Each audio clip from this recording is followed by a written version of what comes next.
Like, share, subscribe, hit the super chat on the way in. This is a potential, maybe kind of sort of reckless stream. Um, yeah, and we might have a panel up a little bit later, depending, right? So, giving y'all a heads up. Um, we're just gonna be talking about some random stuff. Actually, give Mr. Z 1 second. Y'all talk amongst yourselves, all two of you. Give Mr. Z 1 second.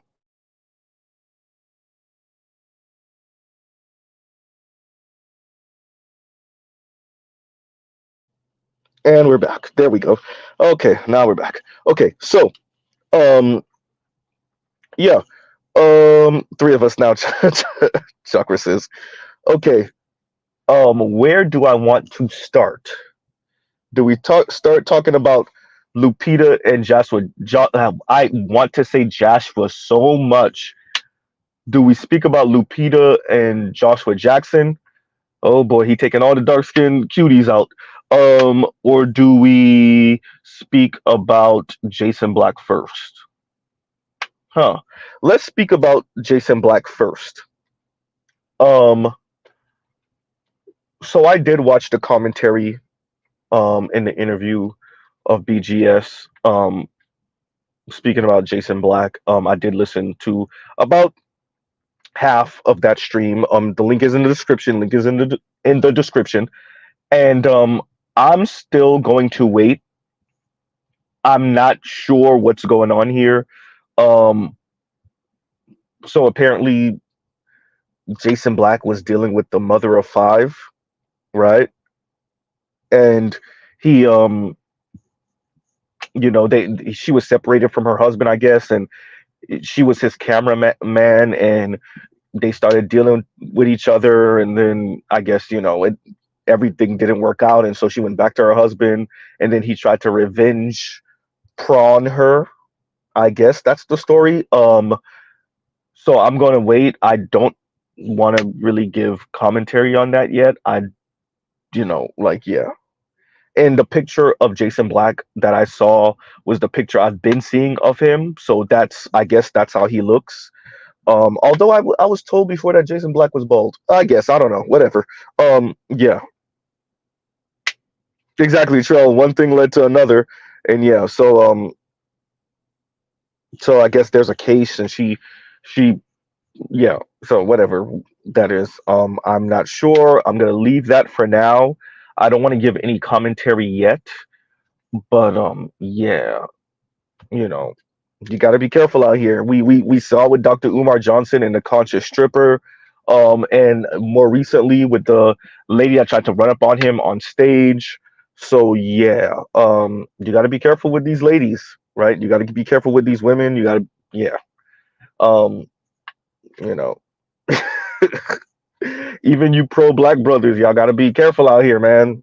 You got to be careful because you hurt them or they feel slighted and they coming after you and they're going to engage in what we know people in general, namely women, love to engage in, and that's character assassination. So yeah, you know, tread carefully. I will say, tread carefully. Now, let's get into the talk of Lupita and Joshua Jackson. So um there's pictures of them together. Rumor in the rumor mill is that he was cheating on Jodie Turner Smith with Lupita. I think that this speaks a lot to certain things. So, I was having this conversation with someone, and I said, but why wouldn't he end up with Lupita? His situation, from my understanding, did he ever deal with many black women outside of that? Like, think about what he got out of Jodie Turner Smith. She's the one who approached him. They did a one night stand. They had sex enough for her to get pregnant. Then she's the one who proposed to him. If you're a white guy and this is maybe one of your first times, maybe not, but maybe one of your first times dating or being in a situation with a black woman, particularly a darker skinned black woman, a pretty dark skinned black woman, and this was your experience, why wouldn't you just continue that? Now imagine what that means for black men. Black men are out here being like, God damn, these black women are mean as hell, and white men are like, shit, you can't, I wouldn't know, right? I wouldn't know. They don't treat me like whatever you talking about. That's not how they treat me. You must be making it up, black man.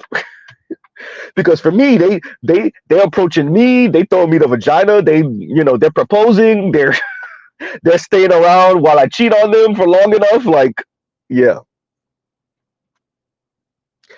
I wonder what Chrissy has to say now. You want to talk about colorism? Okay.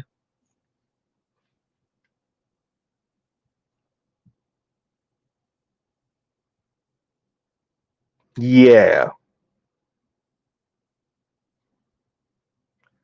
Huh. So two dark-skinned black women back to back. Okay. And watching black women, I put a link from the Breakfast Club covering this. Watching black women, some of the black women in the comment section tying themselves into a pretzel, being real hypocritical out here, right?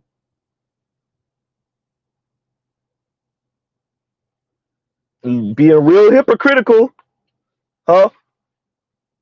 All of a sudden they mentioning colorism. Lupita and Jodie Turner Smith are attractive dark skinned black women.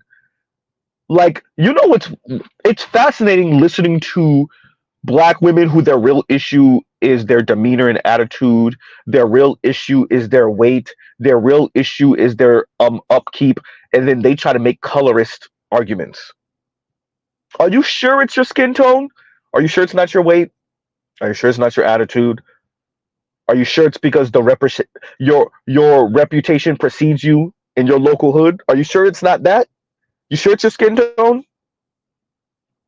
You sure it's not the way you spoke to the waiter when you were on that date? Are you sure it's your skin tone? I'm not, but Mr. Z saying that like that, and then me being a straight black man, then you already know that's gaslighting, right? Mr. Z's gaslighting. Of course I am, right?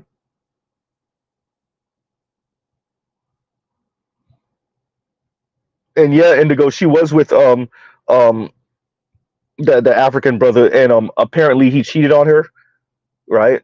So now she's with Joshua Jackson, who is a known cheater also. Hey, black women, you can't make this up.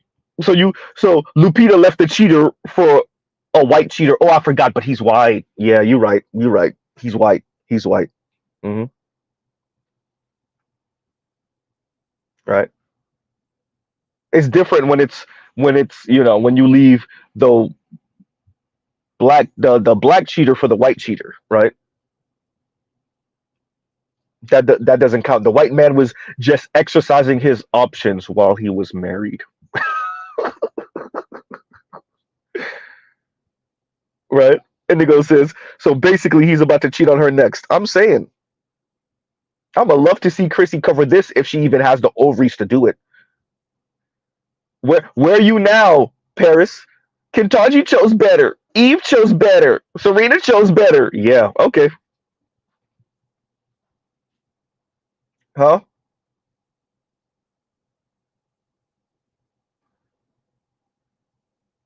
you know, the more we watch black women interact with non-black men, particularly white men, the more David Carroll, rest in peace, is proven right. That white skin, that white skin, right? Huh.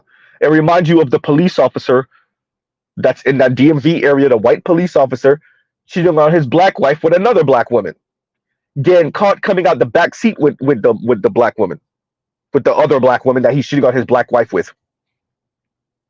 Also reminds you of the young lady with what, two, three kids? Was it even more than that? That the police officer deleted, white police officer deleted after he was cheating on his wife with her, his white wife, by the way. My theory is that she probably came up pregnant. And he was like, "I'll be damned."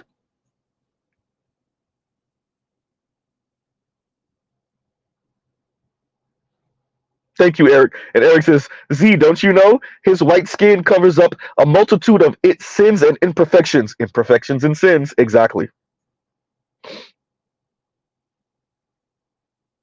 Right?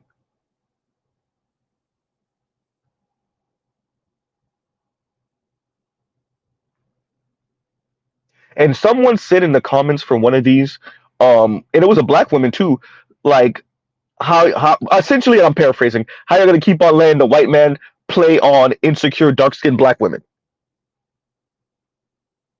Well, dark skinned black women keep on telling us how much the white man prefers them and black men don't. So they keep on calling black men colorists and featurist and texturist, right?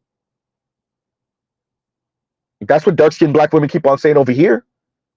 So yeah, the white man gonna play them. Why not? Why wouldn't he? Think about it. Joshua Jackson is what, a D-list celebrity? Well, we got Mighty Ducks, Dawson Creek, what, maybe one or two other roles worth a damn?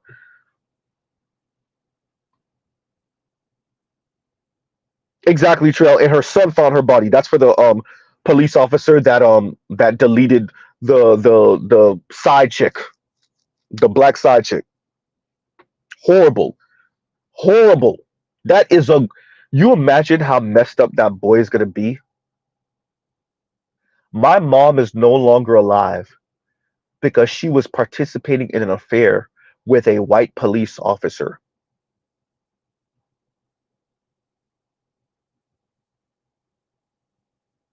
And Cheryl says she had 3 kids, and yep, I think she was pregnant.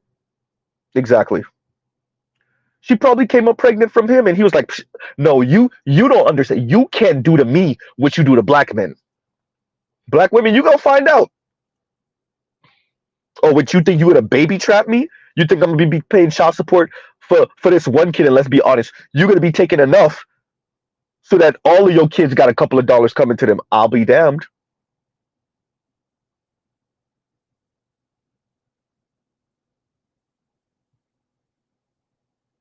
What's the other story? The white dude that deleted the black woman that he was, you know, having adult relations with for a little while.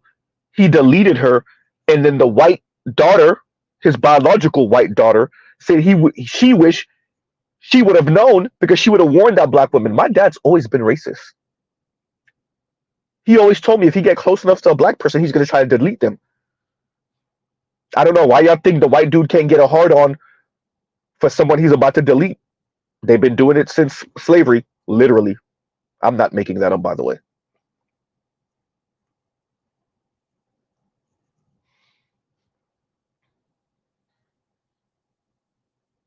Right? So let's see where this goes. Lupita is far more famous than Jordy Turner Smith. So let's see if Mr. Jackson um, can keep his hands just on Lupita and not cheat on her. But he's gonna cheat on her. We all know it, right? And let's see if she stay. Let's see how long this lasts. You know, yeah.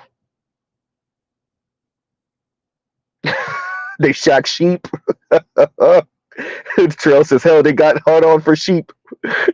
They shack sheep. You in old school with it.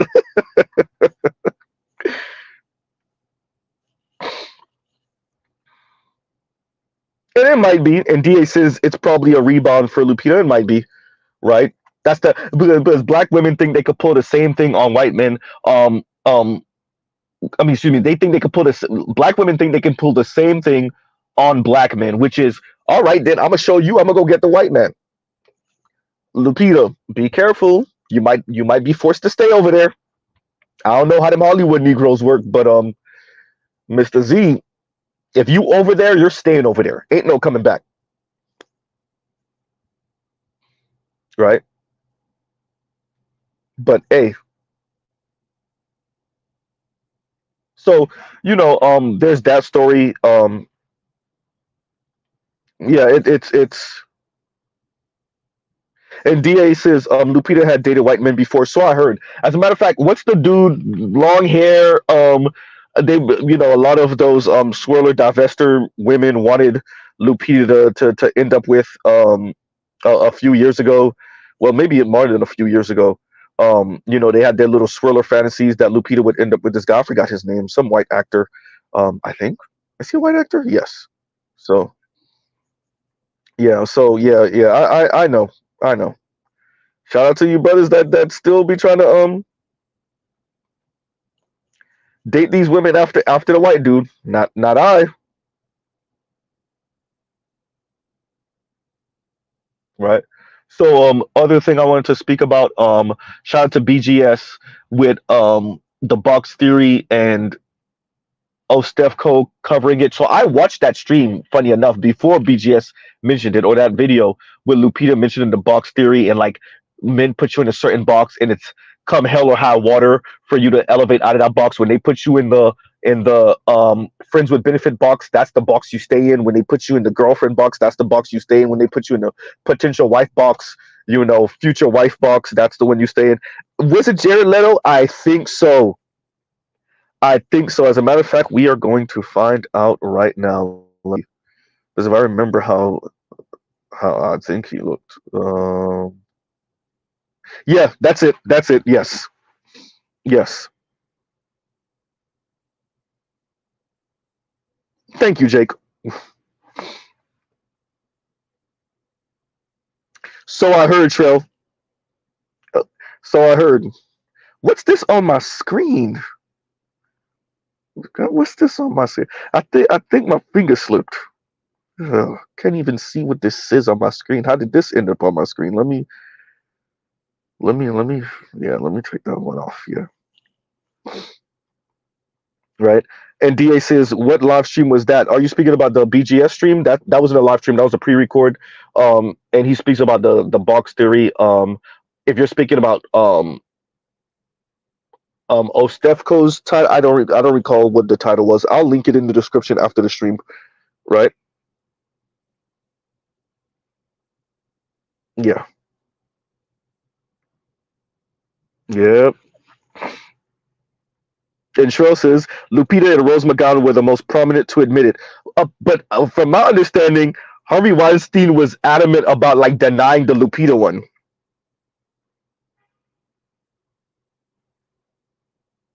Right. So yeah.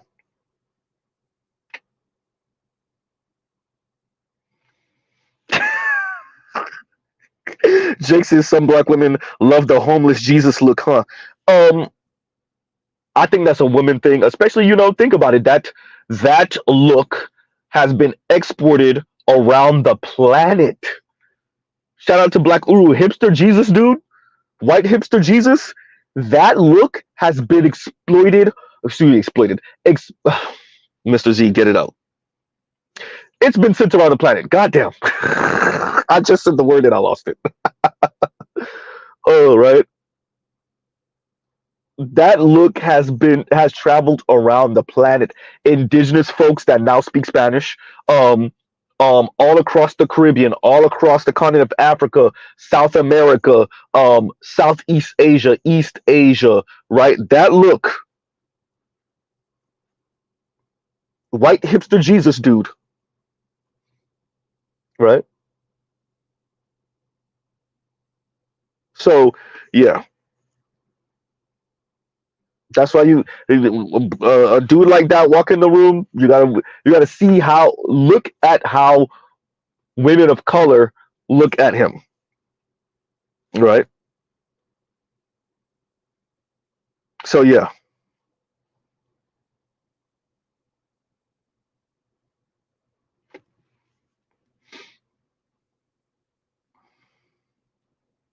So yeah, the white his would do, but yeah. So the box theory, yeah. The things that we say here, they're gonna travel out, right? That's what I would say to BJ. BJ's already know that. I'm not even saying anything new or revelatory. The things that we say here in the Black manosphere, I think we punch way above our weight class. People are going to say what we say here. We're going to see what we say here espoused in other places. Thank you, Indigo. That's about 400, 500 years of conditioning with white hipster dude Jesus, hipster white dude Jesus, right?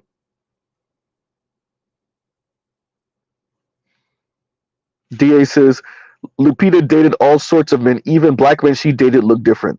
That's cool, right? I ain't doing it. Shout out to y'all. I don't look. What one white dude is enough. That's the end of that for me. That's why if a black woman tell me, hey, I can't deal with a black man that's dated a white woman or Latina, fine, right? A non um Afro Latina, I think that's okay because I have those standards. A non-black dude, particularly a white dude, nope, they can have you over there. Or let one of these other brothers take a chance on it, not Z,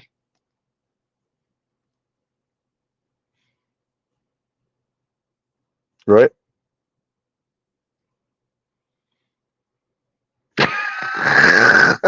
Jake.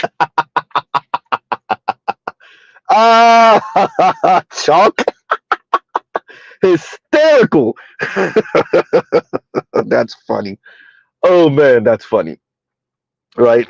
Is this celebrity junk? Is this Mr. Z doing his own version of O'Shea celebrity junk on this episode of right? But yeah, so I thought I would cover that because I think it's important. Yeah, the and I did see the clip of the obviously I put the link for Breakfast Club, so you see Lauren and you see and there was a question posed that I really wish she would have got to, but you see Lauren and being kind of pressed for the double standard, right? So yes, there's a double standard. Can we stop pretending like it's not a double standard? When black women end up with white men or non-black men, but particularly white men, it's celebrated, right? Because he's on top of the hierarchy and she's supposedly, because that's what intersectionality tells us, she's on the bottom of the hierarchy. So it's God finding a black woman attractive. And you let black women tell it, it's the white male God, right? Acknowledging the presence of the black female God, the rightful order of things, right?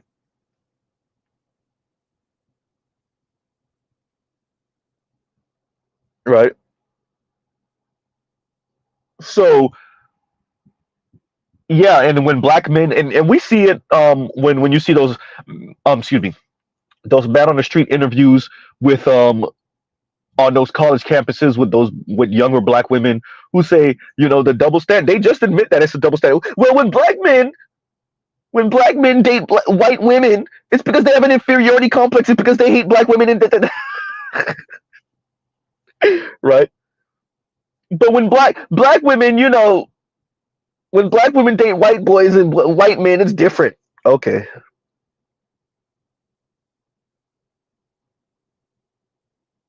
right. That's what they say.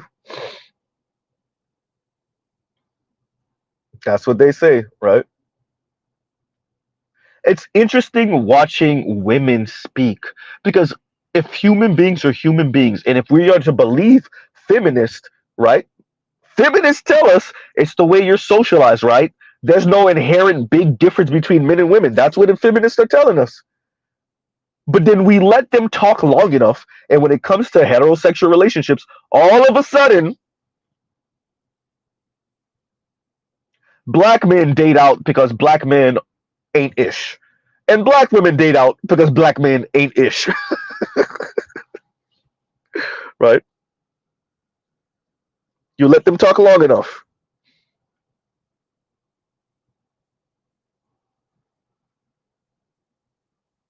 Right? Yawn.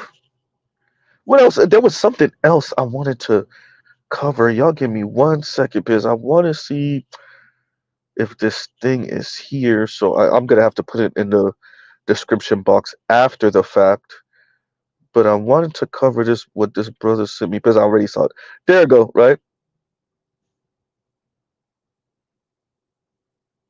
Um, Emotional intelligence and common sense. Sisters trapped in their own can't remember the rest of the title of that. But yeah, it's a clip from what BGS played on his channel.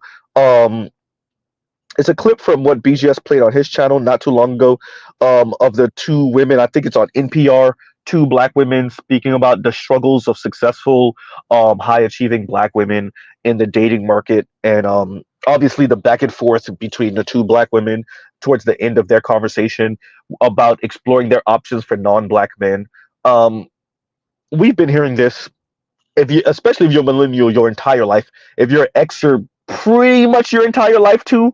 If you're a boomer, maybe not so much, but yeah, for a large chunk of your life, we've just been hearing professional black women rail on and on about how black men are not on their level and how they're going to go get them a white man. And every once in a while, you do have another black woman that says, "Whoa, whoa, whoa, whoa, whoa, whoa, whoa, whoa, let's slow our roll. Let's not forget that we're in an anti-black society, right? These white guys ain't shaking like that. Stop it." Every once in a while, you have a black woman do that, but for the most part, it's not. It's always like, yeah, the problem is that we're too loyal. It's not the anti-black society. Okay, yeah, that's it, right? The problem is that you're too loyal. It's not the I've said this before. I think I gotta stress it again. The same women who complain, same black women who complain about white racist women, who complain about white racist male bosses, turn around and tell us those same white racist women, their sons want to marry you. Okay, right? Their sons and their brothers and their male cousins want to date you and marry you and value you and are not colorists like black men. Okay, yeah, that's it.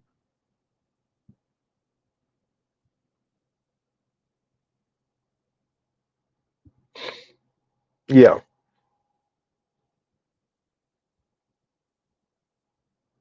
that's number one. Number two, those same white bosses who are a-holes and condescending, I'm talking about the men right now, those same mean, condescending white men are also open to not just have sex with a black woman, right? Not just be in a situationship with a black woman while she tells us she was in a relationship with a white man for 6 months, 9 months, a year. No, marry a black woman, right? And based off of the average weight of a black woman, marry a 180-pound black woman. Okay, yeah, that's it. Right. And y'all like, share, subscribe, hit the super chat. And Leon says, I like the argument, but I word it differently, Z. White women date black men as a protest against white patriarchal hegemony and their white women freedom and sexual liberation. White men date black women just because. uh, right. I just look.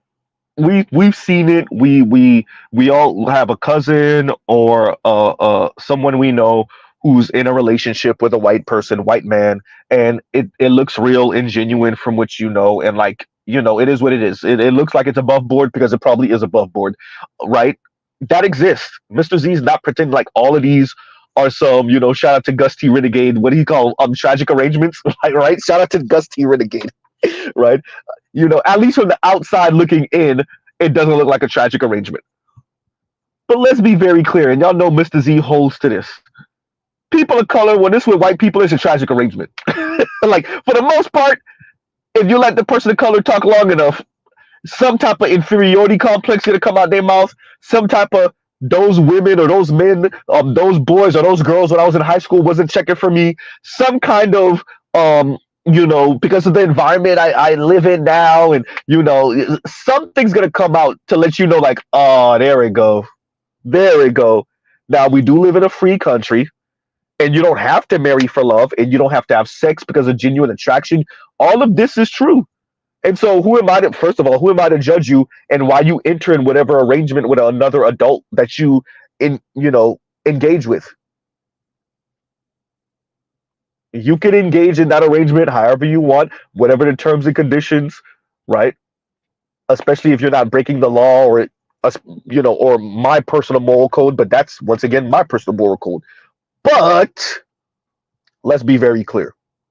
You let people of color, namely black people, black women, talk long enough about them and their Latino boyfriend or situation, white boyfriend or situation. We're not even gonna mention Asians is not a real thing, but yes, right?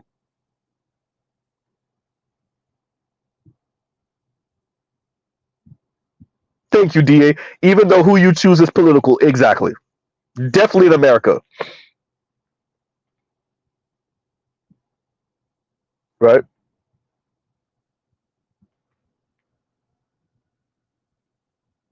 So yeah, no, it really is that, and I think this is going to be interesting to see where Lupita and Joshua Jackson go from here,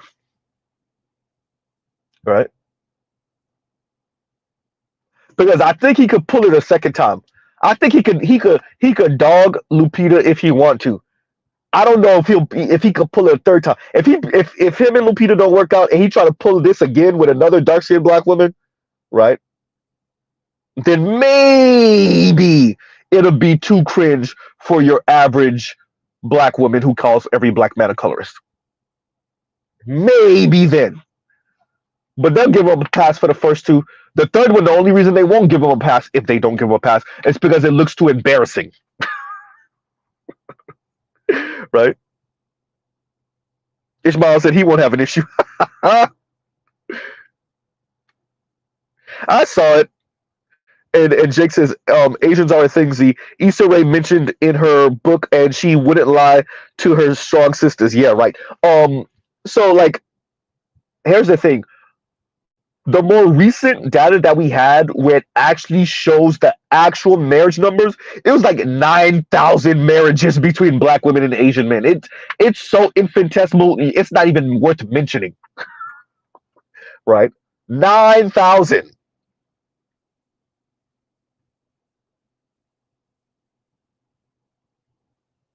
It's a joke. And Lion says, Z, if you check the comments, under the post, Tyrese commented and they called him an incel. What did he say? Right? Jake says, or are you saying black women lie to each other? I am shocked. It's, let's say it this way.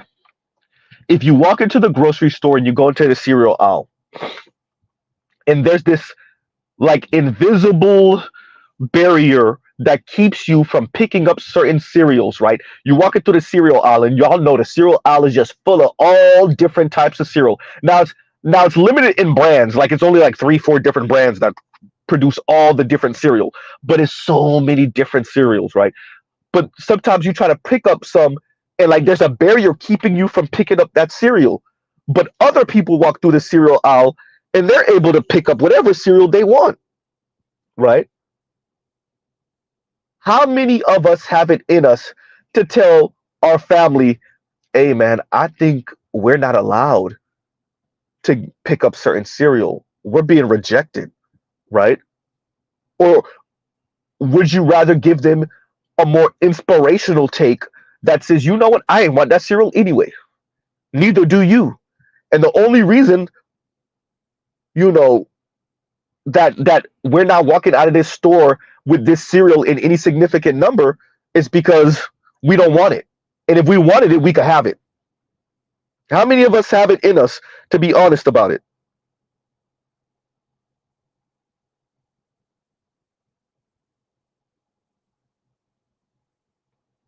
Huh. How many of us have it in us to do it?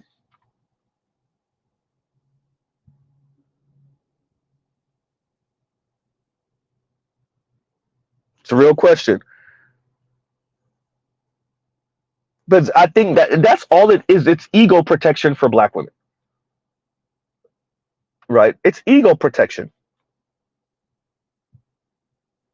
You live in a country with white women. Let's call the thing a thing. It's really about white women. It's not Latinas, yes. Asian women, yes. Especially when you see how many Asian women end up with white men. Asian women, definitely yes. But really, white women, when you live in a, and that's why all these women of color are like off their rocker when it comes to dating and marriage, and like, why do white women get to do it and they don't? You live in a nation with white women, and from the outside looking in, it looks like white women get to do whatever they want, end up with whoever they find attractive. Everybody puts them on a pedestal. That's not actually true, but okay, that's what you think, right? Or better yet, that's how you feel. It's ego protection. It's I could do the same thing too if I wanted to, right? I could do the same thing too if I wanted to. It is the clip that BGS played and that I'm gonna add to the to my description box after this stream, where NPR and they're speaking, right? And y'all give Z 1 second.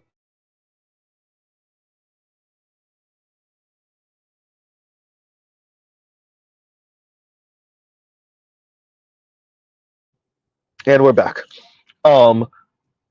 It is the clip from NPR where the two accomplished black women are speaking, and one of them says, and it's an earlier version, a more intellectual version of Melissa Ford and Ebony K. Williams. Well, we could explore our options, and the other woman be like, let's slow our roll. Now, unlike when Ebony K. Williams didn't come at this from the same angle that the academic lady came at it from with the pushback.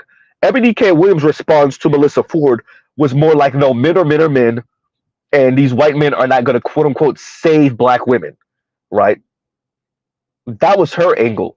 The academic that was in conversation with the other black woman academic, her pushback was, yeah, but let's be honest, these non-black men, namely white men, they're not checking for us like that, right? And y'all give Z 1 second, y'all talk amongst yourselves.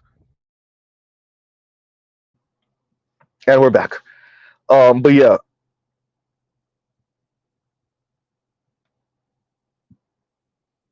And Lion says nope, but it doesn't surprise me. They can't even answer what is a woman. Hey, you can't offend the LGBTQ community, can you? Thank you, Saint Cyr. 100% ego protection and coping. That's all.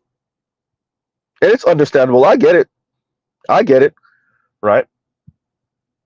And this is the one thing, this is what bites black women in the ass. You can't legislate attraction. And y'all not really going at the white woman beauty standard stereotype anyway. Not with blonde weaves, you're not. Oops. Not with bleaching cream, you're not. Yikes. Right? Uh-oh. Black women, you were not the face of plastic surgery. That's a good thing. You were not the face of plastic surgery. White women were. Rhinoplasty, right? Lip fillers, boob jobs. It was a good thing. Black women were not the face of plastic surgery. Black women might have been the face of hair extension and weave and whatnot, even though, yes, we know white women put extensions too, but it's of their same hair texture, so there's that.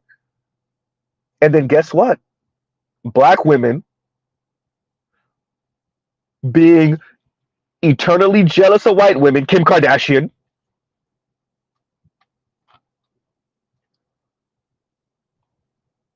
decided, you know what? Instead of losing weight, I'm going to go get a Brazilian butt lift. And now we got y'all by the plane loads coming back from overseas with mommy makeovers and Brazilian butt lifts. Thank you, Lion. And Lion says, black women with the face of Ebony Magazine and King Mag. Yeah, thank you. Right? Huh.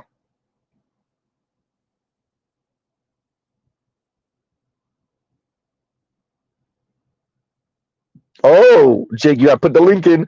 And Jake says, "Oh, Z, I found a channel that has interviewed Ebony K. Williams and Cheska Lee. They had a video basically explaining why this space shouldn't exist and black men should stop talking to each other." Bruh, you gotta put that link in. Oh, well, you done got Mr. Z. Oh yeah, I definitely got to hear this. I definitely got to hear this. But and we hear that more and more. That's what. So this is the issue that we're having now, and we're going to see this continue for a little while. One, they want to get rid of this space altogether. You're absolutely right, because they've been saying it for a couple years now, right? Take their mics. Why are they talking? Why are they allowed to talk? Okay, fine, cool, right? We already know how they play the game. If they lose the game, then they want to completely decimate the entire game, right? Okay, we know that. Number one. Number two, and I guess this is the backup plan, usurp our position and install, right? Install these lightweight, soft, modern, more pliable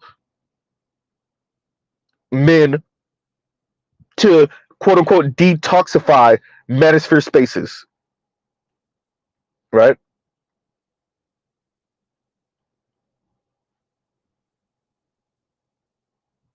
Oh, it's from 2 years ago. Okay. Ebony K. Williams. Okay. Why do I feel like I watched this before? I might have watched this. I just don't. Yeah, I might have watched this. I need to watch it again. I might have watched this before. Yeah, I think so. I think so. Yep. I'm gonna watch it again though. Right. And thank you for that. Thank you very much. Thank you very much. Oh, but look at where we are now. These people, and I agree with Obsidian. Y'all see how I critique Yanni, Chrissy, Paris. You see how I continue to remind their subscribers, including Bowser, hey, some of these women are gonna mess around and get married and have kids on y'all ass. And some of those same black women are gonna marry black men, Paris, and have kids on your ass. And they would have made you so insufferable, no black man wants to touch you though. Here's the kicker. No white man wants to do it either. Right? Huh. So while we're over here debating these women, peeling through their argument, going point by point, dismantling certain arguments they're making, what are they doing? Trying to get us deplatformed altogether. Trying to usurp us with someone that's more pliable to this feminist gynocratic order. Right? Huh.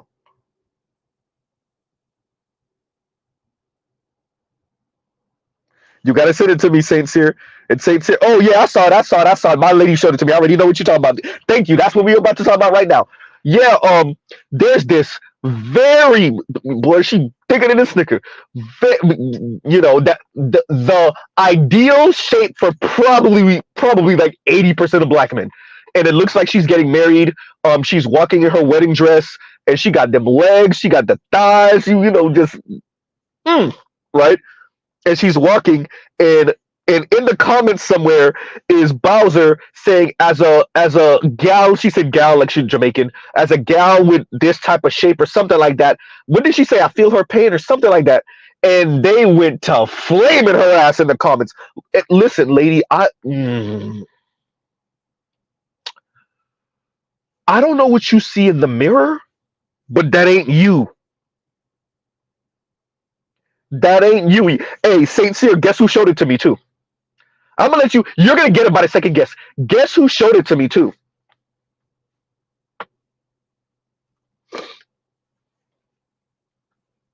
I'm gonna wait. Right? My lady showed it to me. What, you gonna come after me now, Bowser? Huh? No, it was an FDI. No, it was an FD. That man ain't built like that. Stop it. Right? It was my lady. You want to know why? You want to know why, Bowser? For the same reason that you had a problem with Brittany Renner telling you to get your ass in the gym. My lady goes to the gym. My lady has a bubble. I guess because my lady's light skinned, so it don't count because she practically white the way y'all be talking, right? Uh-oh.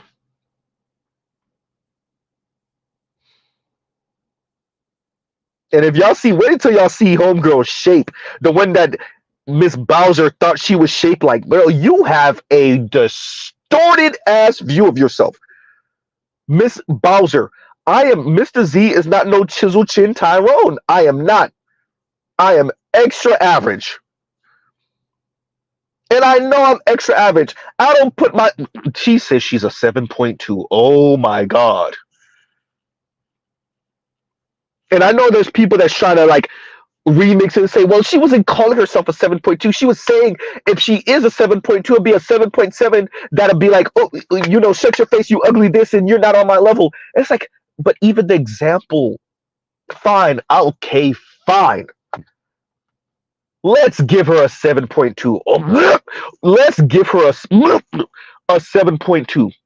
Lady, your body shape don't look nothing like the lady on that goddamn video. I don't know what you think I don't know. I'm trying.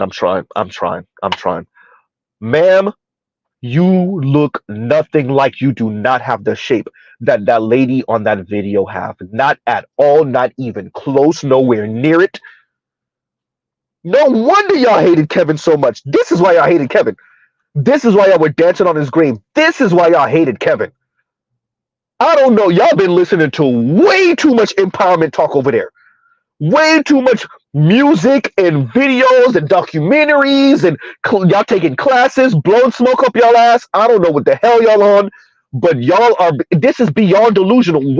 For those of you that clicked that link, the brother put it in, where is it? Yeah, Saint Cyr put it in the comments right here. Wait until you see what she thought she looked like. Right? Wait until y'all see what she thought she looked like. Absolutely insane. This is why y'all began y'all feelings hurt.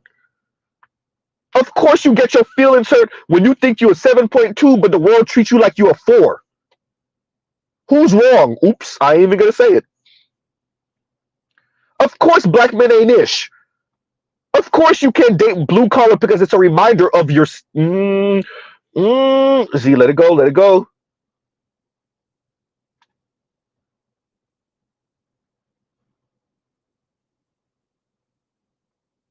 No wonder y'all so quick to get y'all goddamn feelings hurt. No wonder y'all texturism and featureism and colorism and...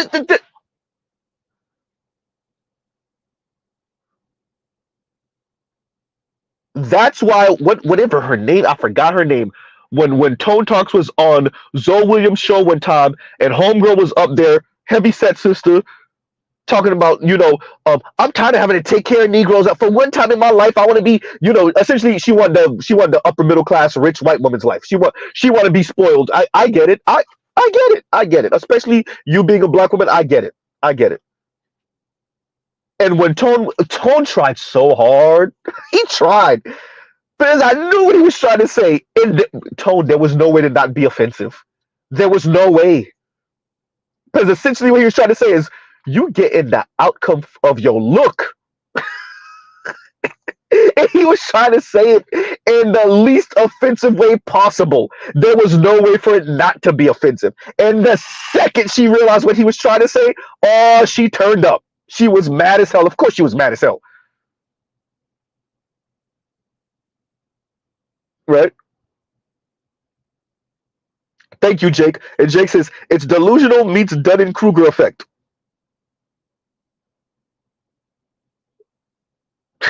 I ain't even going to read it out loud. Look, why does my finger keep on slipping on these goddamn comments? Damn it, Saint Cyr, now look, and it's taking me forever to uncheck the comment. Oh, god damn, my fingers is sticking. What the hell? Let me. Wait a minute. Okay, there we go. I don't know what happened. My fingers be slipping on these comments sometimes. I don't know what happened. You see, do you see the thickness in that chocolate sister? You see the way she walking? No wonder, but no. Look. Mr. Z has a different type of complex. I like to fly low, right? I like to fly low, right?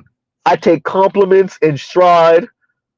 When somebody, especially y'all know Mr. Z went through his dandy era and women would compliment me and be like, oh, I like the way I try, right? You give them on thank you, you know. No, are you high flying? I'm the greatest. And this is the thing.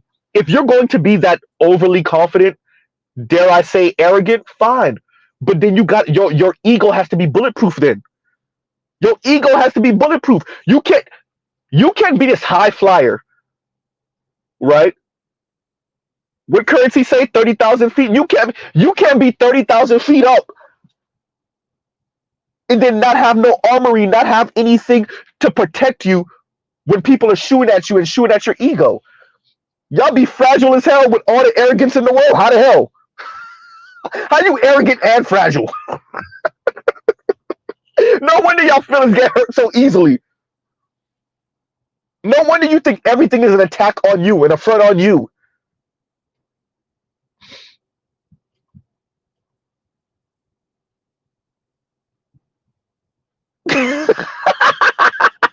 Demetrius.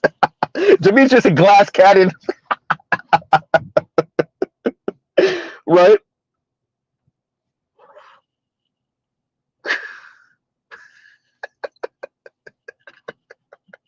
I saw that comment, Indigo. I saw that comment. Indigo says, some dude replied in the Twitter comments, I hate bees with big gums. They always effing hating. Man.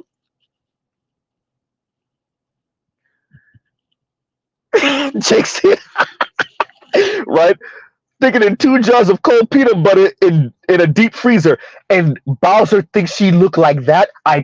Where's Toya when you need her? I told y'all, she thinks we see her like how we see Brianna Joy Gray. That's why she can't comprehend why the Black Manosphere and why Obsidian went at her the way we did. Like, she has a real distorted view of not just, forget just how the Black Manosphere sees her, how black men, I promise you, Bowser, you got it skewed on how white folks see you too. I put money you got it skewed on how they see you. Don't think it's because we're a bunch of misogynoirist a-hole black men who try to bring black women down to size all the time. You know that's what black women tell themselves, right? When they get hit with the reality of the way you see yourself is not the way everyone else sees you, or at least most people see you. When they get hit with that reality, particularly from black men, then that's when they start going into what they're always trying to bring black women down to size. Stop it. Stop it. No wonder you feel attacked by everything we say over here.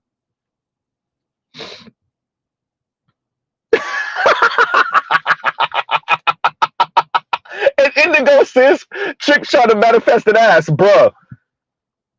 And a shape, bro, you shaped like a box, lady. Stop. And here's the kicker, right? I traditionally like slim women. Right? My girl thick as hell, but I traditionally like slim women. That's okay. It's saved somewhere in my phone. I gotta put it in one of my shorts. Where's this thick ass light skinned sister, thicker than hell. And when there's this hypothetical, it's a skit, and it's like a man asks her what did she bring to the table, and she'd pick up her jugs and she put them right there on the table. Hysterical. And then there's a darker skinned sister, younger, she's cute too, and she's trying to do the same thing, and she pinching on hers, trying to put it on the table, and it's hysterical. And you know what I think? Both of them. The chocolate slim one and the super thick light skin one, yeah, both of them. Right?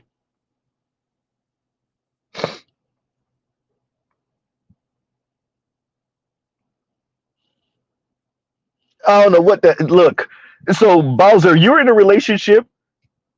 I don't know what look, man. Her man is doing the Lord's work. I gotta clap it up for him. Yeah, I know him and Obsidian going back and forth. I know about the situation, but he's doing the Lord's work. He got her glowing and smiling. What you really need to do is get her off of social media. But he got her glowing and smiling. He got her thinking that she's shaped like this woman in the wedding dress. You on crack, right?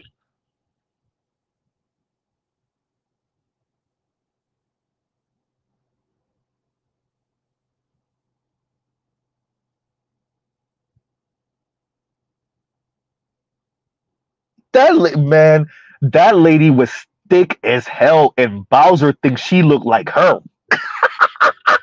I'm sorry. I'm. That's why y'all be so mad. That is why black women be so mad at black men. Men in general. Y'all think this is why y'all remember the whole big boned era? I'm not fat, I'm big boned. Oh man. No wonder.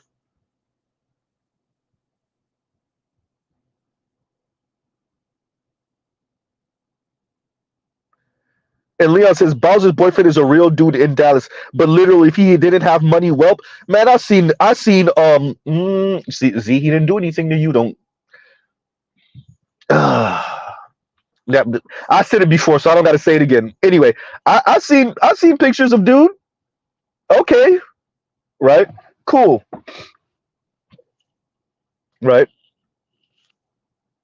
I agree with you. We'll just say it like that, Leon, and he know it. Men don't have the luxury of lying to ourselves the way women do. He know what he is. He know how he look. We don't got to say it. Ain't no point. Plus, we're men anyway, right? But it was funny when she was like, on one of her streams, she was like, I'm shallow. And I'm like, have you seen your man? I'm sorry. Dude didn't even do anything to me. I'm not even trying to get at him. But listen, bro, most of us listen, people, we're average. It's okay. Most of us are average. Most of us are average looking. It's okay. Well, some of us because of the weight, we actually less than average looking because of the weight and the upkeep, let's be honest. But some of us, we would be average if our weight, and our upkeep and whatever. But it's okay to be average. And it's okay to admit that maybe your spouse looks average too.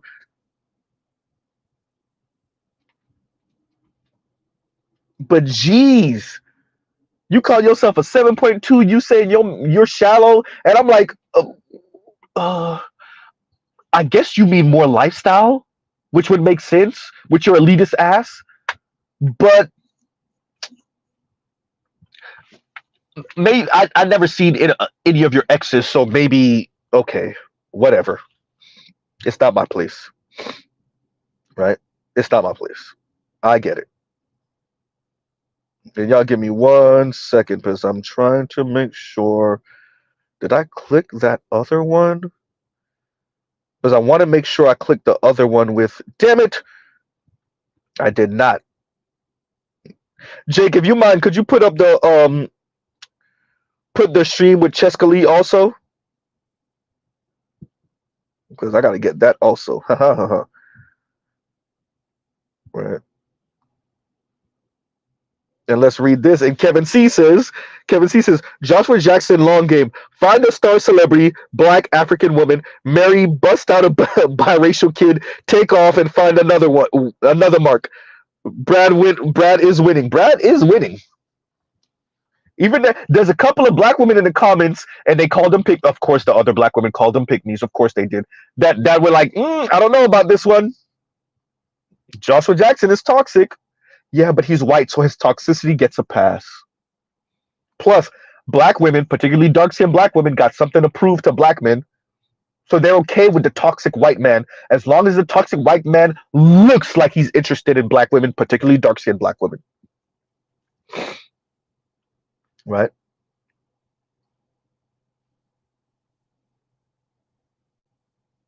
Yes, Dr. Thunder, I'm going to open up for a panel in a minute. Right? Okay, thank you, Jake. And Jake says I'll email the links to you. Right.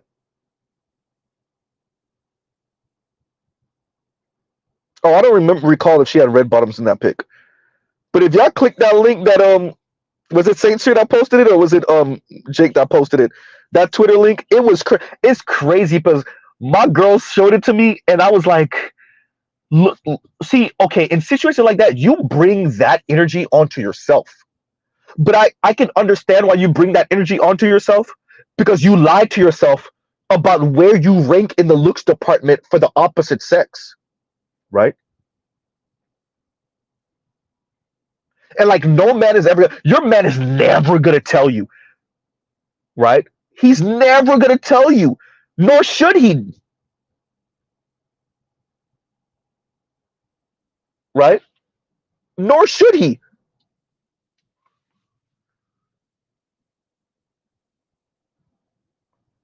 Other men that are around you, your friends and your associate men, that's not a conversation that would ever really come up. Where do I rank?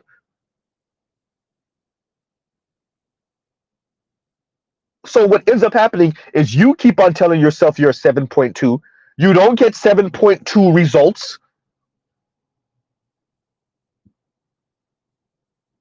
And that's why you feel offended when well, not a celebrity, but when a baby mama, light skinned, fit black woman, pretty, tells women to go to the gym at least 3 times a week, of course you feel offended because you're not being honest with your subscribers. You're not telling them, look, I don't know what Brittany really talking about, but it don't matter if I go to the gym. I'm not gonna get the results that she gets. And that's okay to admit.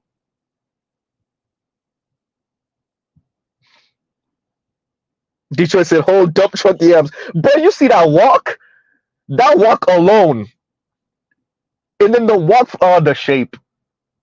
And Bowser thinks Bowser, you don't get that type of response from us, bro. You don't. You compared yourself to this lady.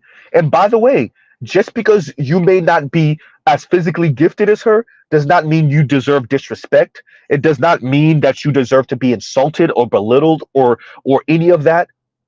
Dismissed. Mr. Z doesn't subscribe to that.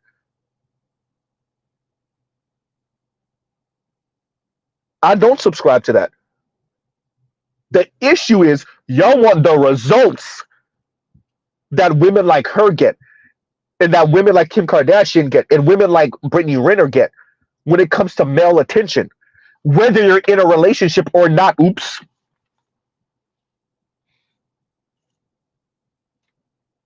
Huh? You hide all of your female and all of your these black men ain't ish talk is hidden behind a very thin veneer of black women empowerment talk. You should be the face of whether you're ugly or not. You should be the face of ugly girl feminist arguments because that's all it is. I'm not calling you ugly. I'm saying you should be the face of feminist ugly girl arguments because that's what it is. Especially when you said the jocks weren't checking for you, the black jocks weren't checking for you in high school, and the black nerds weren't checking either. That's all anyone needs to know, right? And Leon says, and thank you for the super chat, I will double down on the political statement. Germany Nazi daughters making a political statement as a free woman having babies with black men. And all that does is antagonize your average white dude, right? Somewhere in the world are black women and white men, muhaha, in a smoke filled room. There's something else going on in that room. Plan on how to keep black men and white women apart. As if black men checking for white women like that, right?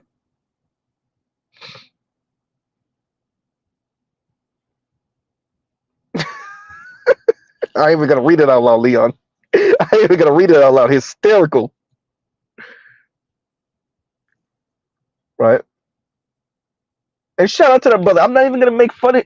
There's no need to make fun of him. But your lady is out here being, well, your average petite bourgeoisie black woman who uses her position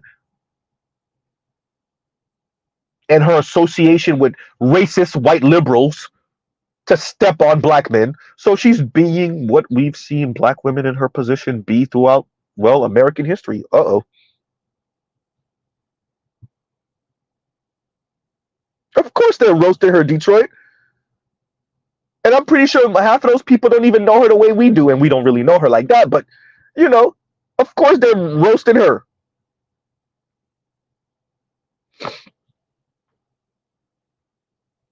Dr. Thunder, did you click that link, that Twitter link?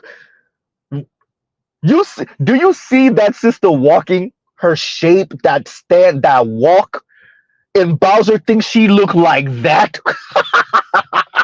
I'm sorry. Oh, look, that is why women in general, but black women specifically, get so mad when they don't get the results, because they're like, wait a minute, there got to be something wrong with you, men, because you're not treating me like this woman. Why aren't you treating me like this woman? Why am I not getting the results like this woman?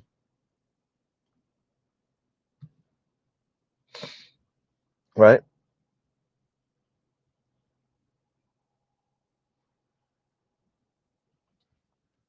And I got partners that are 6'2", tatted from the neck to the ankles, dark skinned, chisel chin brothers. We done went out, day partying and chilling. I'm not gonna get the results this brother get. I know I'm not. Am I mad about it? No. Am I still trying to pull? Yes. Am I getting numbers? Yes. Well, that was in the past, but yes.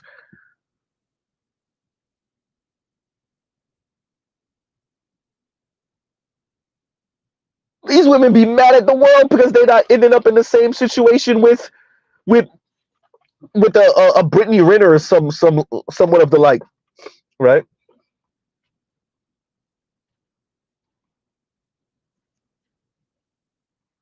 Absolute insanity, right?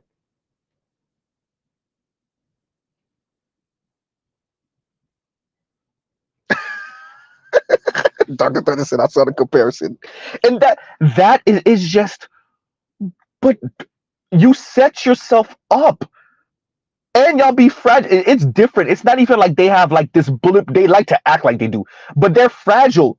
So you're arrogant and fragile, and then you keep on comparing yourself to people like this. Like Mr. Z is not comparing himself to Idris Elba. Are you crazy? Right? Whoever, Michael B. Jordan, or whoever it is that the women are drooling over.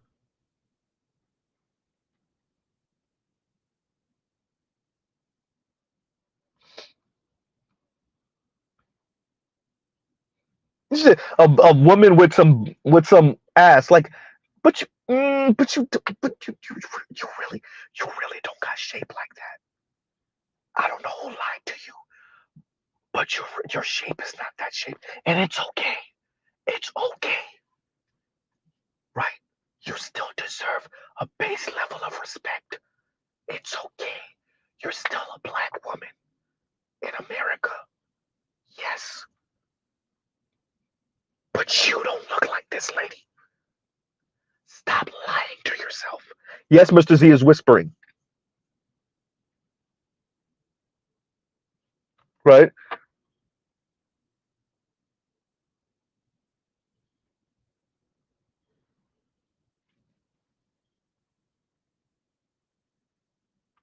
Prodigy says, but Z, in a capitalist, I think you meant capitalist society, her shape might be okay, yep, but they're going to put her in Oprah's role. You're right. Uh-oh. And y'all like, share, subscribe, hit the super chat.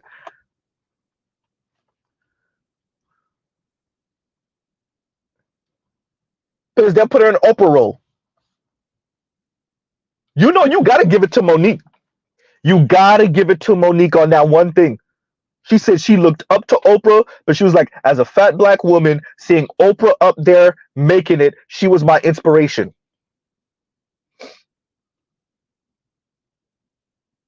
Essentially, I wanted to be a famous fat black woman, and this is like what Monique is saying, right?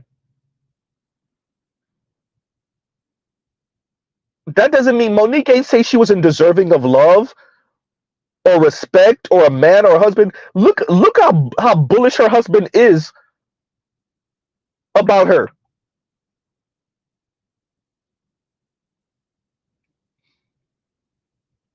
Y'all really think that because every black man or every black man doesn't find you physically attractive, then on the other side of that, we think you should be like thrown to the wolves or like this is weird. Dear black women, just because you might not be a 9 or a 10 does not mean we're saying that you deserve nothing. It doesn't mean that we're saying you deserve scraps. Average people get married to other average people every day, and they stay married for decades. It's only in no, actually, Z, you almost messed up. That's not true. That's not true. So for some reason in the black community, there you go. We think that only the elite should get married and have a nice life. The rich and the good looking and the highly educated a-holes like Bowser.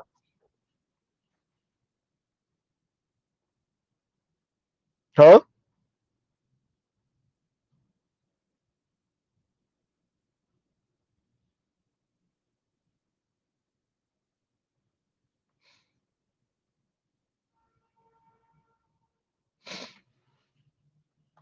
I'm with. Go ahead and drop it. I'm gonna click it too because I don't think I've ever seen it. The one that you're speaking of. And Eric Deadman says, no, Bowser did not have the audacity, confidence, and unmitigated gall to compare herself to the woman in that video. She did. And thank you for the super chat. Yes, she did. And y'all like, share, subscribe, hit the super chat. Yes, she did. Right?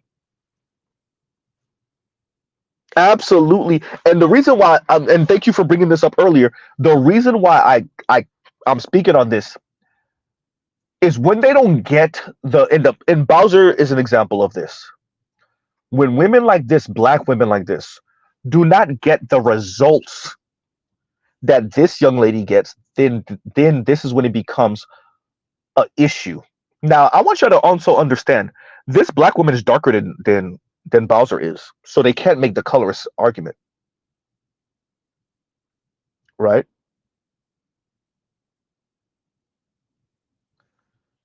This is about treatment. This is about treatment.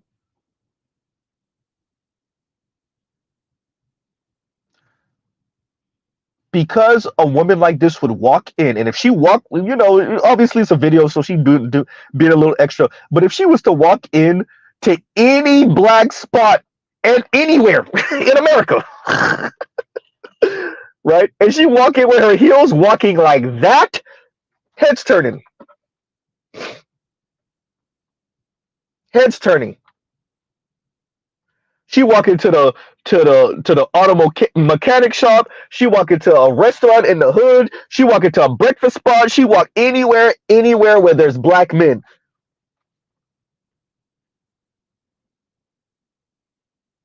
And what ends up happening is, even if you're not trying to be offensive to a Bowser, if she's anywhere within eye shot of that, she sees that treatment, and then it becomes not fair. Right?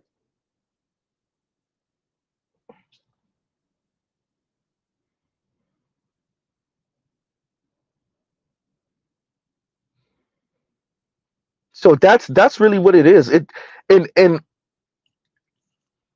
we've allowed for black women like Bowser to hide behind their resentment towards black men for not being the it girl in our eyes.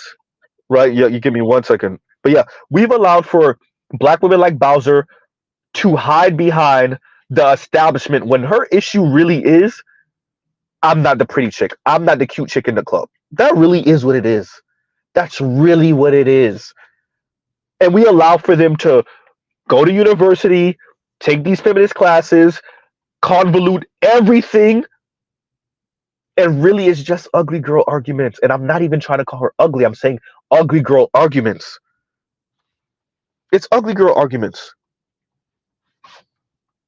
right? That's the real issue. And so on the surface, you'll hear them make arguments and speak about the patriarchy and misogynoir and black men don't protect and wayward black men, and as you see with Bowser, the mental health crisis that she's trying to direct the state, particularly more left leaning towards the black manosphere. Oh, I think these men are dealing with a mental health crisis, when really it's white zaddy, go regulate those dudes over there, right? Man, let me see what this clip is that IMWF put up. Gives you one sec if it would go. Okay, all right, there we go.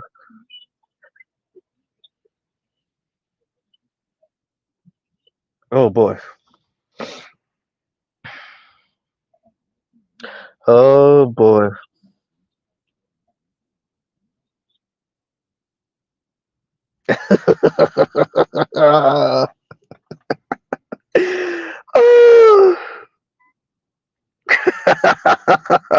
Angry man, I see you, angry man.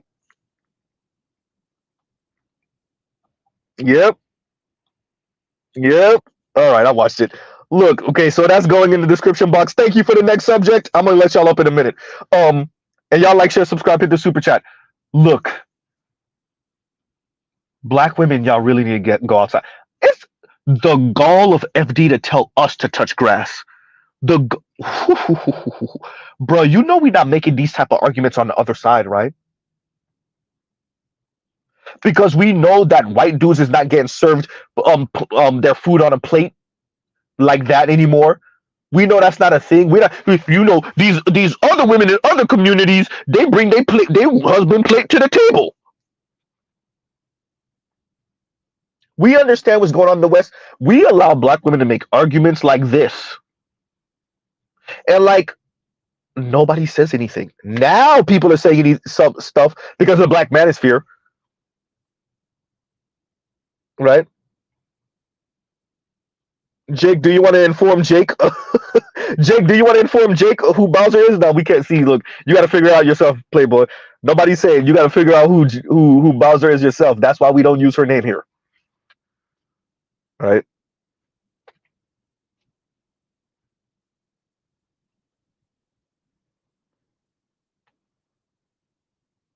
So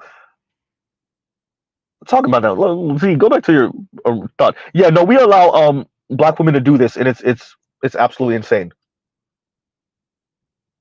To make the argument that black men are the only one that expect their women to work, is that what she said? Right? Black men are the only ones that expect their women to contribute to the household. First of all, black women, if you want to be in a patriarchy, you need to go ahead and say that. If you don't want to pay bills, dear women in the West in general, black women specifically, if you don't want to pay bills, then quit your job tomorrow. Enough women have to quit their jobs so that men can take over.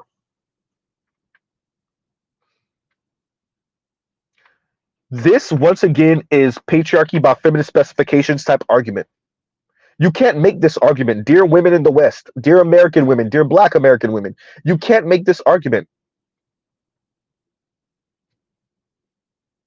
Black women, excuse me, black men are the only ones that expect their women to pay bills, to work to pay bills. First, let's get to, and I should have actually led with this. The median household income is $74,000 a year. That's not because the men are the only ones working in those homes. That's the man and the woman. That's the husband and the wife or the girlfriend and the boyfriend. Number one,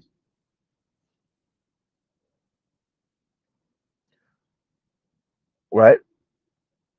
Number two, 40% of Americans can't afford a $400 emergency. Number three, 70 some odd, was it like 74, 75% of mothers in America work. Actually, isn't it 78% of women in America work? It's 77.8. So pretty much 78% of women in America work. What are you talking about, lady?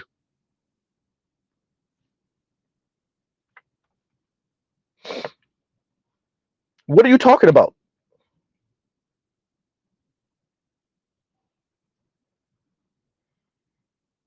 So let me get this right. Black women are convincing themselves that if they end up with a man, they shouldn't have to lift a finger. They shouldn't have to work, especially not to work to pay bills. If they're working, they're only working so they can buy themselves nice things. If you wanted to be Muslim, you should have said that, right?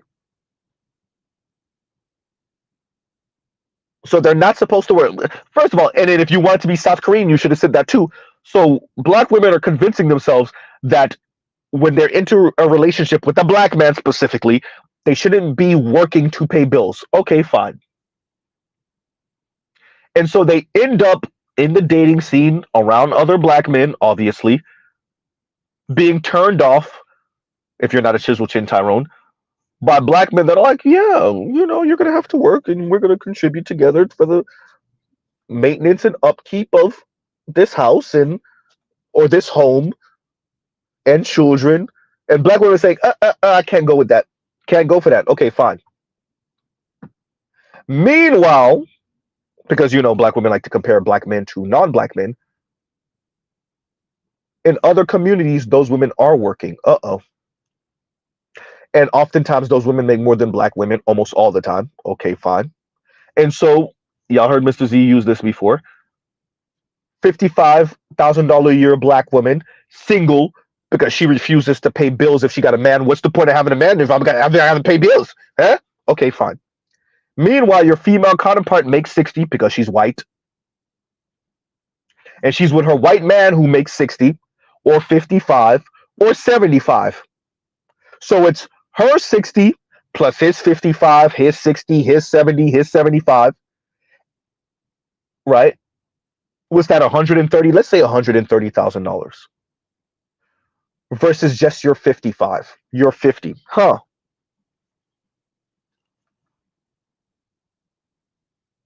Black women, have you done the math?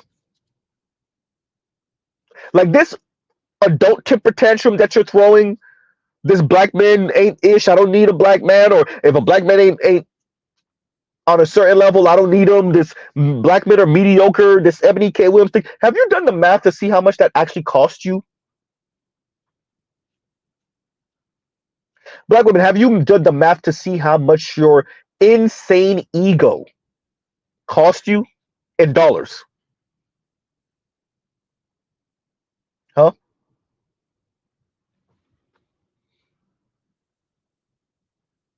And thank you once again for the super chat, Eric.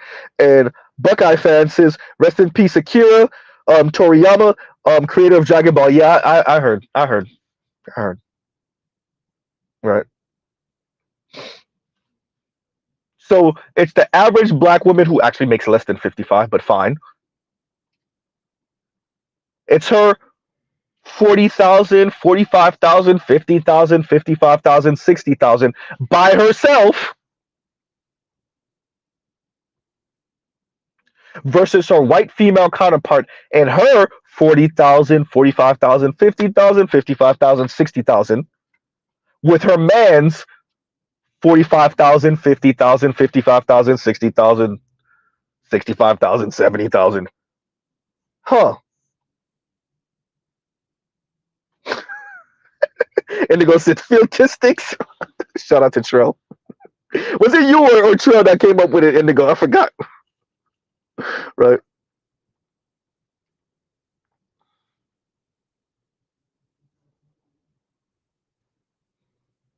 It's insane. No News Podcast says, I got to send you a video that somebody put together on TikTok that shows women of other cultures working with their men. But that's the way, look. Oh, look, if you want Regency era or colonial era femininity, dear black women, you're gonna have to help to rearrange and restructure this whole entire thing, and it's still not gonna work. But fine, right? Either you want patriarchy or you don't. This weirdo, and I've said this before.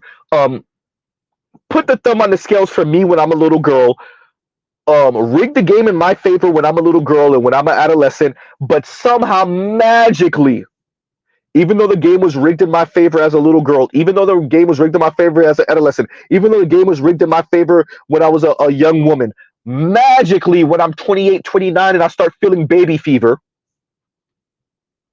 the Prince Charming, um, upper middle class, rich or wealthy black man that I find physically attractive and that gets, the juices flowing. Y'all know what Mr. Z means.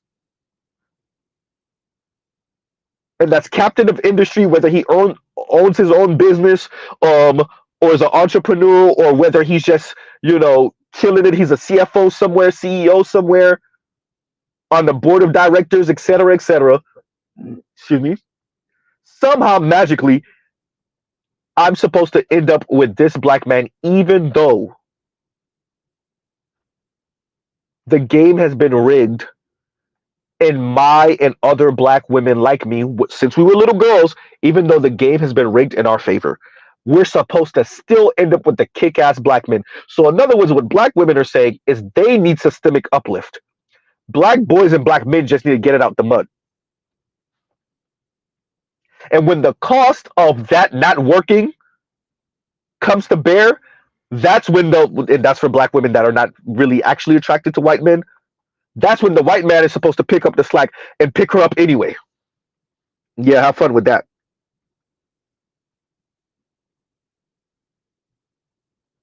Right. Oh, Indigo says oh, it was true.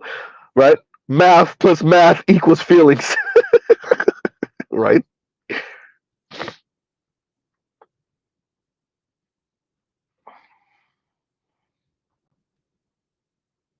And St. Cyr says, I used to be blue collar. The amount of Honduran, Guatemalan, and Salvi women that I saw on worksite would shock black women. But they don't, look, man. And and I think this argument is, it's both a sincere, I'm not saying it's not a effed up argument. It's a both, it's talking about St. Cyr, it's both a sincere argument and an insincere argument. Now, whether you care or not, that's a different conversation, right? But the insincerity of it all, I do think black women are gaslighting black men with this also, to be honest with you. But even for the ones that are not gaslighting, they kind of really mean this. That's where your comment comes in. But a lot of this is gaslighting also. Black women know other women work. They know other women pay bills. That's why I make sure to say it's not just white women. The average white woman is living Roseanne's life. Black women want a very specific upper middle class, rich and elite white woman's life. And to be frank, even the upper middle class white women are working, so there's that too. Right?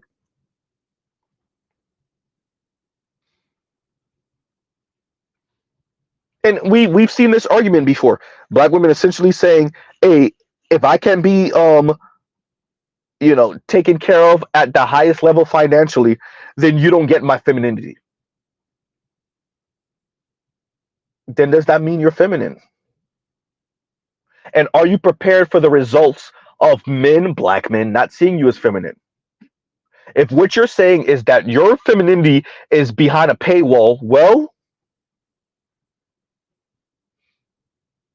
if you have to lift one finger, whatever black man is attempting to pursue you or in relationship with you is not deserving of your femininity because you had to lift one finger.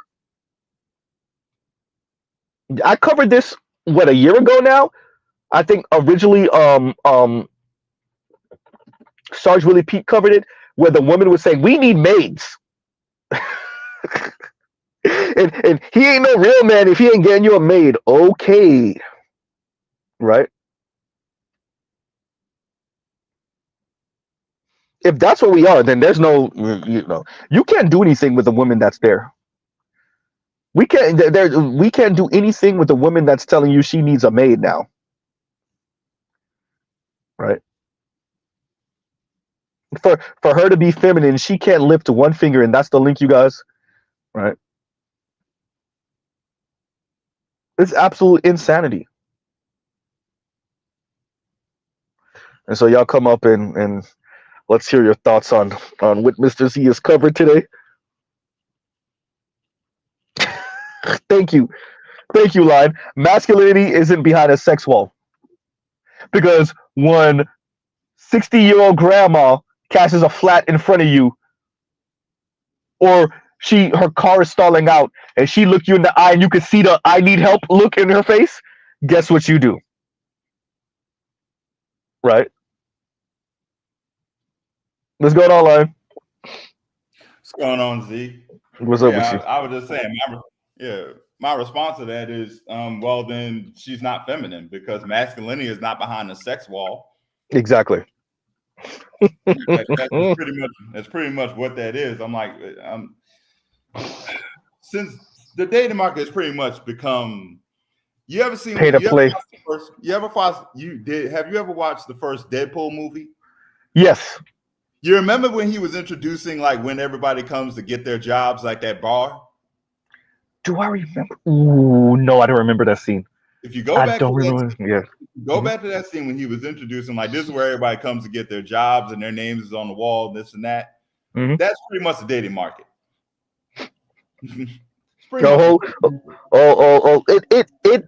It's a pay to play, and I think that's why I'm actually going to delve into the class element of this more and more. Yeah, because I think that. Yeah, you're right. And I think Hoodservative, the fact that me and Hoodservative were in agreement about the class element on Dr. Thunder's channel, yeah, I think that's something for me to explore more. And what you're saying too, which is like it really is behind a paywall now. You can still engage in sex. You can still have a situationship, right? But like apparently the real long-term relationship, marriage, kids within nuclear family, we're putting that behind a paywall as a society, or actually say it better, elite white people, white men, are putting it behind a paywall, and we're allowing them. Yeah. They're not serious about marriage anyway, because all you got to do is ask them one question. Ask them, how do you feel about taking a man's last name? That's how you know they're not serious. Yep. And I have had this conversation over and over with the women that I've dated. I've asked that question. I'm like, oh yeah, so if you're so serious about marriage, how do you feel about taking a man's last name? And then that's when they start him and hawing about which is funny because putting a hyphen in. I'm like, you're not. I left it at that. I didn't even argue with him. I just like, you're not. I just left the conversation alone. You're not serious. To be honest with you, like y'all see, Mr. Z, I am not. Rah rah rah! I am man. Hear me roar! I'm not gorilla pimping, right? I'm not gorilla pimping, right? So, but for me, it's I'm not gorilla pimping, but that's like a non-starter for me. Yeah, because it says something about the default. Bro, me and my lady, I don't be looking at my lady like shut the hell up. I'm not that dude. I'm not, right? But like you not taking my first name lets me know that this is going to be a problem in this relationship. So there's no marriage. If there's no marriage, then what are we doing here? First name or last name? Last name. Last name. Because if you fight me on this, what else are you going to fight? Exactly. Because you're not fighting me when it comes to as far as my functionality in the marriage, though. Exactly. You're not fighting me on that, though. Exactly. That's how I know they're not serious. Yeah, no, I agree with you on this. I think that was actually a really good point that you make. Yeah, if we can't even establish the ground rules of you taking on my last name, then that lets me know that that by the way, that's the autonomy part. That's the autonomy. But I want my own autonomy. You don't get your goddamn own autonomy in this marriage. What the hell are you smoking? But if you remember, because that was the important part of marriage. Your marriage, your last name is your father's name, and that's why it's important. And at the ceremony, the father gives the daughter to the man. So therefore, you are no longer under my supervision. You do not have my name. You are under his name now. Mm-hmm. That's the entire point of the ceremony. But that sounds too patriarchal, Lion. I'm not property. I'm not. Go ahead. Wait. AB, before you go, we gotta get Naeem. Naeem been trying to talk. We just been talking with AB and Naeem and then AB. Go ahead, Naeem. Go ahead. Naeem. First and foremost, fuck all y'all. Fuck each and every one of y'all motherfuckers. Y'all ain't shit. And God bless. What's going on with you, Naeem? How's Norway treating you this? Well, actually, for us, it's daytime. Let's see. It's already setting out here, you know. But yeah, it's already setting. Okay, we won't have the summer. It's like, you know, I mean, the snow is starting to melt away. It's all dusty, and it's gonna be raining soon. Hopefully, people wash out all that dirt. Never just called the whole country of Norway dusty. I'm joking. Go ahead.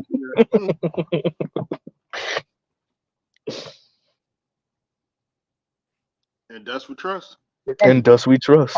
Yeah, it's gonna be. Yeah, and thus we trust. And some of these women, you know, feel that way about, you know, about taking a dude's last name. Here's what you do: find an Icelander, look for an Ethiopian, look for an Eritrean for that matter. Why am I mentioning these motherfuckers? Or look for certain Arab nationalities. Why am I mentioning them? Because first and foremost, we don't have last names. Our father's name is our last name. So if they ever marry us, I'm like, hey, I don't got a last name to give you. If I have kids by you, they're gonna take my name as their last name, and their grandpa's name as their second last name. With certain, if you feel that way about last names and whatnot. But speaking of, like, people also said about, like, you know, like referring to the Joshua Jackson situation. By the way, I remember Joshua Jackson not by Dawson Creek. I remember him by Mighty Ducks. I mentioned it earlier. Yeah. He was on the Mighty Ducks as a kid. Yep. Oh, Charlie. That's right. Mm-hmm. Charlie Conway. He was the center and the team captain. Here's a story I better tell y'all. Just recently, a cousin of mine got married.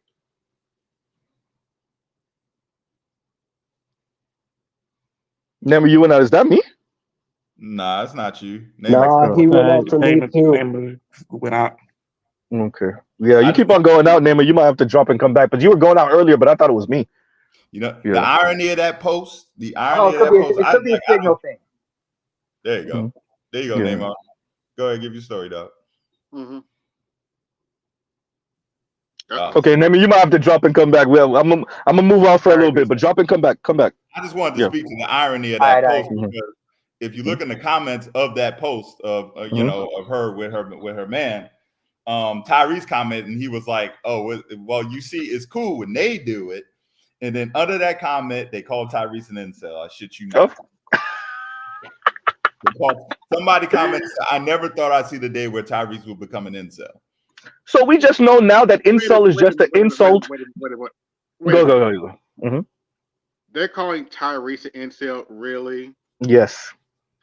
Okay. Can we cuss on here? Dead serious. R&B singer rapper Tyrese. R&B singer rapper Tyrese. I said rapper, my bad. R&B singer actor. I said rapper. I don't know why I said rapper. R&B singer actor Tyrese. The guy who you know all his business about the women he divorced. He's divorced. Thank you. And she might have not been ish, but she was still fine though. Yeah. Wait, hold on. Wait a minute. Let me get it out. Go ahead. Can I be straight up on here? Go ahead. Yeah. We're using profanity. Yeah. Go ahead. Most of these bitches would be bent over for Tyrese in a hot second if he offered. You already know it. Stop the cap. You know damn well they call it Tyrese an incel, really? Yes. They don't know what the word really means. You thought we forgot about the early 2000s when y'all were slobbering over Tyrese. You thought we forgot about that shit. Yeah, thank you. Especially after Hey, they were drooling over Tyrese with Sweet Lady. They were drooling over him with when he was doing all the zodiac signs and whatnot. Right. They were drooling. Yep, exactly. Exactly. They still are. Yeah. Last time I checked, Tyrese is not broke. He's still in the top 1%, and he's still making money off those fast movies, and he's still in movies. So they will. Oh, remember he was making Transformers movie too. Yeah. This just goes to show you they really don't know. They really don't know what the word means. Thank you. Don't forget the Coast Guard movie. Yeah, we're talking about a group of people that's actually postmodernist. So they don't actually believe in like definitions of stuff. So we know what incel actually means, and we know that it not only does it have a meaning, there is a specific type of person that fits into that category. Right. They're like, yeah, no, we're just going to use it as an insult for any man that disagree with us when it comes to relationship and male female dynamics and whatnot. And when you put it that way, Z, like we just use words to be using words and don't even know what they mean. Like so much for education. Yo, I don't even. But here's the thing, though, line. I don't even think it's the we don't know what it means, but I do think they don't know what it means. But it's more I don't care what it means. I'm remixing it to mean what I want it to mean. Yeah, I was about to say that because like that's even worse. I think it was one of the streams that you did where they were talking about heteropessimism or whatever. Yep. And they actually went over the origins of that word. That is an LGBTQ word. And so it was originally for women, by the way. It was originally for women. Say that again. It was originally for lesbian women that were not finding relationships. Yeah. Yeah. So and then they just like removed the negative aspects of that and assigned it to dudes. That's all they did. Okay. Yep. Okay. The thing that dropped. Oh, sorry. Go ahead. Name it and then better you. Because Name needs to finish up and then better you. Tyrese is an R&B singer, not a rapper. Okay. Was he a rapper? Black Tie? Yeah, say his rapper name is Black Tie. Yeah, that's what this is saying. Oh, was he? Oh, I didn't know that. Oh, I didn't know it either. Thank you, Buckeye fan. I never knew that. Okay. Shouts out to Ohio. Well, you say he's a Buckeye, so Buckeye State. Where was I getting at? How's my signal right now?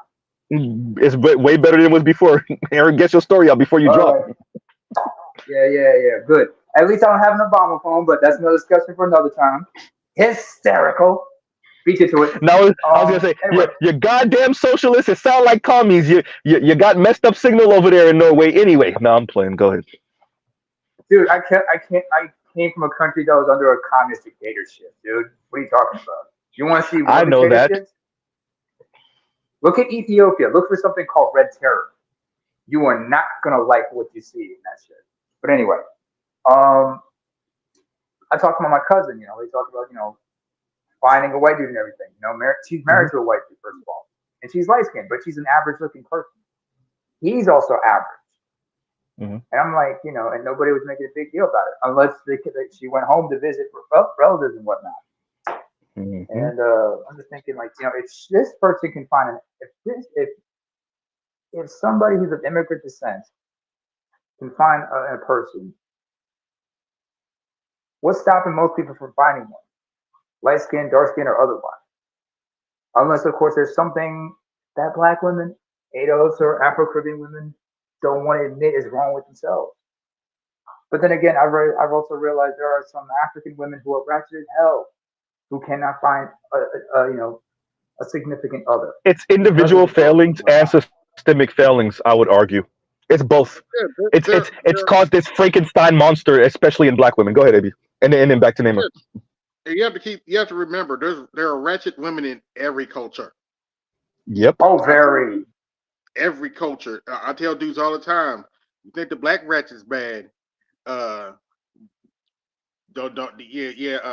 careful about these. Why you better watch some of these white ones. Oh, good Lord. Oh, you are not lying about the white ratchets, Lord. White ratchets are way worse. Way worse.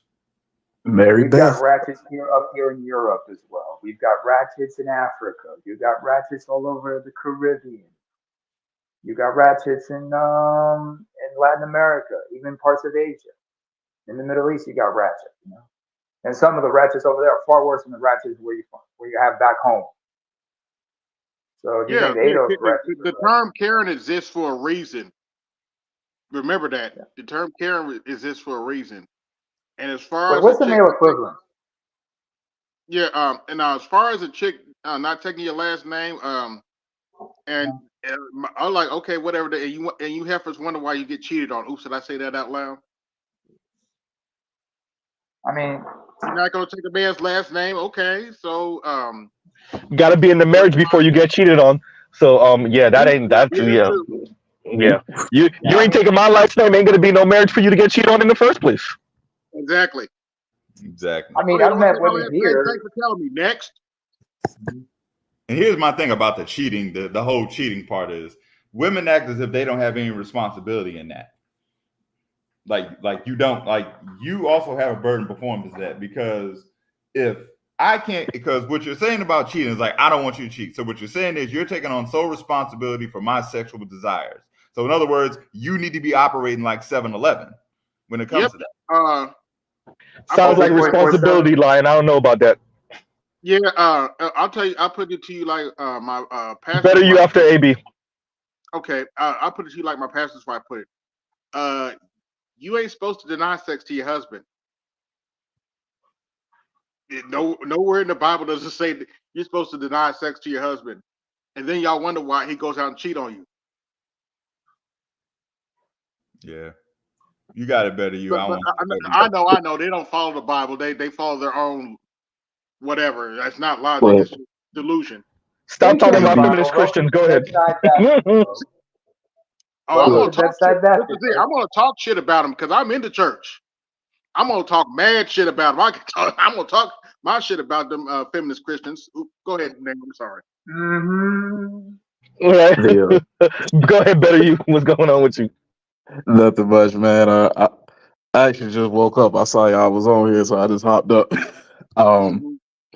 But I will say this, AB, what they do is actually not really that different than what I believe it was Thomas Jefferson did. Like it's the Jefferson Bible where he edited and redacted the parts of the Bible that he ain't like. And that's really all a lot of Christians do. You mean the Sally Hemings Thomas Jefferson? I'm just saying. You know, the one who somehow related to Condoleezza Rice. Hey, that's his direct descendant. You know, I didn't think you was gonna bring that up.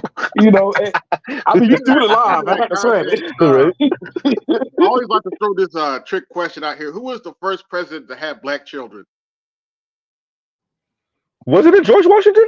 Shit, all over. Damn. But that's not official though, is it? He actually got it right.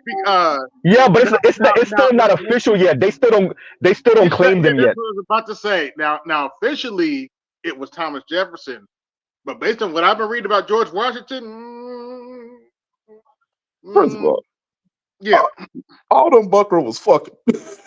Bro, that's all they did on the plantations. All they did on them plantations was rape the kids. I said rape on my time. God damn, I said it again. Okay, okay. Well, anyway, like, share, subscribe, hit the super chat, because clearly this isn't getting monetized today. So, but no, all they did was SA the men, the boys, the girls, the men, and definitely the women. Oh, but like, see, black women. There's an argument black women can make, but they're not gonna make it to the right people.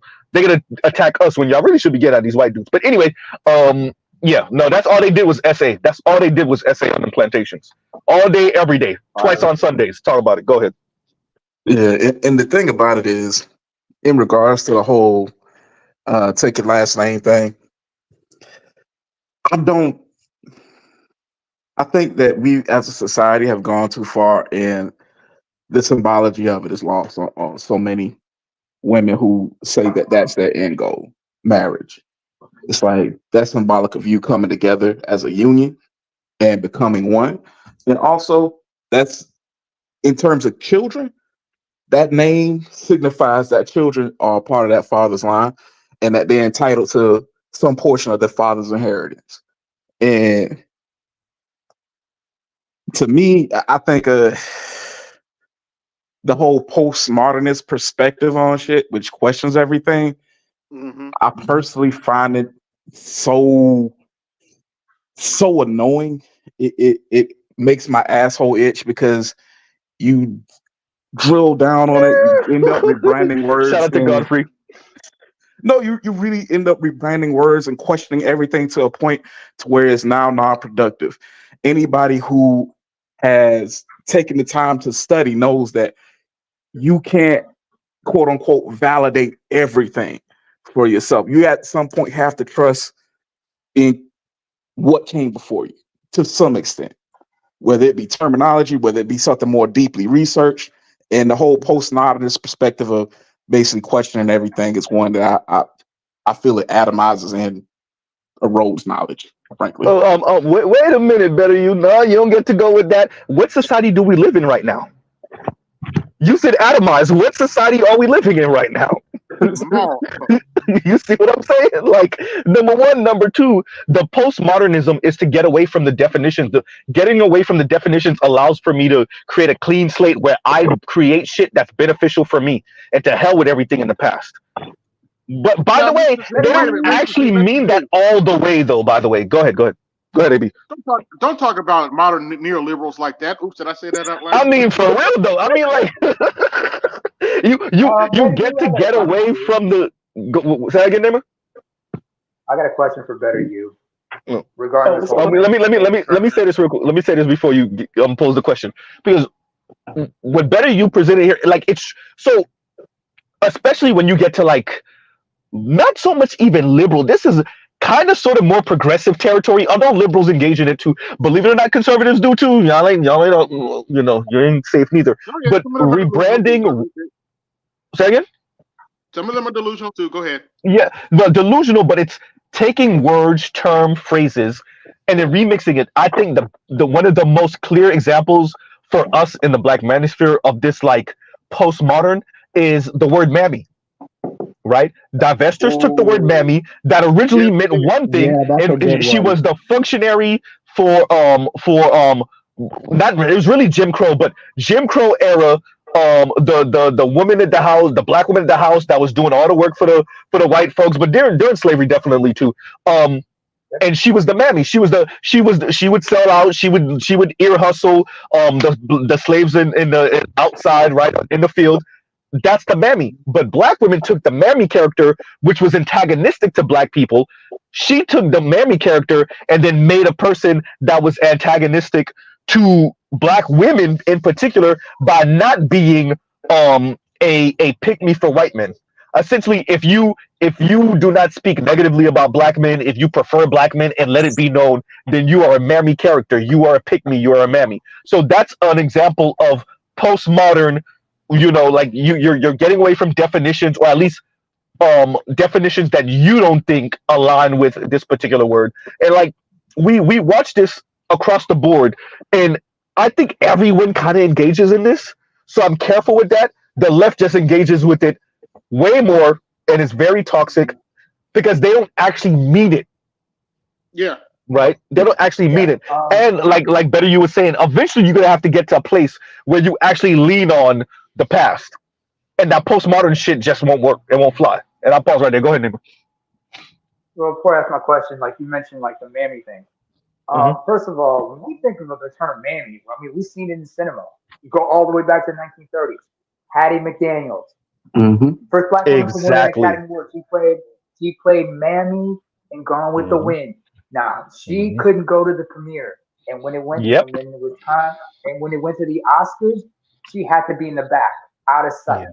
She went there with her manager and 2 people, came to dress to impress, ready to receive her award, but they had her in the back where they kept the door by the storage where the store of the awards were at and such, because they wanted her out of sight and out of mind. So when she won the award, I don't think they announced it; they gave it to her. But we've seen this kind of thing, like they talk about mammies. And wait, Neyma. I gotta mention this part too. And what was the line that stuck out the most in her speech? Do you remember what it is? No, I don't. I'm a credit to my race. Oh yeah. They had that lady read, "I'm a credit to my race." Oh boy. He played a couple other characters too. Yeah. He played a couple other characters because I remember, if you remember the documentary, "I Am Not Your Negro." Yeah. I watched it. I Am Not Your Negro. In that, they mentioned, they showed the whole issue of the tragic mulatto, because in that movie, Hattie McDaniels plays the mother of a mixed race child. And in that movie, the mixed race child is Passe Blanc. So she goes to the kid's school. This is in the South. And when they noticed her mom her mom did. Said, I didn't know what's her face was a color girl. I thought she was white and everything. But anyway, switching to terms and terminologies and shit. Better you, when you talk about try to redefine certain terms. Do you remember a certain episode on South Park where they tried to redefine a certain homophobic term and the boys ended up going to Congress over it? I don't think I saw that one. You guys Me gotta see neither. that one. It takes a jab at the whole postmodernism. Everybody trying to flip terminology and the meanings of it. And in the case of the boys from South Park, on that episode of South Park, Cartman and the rest of the gang, they tried to redefine a certain homophobic term, and they end up facing a congressional meeting regarding that term. Hold up, I'm sorry. Was that the episode where like they were saying? Nah, that was a different one. Was it? Y'all know South Park been on the air for like a billion years, so y'all gonna get your episodes all type of mixed up. Because I remember one where they were saying shit like 100 times or something like that. But I don't think that's it. I'm talking about the F word that's homophobic. How they Okay. I know what you're saying. The cigarette word. Mm-hmm. Yeah.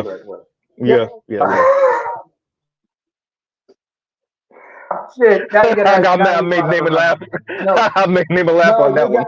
No, you triggered a memory. You triggered a memory for me. If you want, it's a really messed up memory. What happened was, this was in Treya. This is back home in Treya. And summertime, folks in the diaspora come home to visit. And my brother met this nice chick who's from London, Londoner chick, right? One time she came up, and he got to know her pretty well. One time she just approached him and said, "Excuse me, you go to that word?" He misunderstood it. He's like, "What?" And then she had to explain it's a cigarette. I asked for a cigarette. Oh, right here, go. And then the weird thing was, she came back to him, right? She said, "Excuse me, you mind if I butt fuck you?" And he's like, "What?" What? And he got confused. No, I'm getting to it. Don't premature ejaculate just yet. When she said, "Excuse me, can I butt fuck you?" He looked at us and was like, "What the fuck are you talking about?" And she said, "No, mate. I mean, can I light my cigarette with your cigarette? It's called butt fucking." That's what the Brits call lighting someone's cigarette with another cigarette. Wow. Yeah. What did you just tell me just now? Butt fucking, not butt fucking. Cigarette butt. I know. I heard you. I heard what you said. I'm just saying, like, that's crazy. But let me let Demetrius talk. What's going on, Demetrius? What's up with you? Hey, what's going on, V? What's going on, panel? We good. Let me just say this before I get to my part. Naima, that is a crazy statement. I ain't gonna lie to you. That sounds like what? That is a crazy statement. Anyways, listen. You understand you're dealing with a weirdo, but okay. Yeah. Let me get to my thing real quick, okay? So, with this whole conversation centered around marriage and relationships and the, I guess, interdynamics around that. Okay, here's my thing. Nobody really wants to actually follow through with what they say. Like, especially that Bowser lady. I'm not gonna say her name on here, but that Bowser lady, she's always talking about the levels conversation. But as we've always highlighted, the problem with the levels conversation is nobody wants to admit where their level actually is, because if they actually did, they'd actually realize they're normal, which actually means that they'd actually have to shatter their fantasy, which means that ladies like Bowser do not actually achieve that Disney princess fantasy, hearkening back to that whole wisecrack video going over the Disney execs marketing to young girls and women, right? So I've actually seen some of the first order effects in some of my college classrooms. I think I let somebody know this before. Like, this semester, I just wanted an easy A for one of my classes to, help boost my GPA. It's a 3 credit course anyway. but I'm taking race, class, and gender, and I'm kicking everybody's ass in that class. I'm kicking everybody's ass. I'm like, let me ask you something about race, class, and gender. Go ahead. Is it a positive experience or is it what I think it might be? Okay, it's not even really positive. It's just like, I would say it's negative because it's like more like suppressing, because the class doesn't even encourage debating. It's just you have to recall what the book says that this is, even though like in the modern contemporary times, there's a whole bunch of like fighting in the higher academics about what this stuff actually is. And if you try to bring it up in the class, you're going to get penalized. So I think it just gives me a front row seat to what everybody be complaining about. And I have my own thoughts about it, you know.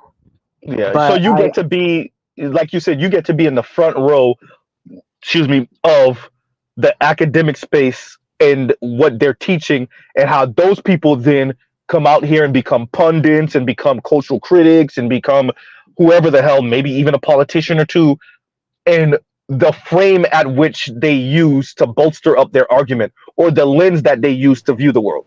You're in the front row of that. Yes. And the thing about it is, here's the thing.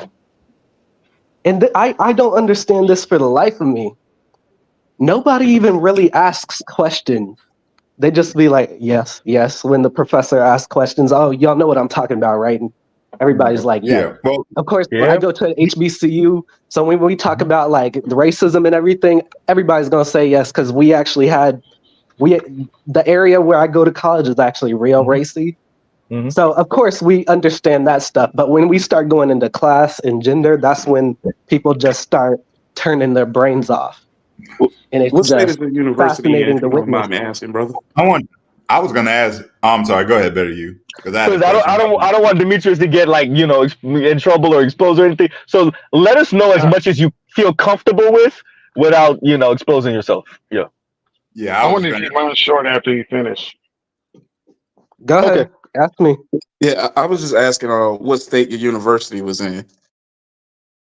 Oh, I'm already very open about where I go to college. I go to Prairie View. Oh, okay. Right down the street from where Sandra Bland happened. Yeah. Yep. Oh man, that every time I think about that, that's one of the stories that chops my ass the most. That one right there.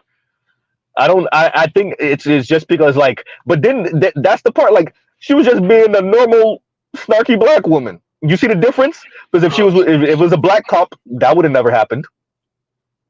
If that was a black male cop, that would have never happened. That's why you got black cops talking about, oh, we need to police our own neighborhood so that this stuff won't happen and all that. Yeah. You know, like if y'all go around Prairie View around homecoming time in like October, like there's still a memorial for the lady out there with teddy bears and all that. Yeah. Not even 40 steps off my campus. Yeah. It really messed me up when that happened, because I was like, that's just a black woman, and that lets you know, like, still the inner simpship, right? Because I'm like, that's just a black woman being a black woman, right? Just mad that you told her to put out her cigarette, and well, we know what the end result of that, all of that, ended up being. So yeah. Hey, Mr. Z, is it okay if I keep it short because I'm at work? Yeah, I know. Yeah, let's let Leon get a little space, y'all. Go ahead. So when we pay attention to what the women are actually talking about, like Bowser and many others, they're talking about classism. So they want to participate within the same class system. So what do we say white women do with their boys to protect them from low class women? What do we call that again? What's that word? What you mean? What is when upper class white boys marry upper class white women and when I called it class mate guarding? Yeah, classmate guarding. Thank you. Classmate guarding. Classmate guarding. So black Thank you, better you. I forgot my own damn term. Go ahead.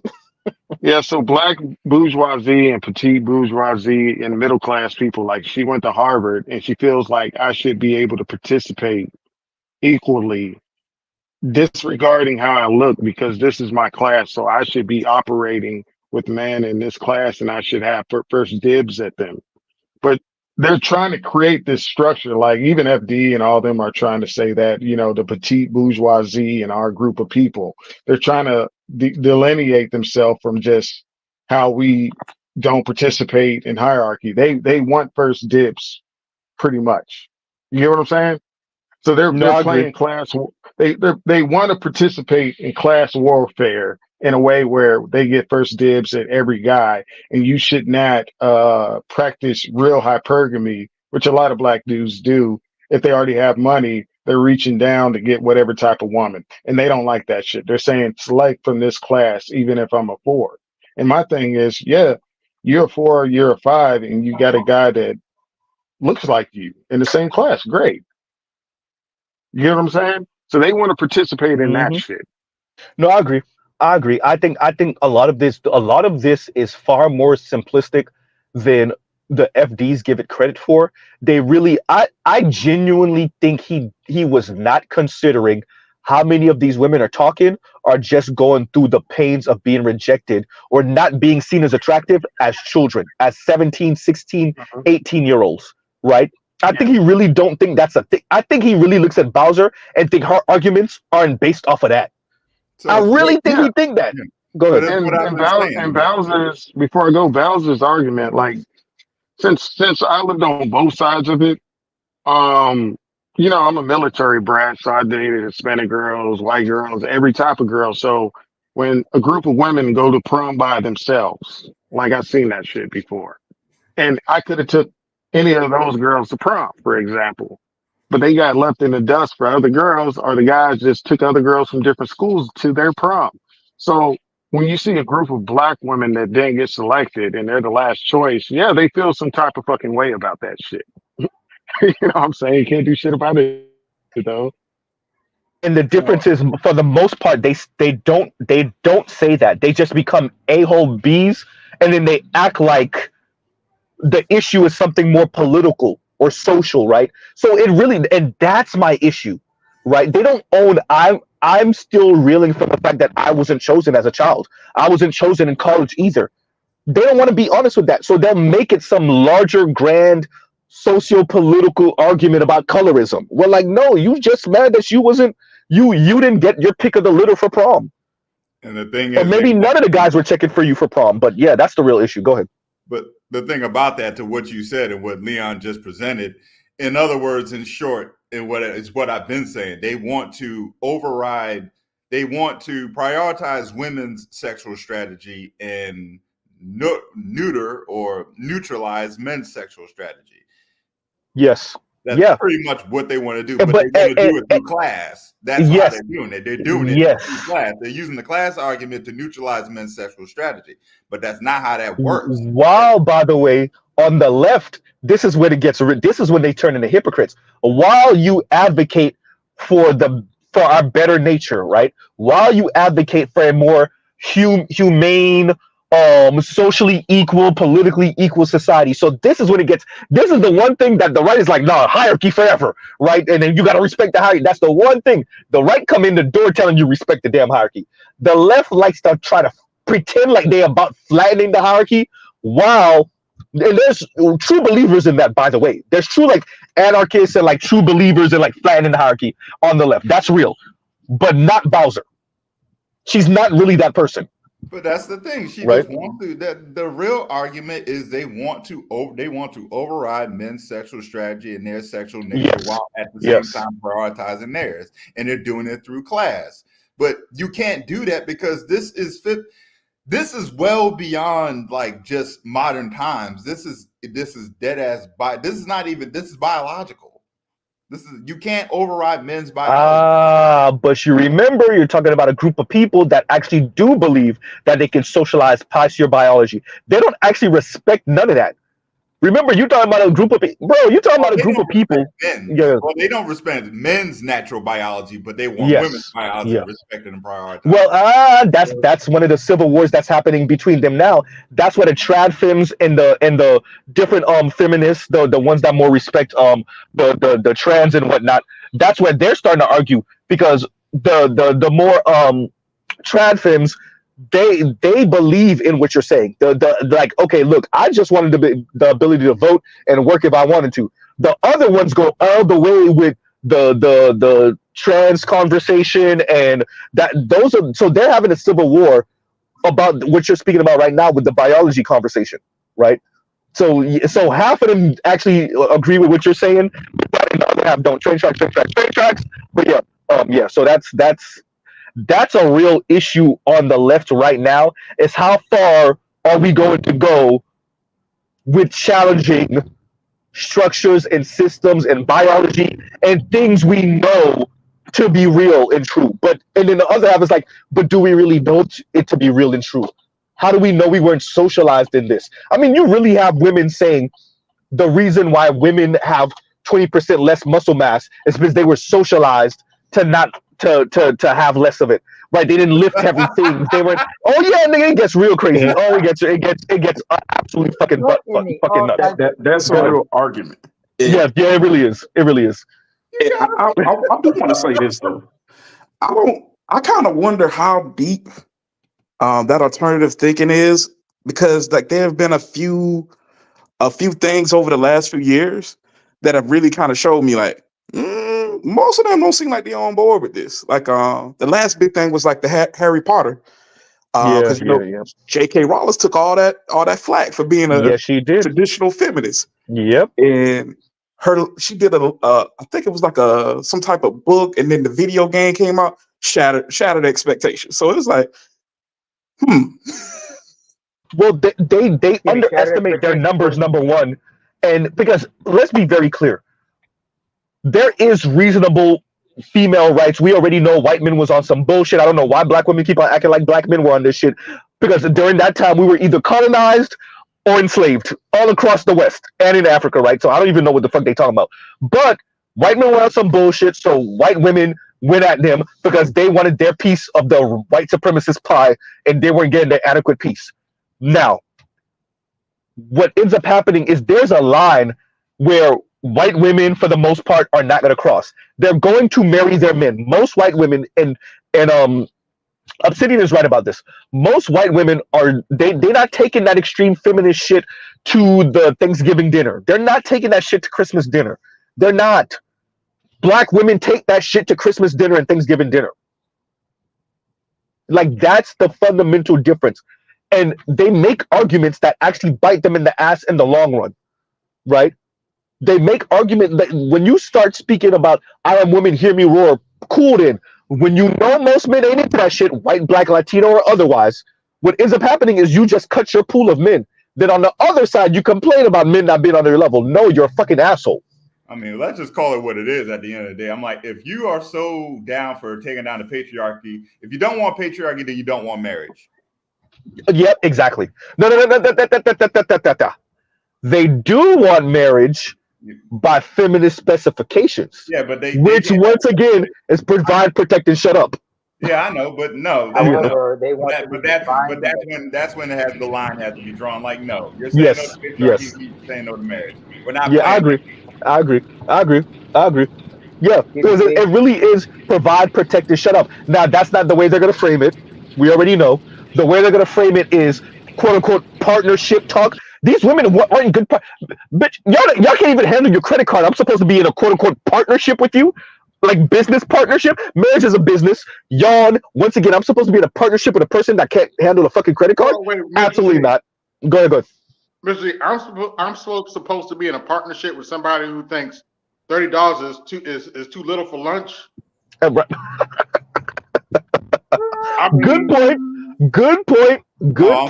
Or I'm supposed to be in a partnership that says 50 grand is not enough. If it's a partnership, why does it matter? 50 grand should be good enough, right? Hey, you're supposed to be in a partnership with someone that practices retail therapy whenever they're. Let me get this right. Me and you just got into an argument about money, and then your way of feeling better about it is to go spend more money. Most likely, I'm confused. Oh, the retail therapy. There's another term for that shit too. Somebody said it one time. I thought that was funny too. It's retail therapy and something else. I can't remember what it was. It was funny also. But yeah, like that. Does anybody remember Confessions of a Shopaholic? Secondly, I would say this. Shopaholic is a good one too. Yeah, that's a good one. Shopaholic, more also, I would also call this the Imelda Marcos effect. Because remember, let me shout out Detro for the Cash App. Thank you for not Cash App, the super chat. Thank you for the super chat. Like, share, subscribe, hit the super chat. Y'all go ahead. $1.99. But like I said, the first of all, Imelda Marcos effect. Because remember when the Marcoses were forced into exile out of the Philippines and such. When they stormed the presidential palace, they found in her home, in her wing of the room, in her bedroom or closet, they found 3,000 pairs of shoes, apparently. Wow. 3,000 pairs of shoes, folks. 3,000. Wow. Thank you, Lon, for the Cash App. Wow. This is back in the 80s. Hey, wait, neighbor. All of you sneakerheads, y'all ain't shit, right? Because y'all niggas don't got no goddamn 3,000 pair of shoes. All you Jordan collectors. I'm talking shit. But no, look, this nigga got 3,000 in the 80s. This is when Ferdinand Marcos, consolidated power and turned the Philippines into a dictatorship from a democracy. He was forced out of power, and he was forced into exile. They were exiled in Hawaii. When they raided the presidential palace, they found in her closet, they found, and it's a walk-in closet, man, 3,000 pairs of shoes here, folks, apparently, or something like that. Something like it was in the thousands. But it just shows you like how they try to redefine terms, like like they say, I want marriage, a partnership, whatnot. Like you said, they want a certain thing, but they want to redefine it, rename it something by their specifications, because they're trying to impose their way of thinking on you, their way of viewing the world on you, their ideology on you. By the way, some people just have this thing where Name, is that your background? What the hell? You got a Soviet era fucking plane flying past you? What the hell? Fucking. I thought Russian. I thought they signed the Warsaw Pact and they were invading Norway. I don't know. Like the fuck. I've got a neighbor downstairs. Okay. No, that was downstream. But truth be told, we got some Ukrainians down here as well. Some were exiled and whatnot. We got a neighbor who are Ukrainian. D-Show just named the SU-27. That's a fucking that's the name of the Soviet, Russian too now. Russian made jets. Well, they always start with SU shit, but SU, Soviet Union, yes. D-Show, that's funny. That's funny. Why are you so cool like that? You must be so. You always have to be cheeky about it, don't you? Look, man, hey, bro. I don't care what nobody say. Vlad is a bad man, bro. You do not want to get on the wrong side of Vlad, nigga. You will die from plutonium poisoning, bitch. In your teeth. I dare you to have a problem with Vlad and eat anything ever. Just get betrayed by your potato salad. You see what I'm saying? Hey, your potato bleeding from his eyes at Pizza Hut. What happened? Talking shit. Oh, you think that was bad? You know how he took that? You think that was bad? You think that was bad? Right. There were you had a bunch of separatists in the Caucasus, right? You know how he took that dude out? He laced a letter from home. They intercepted one of his letters that was corresponding with his family.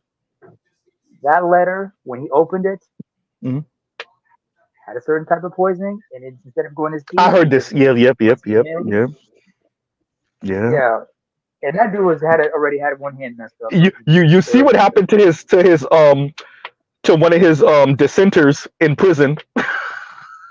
Hey, when I heard what happened to Prigozhin, I was like, nigga, what you thought, bitch? I would be there's no way. I can't even say anything safe because you can't walk because, you can't drive well, and clearly you can't fly. So when you had beef with Vlad and you thought you was gonna stay alive, it's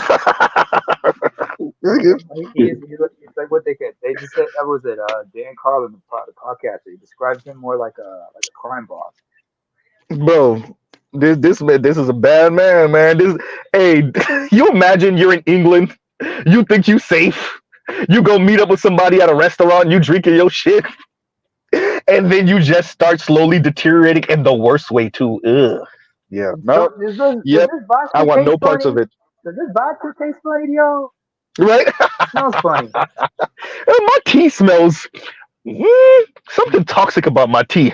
I can't taste something. What? Right? I can't taste this. Yo, why is your hair starting to fall off, dude? Is that a toupee or is your hair starting to Every fall day, off? Vladimir Putin wakes up. He feels like Michael Jordan. He's just like, and I took that personally. Bro, Vlad's bro. Vlad, and you know that's really like there's leaders around the world that are jealous of that. They wish they could move like that. Trump, but they wish they could move like that, right? Like there's a lot of leaders around the world that wish they could do that shit. There are people who actually move like that. Only when they do it, it's more silent. This dude, he does it purposely to let people know, hey, you fuck with me. Now Yes, that's a fact. Wait a minute, Mr. Z, don't talk Go about ahead. HRC like that. Wait, don't talk about who? HRC. Oh, right. Ooh, good point. Good point. Talking about Obama with that kill list. Oh, wait, you know what? That one too. Now you know why I'm saying the initials right, because I don't want to get turned in. Oh yeah, she's another one. You will get missing fucking with that bitch. Hey, you know it wasn't Bill saying them hits. You know it was her. Oh, that motherfucker offended me. It's that people will literally be forced to forget that you exist. They'll bring up your Right. name and be like, He who shall not be named, his ass. Yeah, hey, now, Mr. Z, remember. Go ahead. Now, remember, Mr. Z. mm-hmm. Remember, Mr. Z. Jeffrey Epstein committed suicide, allegedly. Oh yeah, right. Yeah. With his cellmate in the cell with him. Wow. And with that being said, well, remember he attempted multiple times. Mm-hmm. Allegedly. He attempted multiple Yeah, times. allegedly, exactly. Allegedly. Yeah. Allegedly. Yeah. You think that's scary? How about those of us who, especially somebody who grew up in this particular, who was born and raised in this particular country, the current crown prince is not somebody to fuck around with. Oh yeah, bro, I don't like that dude for shit, bro. I don't like that dude for nothing, man. I don't know what it is. I really can't stand this dude. It's something about his face that's very punchable. What dude? What are you talking about? MBS. Out of Saudi. Yeah, MBS. Yeah. Something, and he's the same age as me too. So I really, I don't know why. Go ahead. Don't talk about. I can explain why. Wait, name it. Let AB get that out. Say that again, AB. Don't talk about Vivek Ramaswamy like that. You said punchable face. Right? Yeah, no, he really does have a punchable face. But the thing with I don't know why I took the whole Khashoggi thing very personally, and I don't know why. It really that was the one that I really felt American. I'm like, bitch, you out here killing Americans, even if he was naturalized, and chopping them up. Oh hell no! I feel like if he would have been white, there probably would have been a response. But being white is not necessarily a guarantee. Because homegirl got ran over by an Israeli tank and nothing happened. You know what I mean? That's a little different. That's what I'm saying. So it's like different. It's different rules for different people. But I did want to say something about the whole marriage thing earlier about how they wanted stuff by feminist specifications. I do not know. Hopefully, it comes back. I feel. Hey, look, you sound kind of decent, Alan. You speak up. Going in and out, bro. Yeah, I can speak up. Can you hear me now? Yep. Okay, cool. I was gonna say they don't even want the marriage by feminist specifications because the moment you do that, they're gonna fuck you over and leave and take half your shit because then you're not man enough in your pussy by actually listening to them. Yeah. Anyway, that was my side. I don't give a fuck. Anyway, like I was saying, that was my. I don't give a fuck. Like I was saying. I would y'all couldn't make me president with him because I would have been like, pick somebody else, King. No, it ain't gonna be him. It ain't gonna be him. Nope, not him. I don't care if he's supposed to be in the line of succession. It's not gonna be him because that was the one time I really had the American flag flying behind me and shit. Because if it really fucked with me, I'm like, wait a minute. Because he was a journalist and he was saying shit about you that was fucked up. Now you offing niggas and chopping them up and putting them back. What fuck are you, a mob boss? Oh hell no, nope. Nope, not on my watch. He kidnapped the Lebanese prime minister. brought him back from Beirut Yeah, I heard about this. to Yep. KSA. He disappeared and made him sign sign a resignation. Yeah, I heard about this. Understand that, and understand that the like, if anybody understands the instability and tumultuousness of Lebanese society and politics, that opened a huge can of worms because there was a lot of confusion and whatnot. And I'm like, dude, do you realize what you're doing? This is your Dude ally. arrested his own family members. Now he had them in a really nice ass hotel. He detained his own family members. Yeah, he did. His father, he's just like his father, because his father is a disciplinarian type of person. Yeah. The king right now, even though he's old and whatnot, he is a strict disciplinarian. And this guy, he's got half brothers, by the way. He's got older half brothers. Yeah. The difference between him and his half brothers is this: their mother, his half brother's mother, the mother of his half brothers. Yeah. She is from high society, from a prominent family and whatnot. And she came from like the urbanized background. They would tease him and torment him because his mother is of Bedouin descent. That was one of the reasons why and plus they say that one of his favorite games is Call of Duty. So this guy likes to, he loves his COD. I'll say that much. Plus, he kind of skipped over. From my understanding, there was another one that was ahead of him in the line of succession that pretty much he was able to skip over. I don't think it was a brother. I think it was a cousin. It was a cousin that was supposed to be ahead of him in the line of succession. But the Saudis don't follow the like with the Brits. They don't follow the line like that way. It's brother. It's brother. Because I remember, because when I was born, it was the year I was born. They had a previous king, and then it's like and I've lived to see like 3-4 different kings and rise to power. All of them were half brothers. Each had a different mother from a different tribe and whatnot. Because the patriarch of it. Oh, there's a trigger word. The patriarch of it. King Abdulaziz bin Saud, when he established his kingdom, he had a wife from each of the various rival tribes, and one they could not stand with is the late King Abdullah, who the MBS's father succeeded after. His mother came from a rival clan and the father took a bride from that clan because just to keep the peace. But MBS just there's some other. Yeah, I know. Let me get this out real quick because something sadistic about it. Because Better You said something earlier that said that make my ass itch. MBS make my this dude make my ass itch. It's just I can't stand this motherfucker. Like I don't know why. I'm like, bro, I can't stand this motherfucker. Like I don't know. Yeah, I couldn't be Biden. I would have been like, I'm not Trump player. Hey King, pick somebody else. I don't give a fuck. I don't care about your rules. Pick somebody else. Yeah. There would have been somebody. I don't give a fuck. Yeah, go ahead. I'll be real with you. Z, I feel you on that because when that whole shit happened, if there was ever a time for America to be America, it was there. Right, exact man. I would have been on the line with the motherfuckers like, hey, look, either some shit gonna change, or it seemed like your country needs some freedom. For real. Hey, I'll be like, hey, you see what you did? You see what you did to Khashoggi? You see what you did to Khashoggi? Do you really want to play this game? Either you step down, or there'll be some on some street shit, right? There'll be some repercussions and consequences, boy. Like hey, Mr. Step down and you get this is all the step down and you get put down. You see what I'm saying? Yes, sir. Yeah, this is all the president needs to say. It looks like your country needs some quote unquote democracy. Right? You know what?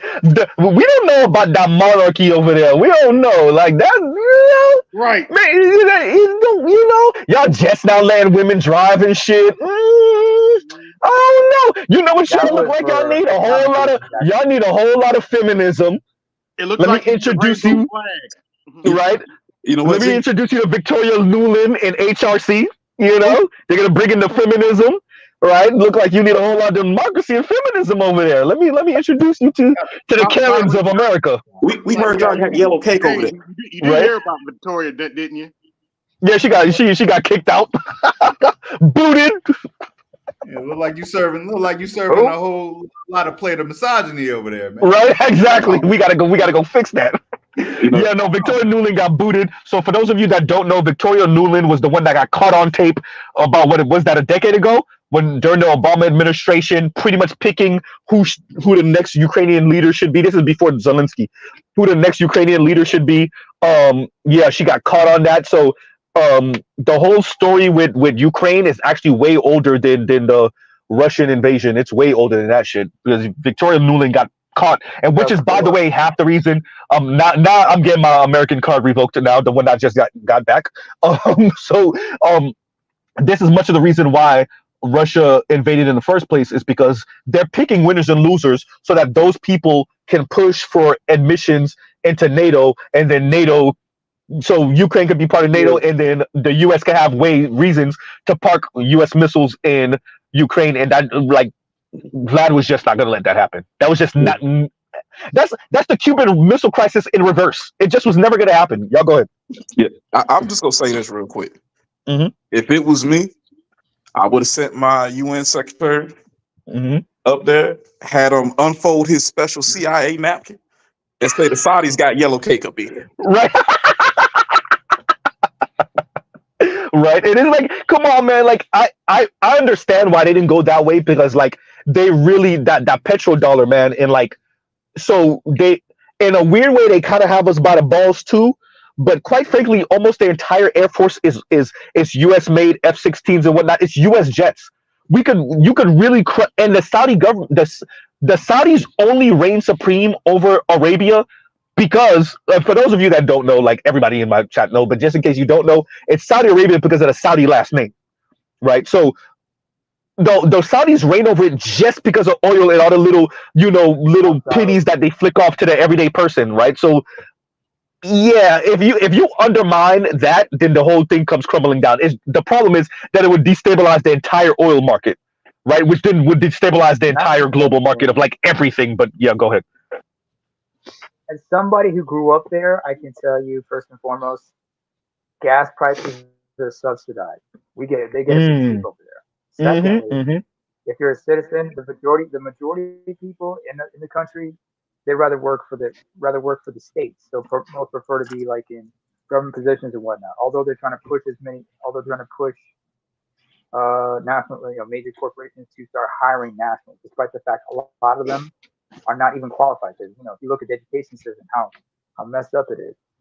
I remember this is back in 2000, not 2010, in the 2000s, folks. I remember reading a National Geographic article. And they said, like, was it by 2005? Every year, 4 out of the 5 PhDs that are earned are in religious studies. I'm like, in Saudi Arabia, this is a generation you're hoping to replace. Yes, this was back in. Oh hell no! 2005. 4 out of the 5 PhDs were from religious studies. Let me get this right. Wait. Let me get this right. Wait. In other words, you try to tell me that black women got the Saudis beat when it comes to degrees that actually mean some shit? Oh goddamn, y'all fucking up. Sorry. It was too easy. I had to do it. It was too easy. Go ahead. Nigga, I will say this right now. You have no idea. Some of them who get scholarships, go to universities in the States and UK. They hire other people to try to do their English exam tests. So when they get there, oh yeah, well that's that one don't mean anything to me. You want to know why? Because I mean, like it's still important, but because it's too many. We learned with the college school scandal what these people are really on. So like, just in case you didn't know, or just in case you were skeptical, like no, the motherfuckers is out here scamming the whole world to get a degree, and then use that to justify their wealth position in the first place. So they already got the money, right? Or their kids are already gonna have the money. They just use the degree as the excuse in the future when this person is your boss or this person is a CEO or CFO, and you realize they're dumb as a box of rocks. They'll still have the degree and be like, "Well, I earned it." No, the fuck you didn't. Go ahead. Don't talk about Hunter Biden like that. Hunter Biden, Jared Kushner, name them. All of the goddamn Trumps, name them. Tiffany's probably the smartest one out of all of them. As a matter of fact, I put money. Tiffany's the smart. And don't forget what I told y'all. I mean it. Don't be surprised if Barron is the next Trump president. I'm telling you. I can see it. I see Barron being groomed. I can see it. I'm telling y'all. No, it's not gonna be Eric or Junior. Definitely not. And plus, Barron looks like him the most. Barron looks just like this motherfucker, but taller. And he's towering. He's 6'4" already. Yeah. He's not even 18. He's already 6'4". Yeah, that's insane. Anyway, that's crazy. My father, like you brought up like what's messed up. My father, when he was working there back in the kingdom, and thankfully, my dad was in the work with Americans and whatnot. I remember we used to talk about how rough it was, coming up, because I was too young to remember a lot of this stuff. He said, like, let me tell you something, son. A lot of the shit over there, you try to get some shit done over there, they fuck with you with the bureaucracy and everything. More importantly, they're always, especially when it comes to like the construction companies and whatnot, a lot of them can be corrupt as hell. That's why he talks about whenever you have to, have to work on certain projects for your government, you have to deal with local contractors at times. It got frustrating for him because and the white boys trusted my dad because he's the only one who spoke Arabic, and he talks about like, let me tell you something. When you look at the budget and everything, and look at me, Nema, considering you graduated in accounting, you understand where I'm getting here, where I'm getting at, boy. Corruption is a motherfucker over there. They corrupt as hell and they do shit on the cheap. I bet. I mean, I bet your entire government is built off of oil, bro. Your entire forget government. Your entire society, and this is the problem with China. This is why China is built off of a house of cards too. But your entire system is built off of one resource. One. So it's a banana republic, is what I'm hearing. Essentially, and it's being propped up really by U.S. weaponry and you flicking off crumbs here and there to the general public. Just to keep them right? Just enough to keep them quiet. Come on, man. You know what this is, man. Way, it's a tier system. And it's a tier I'm Haitian. I know what the fuck corruption look like. Anyway, go ahead. Hey, you think it's bad? Let me tell you something. It's a tiered system regarding residency. Yes, I heard. From the West, they're going to I know. I would tell you this right now. If I was living under at the time, Ethiopian letter Eritrean passport, I would get treated like shit. But if I went over there now with my Norwegian passport, they still want to call me, the racial slurs, but they got to, put up with me a little bit. They got to show a little, decency with me. Translation. Fun with people, right? So in other words, you telling me even the white Arabs are tap dancing for white people shit. Motherfuckers is still biologically white too, but anyway, go ahead. Or genetically white? It's really not a real thing, but anyway, anyway. But they're not the only ones in there. The entire GCC is like that, They're all off of oil. And they're scared of who's across the Gulf from them. And those cats over there, the Persians, they are highly motivated, well armed, well trained, and they're scared. Wait, name it just in case, because people might not know. If y'all don't know, Iran and Saudi Arabia don't fuck with each other at all. Like they snipe at each other.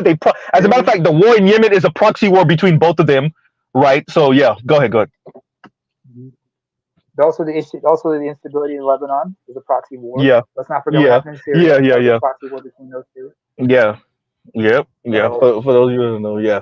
Look, hey, by the way, let me ask the panel this: Is this us being multifaceted and talking about other shit than black women? Is this what it looks like? I know, right? Yeah, but it also man, fuck that. Wait, Lion and then Demetrius, go ahead.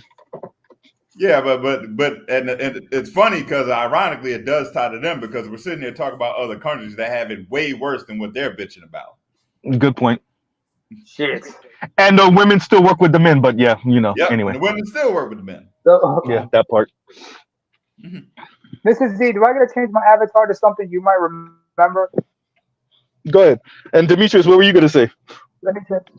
No, it's just like I find so much stuff like to research on your channel, bro. Like I didn't even know this stuff was going on.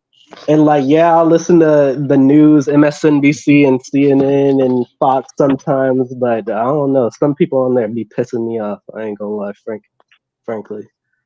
Other than that, I guess the other thing that I wanted to bring up, and this is just a side note, and then y'all can get back to talking to whatever y'all wanted to talk about or whatever. No, you're good, bro. We freestyling. Go ahead.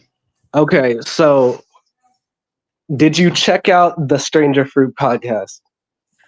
Bruh, why is Donovan still on the same shit? Because no, here's the thing, right? The thing about the Grapevine, right? It was a very, if you listen to, what's her name? She was the one who was always problematic, Seren. Oh yeah, Seren. Yeah. She was the one that went in. Say Akametsu or something. Yeah. She went in on what's his name, Bruno Mars. Yeah, and like she actually said like the way that she was behaving on that platform, that was a role given to her to make it more interesting, I guess, to capture more views. So wow. Yeah, and then like once they were done with her, they ghosted her and everything. So I guess the same thing happened to Ashley Acuna when Donovan was done with her, because really the producing talent came from booty partners. I thought Ashley Acuna and because from my understanding, I said Demetrius, my bad. Donovan is the one that got Ashley Acuna into wherever they worked together. I'm not sure where they worked together. I'm pretty sure it's one of those entertainment houses, BET or whatever the fuck.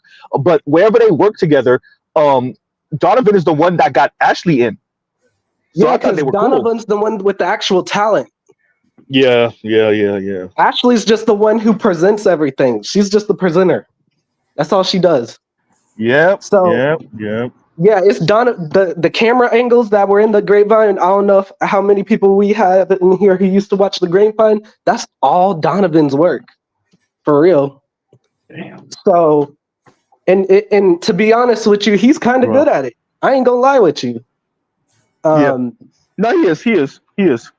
So the thing that shocks me about the Stranger Fruit podcast is he kind of doubled down on everything. Yep. He doubled down. Yeah. And for those who don't know in the chat, the Grapevine was a show where they brought up like topics from across the diaspora and debated and argued with them in the room. That's where we'd be talking about Uchechi, Seren, and by the way, black that. men were always ain't shit. Always. Yeah. Without they even question, had a nigga. black male bashing episode. They literally had a couple of episodes titled this. And it always was like, yeah, y'all ain't shit and we gotta keep on bashing y'all. Now shut the fuck up. Right. And the thing is, you can't find their videos anymore because they like scrubbed their channel. But I guess like the only returning people are Dr. Donna, that's the sex positive therapist, and then you got Jimmy, and then some LGBT. Jimmy was the one that hosted them on Hot 97 when was that Jimmy, right? That hosted them on Hot 97 after that whole blow up about Bruno Mars. Was it Jimmy or was it Carl? It wasn't Carl. Well, wait. Carl was the heavyset Haitian brother. I thought that was Jimmy. Oh shit! No, I thought it was the other. Okay, we getting them confused because I thought Carl was the heavyset, and then Jimmy was the one with the bit of like. What did he have an overbite? I think he had an overbite, but like because one of them is the one that interviewed them after the whole Seren blow up about Bruno Mars, which Seren didn't. Which is funny, but Seren wasn't actually there for that interview. But yeah, I remember that.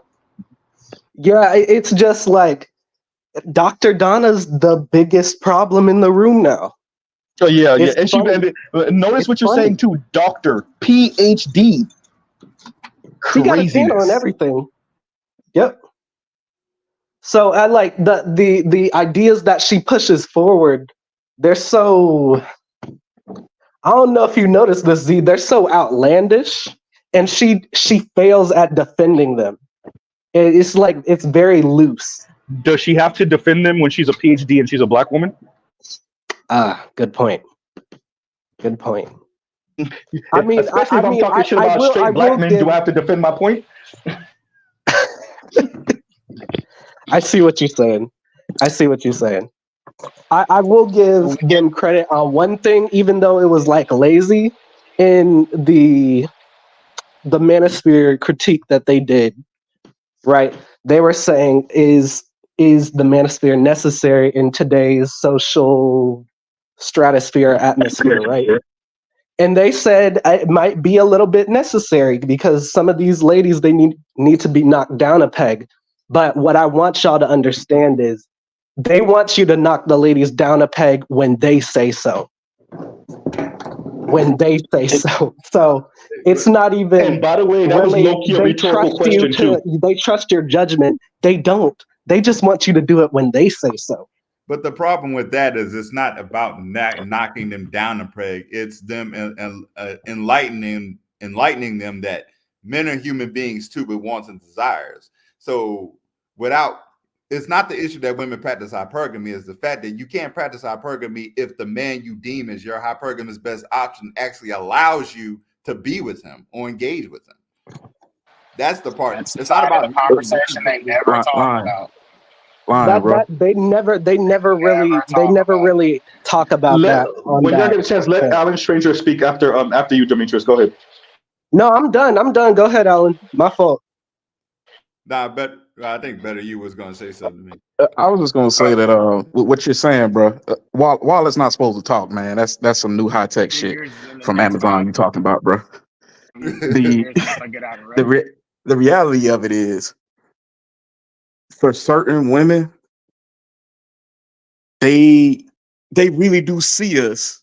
And Z, you said this before, as defective white men. And as a result, they treat us like that. They think that our disposition is like that, even though we grow up in the same houses, come from the same communities, and everything.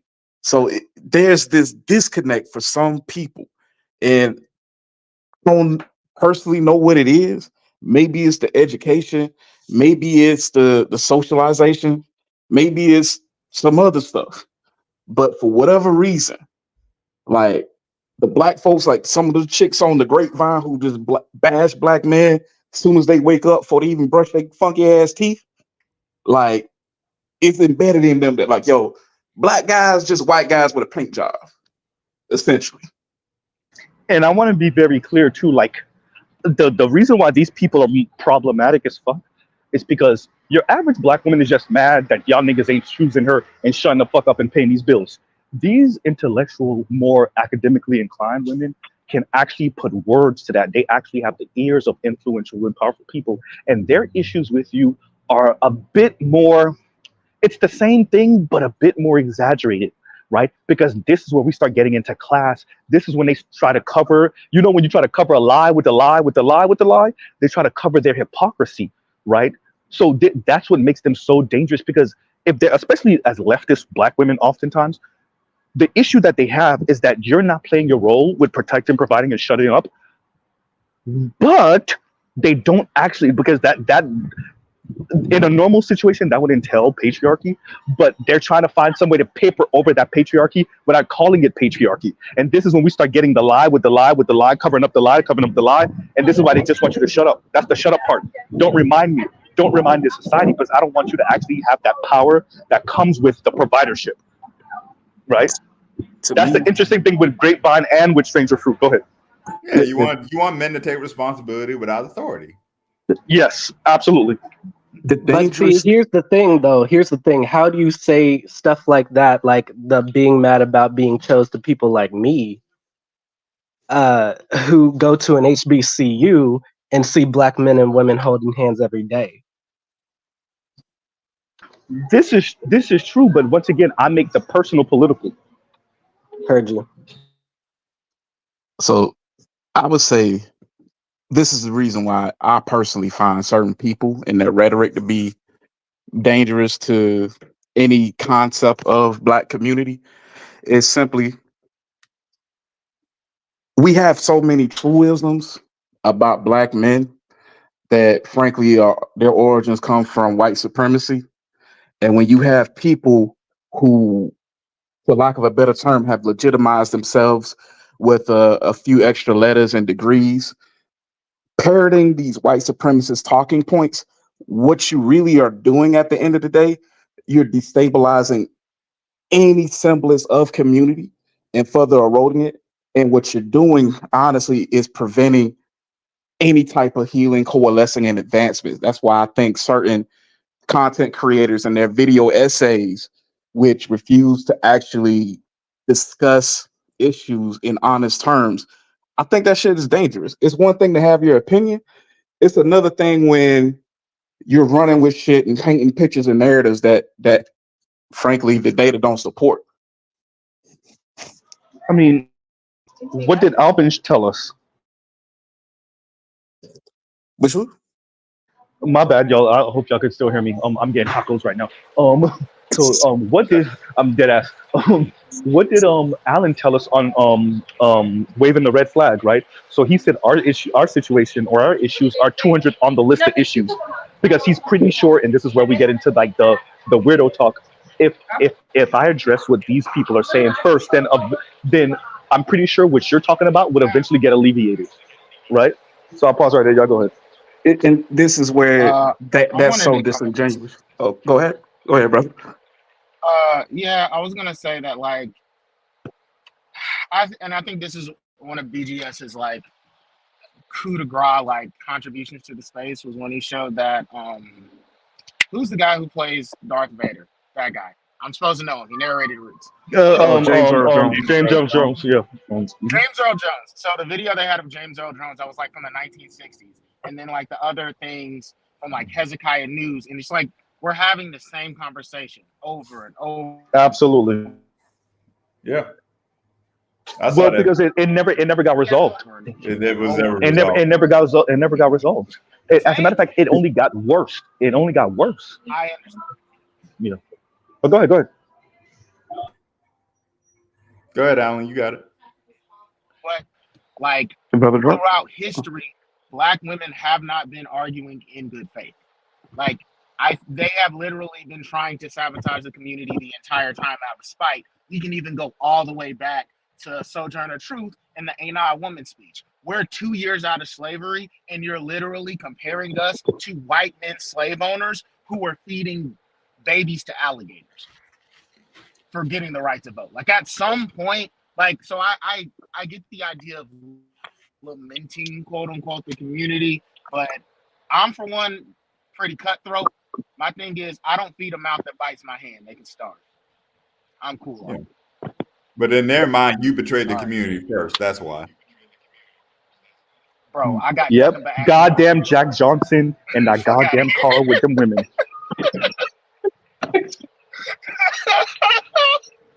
In their mind, you betrayed the community first. That's why they're acting out. I'll say it again. Goddamn Jack Johnson. Fucking Jack Johnson. It's not about betraying a community. I just came up for this point. So when you go to college, I'll make it a little easier. Okay, you have your uncle, you got your cousin, you got your grandfather, you got their homies, and all their wives are cool with each other, are within the same network. You having an opposing position actually affects his day, because his woman's gonna ask, why is her man acting like this, and why does he have these positions that he has? And what happens is your granddaddy don't get no ass, and he gets yelled at, your uncle gets yelled at, and they want to play keep the peace. So you have to understand that most guys, even if they can't articulate it, something's wrong. Okay, but the fact that if my woman goes to his woman and they start talking about it, actually take it out on their man if they don't get the other guy to perform like they're performing.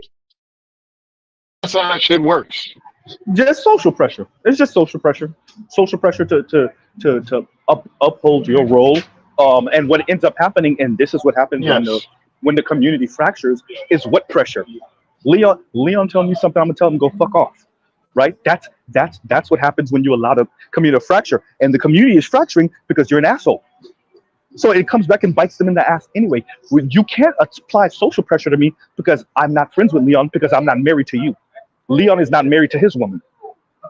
What social pressure?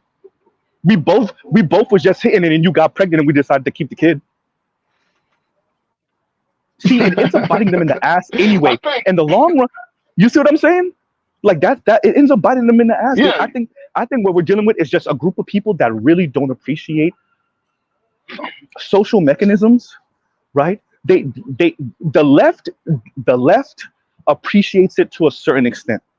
But the problem is when we get into the conversation of incentivizing the men to participate, hopefully enthusiastically, in the uplift and the maintenance. When you saw FD come on my channel, especially the second time, it was to attempt to shame me.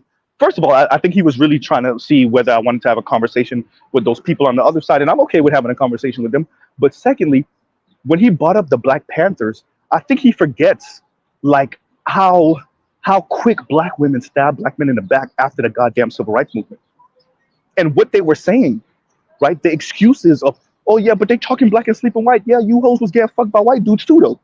I seem to forget, but I know my memory escapes me. But Loving Virginia, that was a Black woman, was it not? Yeah, that sounds like too factual and historically accurate, though. Was that a Black? I could have sworn that was. You're a Black in the woman. way of the propaganda, Lion. You are in the way. How dare Thank you. You forgot about Bigger Long. I could have Right. sworn that was a Black woman in Loving Virginia. If y'all keep fucking around, they gotta remix the whole entire Jim Crow era, and they gotta at the end is gonna be some nigga that sold out everybody. Bro, it's just gonna be it's just gonna be like Terminator scenes, except it's just gonna be a whole bunch of clones of Bigger Long, which is the wildest name ever, nigga. Bro, but do you understand how foul it is? Y'all give me a second. Oh, my bad, y'all. Do you understand how foul it is to rewrite Harriet Tubman's story with a black slave catcher, number one, and then got the unmitigated gall to name this nigga Bigger Long? And to make him, even though you pretend like the central villain was the white slaver, you make the black man, you make the white man have to kill the black man, but the black man is so gun-ho about catching him, this black woman, so that he could go fuck white women. Did you mind you? This is during this is slavery. Didn't Harriet tell her own story to an interviewer? Yeah, but that doesn't mean anything about propaganda. Man. You see what I'm saying? Hey, that suck teeth sounded Jamaican as fuck. Bro, it just sounds like a Rick and Morty episode. It sounds like a Rick and Morty episode, and it's just like a literal black penis on a horse chasing down slaves. Like, what the fuck, bro? Who wrote this shit? Galloping, right? Y'all give me a second. I mean, at the end of the day, you know the thing about the income thing, and here's the thing, even though they're completely unrealistic with the income, okay, you want to break down black men's finances like that, fine. I wish you would break down your bad eating habits and your lack of going to the gym and even your bad spending habits with the same tenacity that you break down black men's lack of finances. Like, if you actually matched the same tenacity when you did that, I wouldn't even have a problem with it. I really wouldn't, but you don't. That's the part that makes me scratch my head. Brazil is what black women could have been. Just saying. Oh, well, yeah. What you mean by that, brother? Oh, if they actually worked out, take care of themselves, and actually knew what the fuck a salad was. Yeah. And it's, bro, I'm just saying. And instead of complaining, every time they complain about 50-50, if instead they did a squat, that's what the fuck America would look like. That's what I'm saying. If you could squat 120 pounds in 5 to 10 reps, maybe you might have. Hey, can I brag on my lady real quick? Let me brag on my lady real quick. She could squat 300 pounds. Anyway, y'all go ahead. Hey, get it. Now, we just need another like 70% of black women to go ahead. It also means that if I piss her off, she could kill me in my sleep with her knee, but that part too. But everybody got to go some way, man. It may not be the worst way to go. You know what I'm saying? It may not be the worst way to go. There's worse ways to go. There's definitely worse ways to go. Yeah, man. Yeah, man. Mr. Z, man. I was just at the gym earlier today. I was like, just getting back into my gym groove, man. I was leg pressing 630. So you see what I'm saying? Were them big girls still chasing after you, Kev? I'm joking with you. Go ahead. Yeah, bro. Yeah. I go to a boxing gym. Ask me any black women are there. Hey, there's black women in there. You just don't see them because they're invisible because they're really not there anyway. It's a figment of my imagination. Yeah, bro. They're there. You know what? I got a better one. They're there. You just too busy looking at them light skins and them exoticals and them white women and them Latinas. Let them tell it. Bro, you real shit never want to see a black woman, bro. Go to an MMA jiu-jitsu gym. Them motherfuckers never there. Ever. I went not even close. I have yet to see a black woman do jiu-jitsu. All of it. Or even when I go to a gun range, even when I do see a black woman with a gun range, she's with a black man. I've never seen a black woman at a gun range by herself. Let me bounce this off y'all, man. Have y'all been seeing like black chicks getting into like country shit? Low key, like yes, music? But we know what that really is, country though. Dancing? You mean like country music? It's like the music, the garb, like the boots, the big ass hats and shit. Like I've seen the I've seen it. But we know what that really is, though. Like White Zaddy, come look at me, see me, I'm here. I like country music too. Notice me, senpai. But like we never, and notice how we never do that, because you notice how like how hip hop culture has influenced everybody else, because you see it in other communities, including country music. Yeah, including country music. Like you see how our culture influences everybody else, but hierarchy. Exactly. Racial hypergamy, everyone. Racial hypergamy. Last time I checked, imitation is the highest form of flattery, and I'm saying more imitated more than anybody else on the face of this planet. Afro-Americans. But case in points, like we said about country emulating hip hop. Who's ever heard of a country song called "Honky Tonk Badunka Dunk"? Honky Tonk Badunka Dunk. Never heard. No. Yeah, I didn't know that was a thing. There was a song called that. Why would you bring up that crime against humanity, dog? I'll tell you how I know. I was thinking about that shit, bro. Nigga, I'm gonna tell you how I know. By the way, I know. It says, "Lord have mercy, who put them bitches on that honky tonk badunka donk." I know. I know that song. Yeah. Thank you, Big Kev. Oh, by the way, Kev, how's your knees, by the way? You got, when you squat, you got to protect the knees, you know what I'm saying? As well as the hips. Well, I'm doing I'm doing leg presses. My knees feel fine. Again, it's just a matter of just, getting back in the habit of going to the gym, that's all. Oh, by the way, Mrs. Z, if you want to talk, you talk about your lady, how she can squat a certain amount, right? So she got them strong ass thighs. Do you remember the henchwoman in GoldenEye? Oh yeah, I remember. I know exactly who you're talking about. She actually killed that dude by crushing his spine because he couldn't breathe. Yeah. Yeah, I remember that. So it's either that or death by face sitting for Mrs. Z, or death by red bottoms. Ooh. Death by face sitting doesn't sound too bad. You remember Futurama? Death by snoo, nigga. Yeah. What did he say? What did he say that the what is it? The body is what did he say? The spirit is willing, but the body. He said something.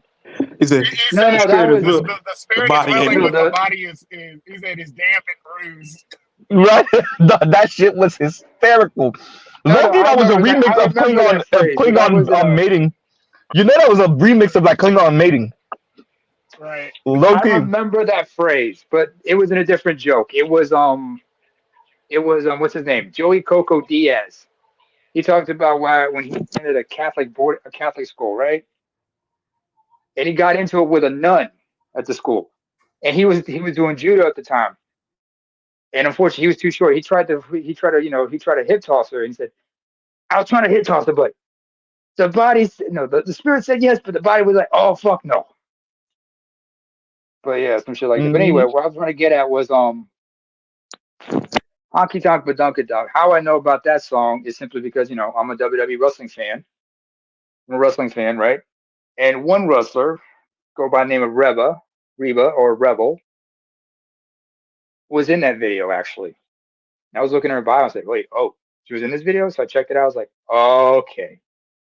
We're talking about a white woman who's got some ass on her. She got that ass. It's crazy because like country music, like I remember watching something. This was years ago though, and they were kind of having an existential crisis because they were saying, too many country producers are using like snap beats, right? And I'm like, I wonder where they got that from, huh? And it's old, nigga. We've been left that shit. Yo, why y'all using it now? There's a country singer right now. D4L came in for royalties. You see what I'm saying? Yeah, that too. There is. What you say about being the man? Are you the man? That's what you're saying? No. What I'm getting at is it's a song from D4L called that we're referencing. Go ahead. Well, we might as well be quoting Bill Bev DeVoe. Never trust a big butt and a smile. Shouts out to a certain individual I remember back in the day. But like we're talking about like that ass and everything, country songs. There's a country singer. She's like white shit, blonde hair and everything, cowboy hat, but she's more known for her ass than she is for her music and shit. I gotta find her name, and I gotta look her up and try to find it. Notice that we went from talking about black women to geopolitics to fuck Mohammed bin Salman, anyway, to MBS, to the Saudis, the Middle East. Now we talking about country music. I'm just saying, I would in country music. True. I would also like to say that these women doing squats and getting huge booties is not for anybody else for black men. Let me go ahead and say that first. Hysterical. Everybody else is like, nah, I'm not, bro. Kinda, but not really, because it only goes up to a certain point. Because even they will like wuss out and tap out and be like, oh no, I ain't built like that. Like, bro, bring it over here.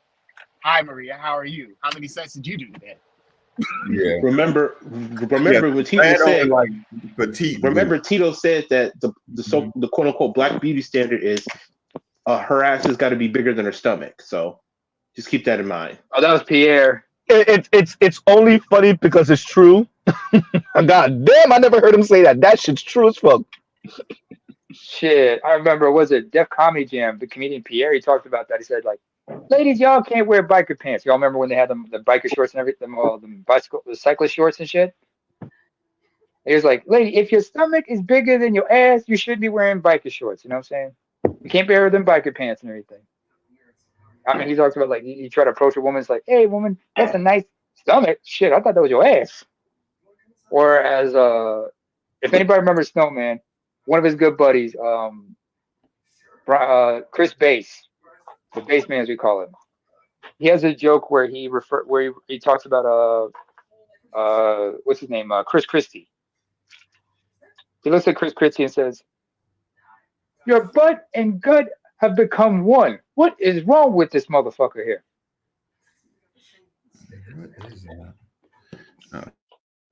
Chris Christie lost some weight. And he was the one person that sounded sensible during the Trump election. I'm sorry, y'all. I'm eating. Go ahead. Don't talk with your mouth full of business. My mom might pistol whip you for it. Shit. Hey, guess what? Nobody's around. Yeah, that's true. Hold on. Let me check my avatar. You're not supposed to speak with your mouth open because first you're gonna spit out food. Secondly, because it's just unsightly. And well, I'm not spitting out food, and well, nobody's around. Go ahead. Well, the thing about ass is that like white dudes like small, petite ass. They like them fit, but they're small, petite. Us men, we don't mind it being a little bigger as long as it fits. That's the difference. And not saggy. And this is important that we got to be honest. We like bubble. They no point in having a fat ass if that shit's flat or if that shit's a pancake. Bro, and no point, bro. Bring me the diaper booty. No, I'm good on the diaper booty. You see what I'm saying?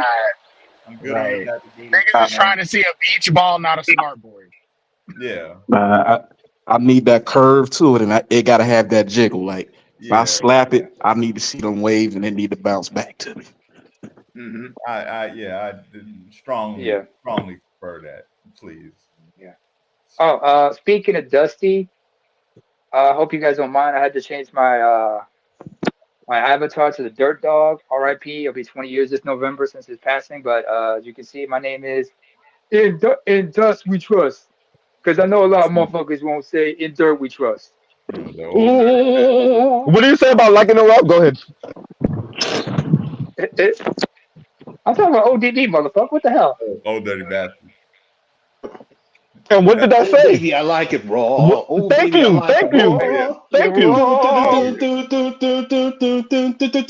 Yep. Might as well start singing dog shit while you're at it. That was a good song. I'm just saying. No, wait, no. I said it and then you didn't say anything. I'm like, I'm making a reference right now. Go ahead. Hold on. Since we're on that, I might as well look at you, Khalees, and say, bitch, you better have my money. You got my money? Where my money? Give me my money. Bitch. Leon said, we like that browser ass. Nah. Wait. What ass? Yeah, what ass? What is that? She looked like she, I just realized something. 404 ass not found. Yeah. I mean, I'll give this a credit. I'll give her a credit. Time out. That was funny. No, they said, is the ass in the room here with us? That shit took me the fuck out. Yes. Yeah, I'm like, I'll give her this. She's not obese, but I'll leave it at that. That's a fact. She's not obese. So just to be fair. Her ass is disappearing into her head like Homer Simpson. Yeah. Like your head is bigger than your ass, ma'am. I need you to stop. We only get at her because she's an elitist asshole. I want to be very clear what I'm saying. I don't want to play. Sometimes I want to play the same game she's playing, but I am a true believer that when I realize that you're getting at me, I don't have to play the game the way you playing. The way you're playing the game is you're calling on the same system that wants to stand on black men's neck anyway, and you're using language that is easily identifiable to them. In other words, you're using white, feminist, liberal language to get at us. I don't have to do that.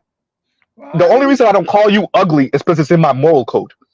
That's the only reason I don't tell you what you actually look like and what we actually think about you. Let's be very clear. She described as ugly. Yeah, but bro, this is sure is nice because I'm sure it's fuck not. You see what I'm saying? So that's the only reason I'm not getting at her the way, because I think we can still make good intellectual arguments to what the hell she's saying. But let's be very clear. I'm not gonna engage in a rigged game with you where you already got white feminists on your side anyway, because they're using women like you as proxies to get at white men. Pretty much. And you don't think the funny thing is you really don't think those white women know you want their men? Thank you. And you want to be them. You think really you want to be them? To just go ahead, go right ahead, sure. Yeah. And so that's all it is. Hypergamy, you are. Mm-hmm.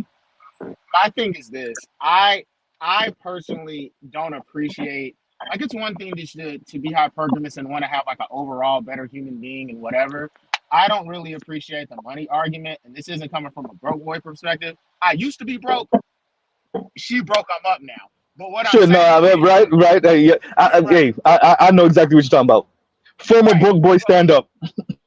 Right, but what I'm saying is if you're like you said earlier, if you're gonna commodify this, homie, we're gonna be brutal about your market position. Exactly. Thank you for articulating it better than I was saying it. Yeah, that's pretty much what I was trying. I think you said it better. I'm feeling that, by the way. That's the better way of saying it. Go ahead. He's right. No, because my thing is, I'm not about that. But if we're gonna make it about that, I'm getting what I pay for. Yes, I'm getting what I'm paid for. I'm not. I did not bust my ass to work or to make over 75K or 85K to be with a 4. Right, bro. I'm sorry, bro. Hey, by the way, it's not even just the looks, because Mr. Z, literally, I'm trying to work. That's another reason why I let this stream go on, because I'm like, fuck it. If I'm already here, I might as well try to clip to 100 hours, right? So right now, today is going to make shit. I'm not gonna make 100. I'm gonna get close. I might stream to y'all later on tonight just so I can get to 100. So like, share, subscribe, hit the super chat. But yeah, so I'm not doing it because my lady is worth it. She's worth it. Right. Exactly. I would not do this shit for someone that's not worth it. You see what I'm saying? So these people want to be mean, condescending a-holes and then expect niggas to do shit like what I'm doing. Absolutely not. Absolutely not. Y'all go ahead. But my thing that's my thing. She already played her card when she was doing that reaction to what Brittany Renner was sitting in the car trying to tell women to work three. Like, you need to be in the gym 3 to 4 times a week. I'm like, say what you want about Brittany Renner, but she's right. Bro. And remember how mad she was about that? Because she was like, you were doing, in other words, you were doing so well when you were shitting on Fresh and Fit, but now that you telling us to go to the gym, oh my God, you done crossed the line. I'm like, she already played her card when she did that show, because when Obsidian did that play-by-play of that, I was like, it's like, so deep down with all the prestige and all that, at the end of you just the unsecure, unpicked, chick. The unpicked ugly chick, and for some reason you're mad because Brittany Renner gets the access because she understands what it takes to be among those men. You have to have the look. It is what it is. And my thing is this: if you making all that YouTube money, then you can afford a fucking personal trainer. Exactly. You don't have an excuse. No, y'all niggas not even getting. I want to go even darker than that. If you making all that YouTube money, you could buy the nigga that look the way you want him. Exactly. Shout out to Jesse Let me be very clear. I'm gonna be super mean. By the way, no offense to you, brother, but bro, you don't got the look. You don't got the look. She fucking with you because of everything else, but it ain't the look, bro. Yeah. And I'm not even trying to be on some LGBTQ shit. We already know what it is. I'll pause right there. Y'all go ahead. I'll say this in regards to her, man. There's a lot of women that look like her that has what she wants, and honestly, I feel like in her case, it's all the attitude. Yeah. Like I see too many. I've been in too many cocktail parties with executives, been too many community events with folks, been around too many elected officials or people who work for high-ranking elected officials, and just seeing. And I mean this in no disrespectful way. Just regular looking ass black women. And to me, that's all she is. Like, she's just regular looking chick. Imagine what she could achieve if she would just shut the fuck up. No, this is the thing. I'm even okay. It's shut the fuck up because of what's gonna come out your mouth. Me and my girl literally talk, bro. We could barely get through a fucking YouTube video or a movie, a stay-at-home movie, because we keep on pausing this shit every 5 minutes to talk about some shit. Like, for me, it's not even about some shut up because you're a fucking toxic asshole, but not shut up because I don't actually want to hear you speak, right? It's because you're a mean-spirited, mean a-hole. Yeah, exactly. Right. Exactly. Yeah. That's the issue for me. It's bro, black men, bro, I wash dishes, bro. Like, you see what I'm saying? Like, this is not some he-man, woman hater talk. Like, y'all are making it toxic because we're not we're not y'all give me a second. There we go. VTech. Anyway, we're not apologizing for being heterosexual men. And so that's what makes us toxic to you. Absolutely not. But the thing about that, and also to speak to that, is that the thing is, what I don't know why they miss it, is that inflation affects men too. So if anything, we're going to get more stingent on who we decide to spend money, our time, and resources with. So if you're not hitting on 70 to 90% of what we want, no, it's not going to happen. So your best bet is the guy who's making 50K, because he's just that same guy who's making 50K. The very next day or the next year, he's making 75K, and guess what? The price went up. Hey, that's because you're uncompromising line. Let's be serious, because I know not that many women gonna come on my channel. If you were even 70% of what these niggas talking about, I'm not even gonna lie to you. Really 55%. I'm not gonna say that out loud. Anyway, if you were 70% of what these niggas was asking for, niggas would be tripping over themselves to get that. Niggas would be killing niggas in the streets for 70% of what they asked for out of black women. Let alone if you were 90, like what Lion is saying. I mean, yeah, you don't need to be 70, 80. You need to be 70, 80% because I'm a fitness guy and I want my chick to be fit, honestly. Yeah. I'm not saying you gotta be I'm not saying she gotta be an IG model with the detox, take a picture with the detox like powder or nothing like that. But I need you to look like you give a fuck about your body. And unfortunately, the majority of Black women is just not so. Yeah, no, I wonder. Go ahead. First of all, I just look it up. Bowser's Wikipedia page apparently. Mm-hmm. She turns 35 next week. Next Wednesday to be exact. Yeah. March 13th, 1989. Yikes, Oklahoma City. And it says here that like although it's questionable, it says she generates like 25 grand a month in revenue. That's what's up. That's some serious YouTube money when you got to think about 25 grand a month. I don't think it's just YouTube, but I think a lot of that is YouTube. YouTube and Patreon. She created it in 2018, so she goes back to 2018, and like it's like she got, and also 2021. She, Fort Harriet was awarded YouTube Black Voices Creator Grant in recognition of Foster's work and whatnot. I'm like, all right, but I'm like, you understand when you think about like her resentment towards Wait a minute, Namer, before you go, because I want you to address this before you say what you're going to say. Read Leon's comment and then tell me what you think about this, and then say what you're going to say. Y'all talking about a Black girl that had to take Adderall to pass African studies, and she already Africana studies at Harvard. Yep. Yikes. She had to take Oh, yo. This reminds me of something.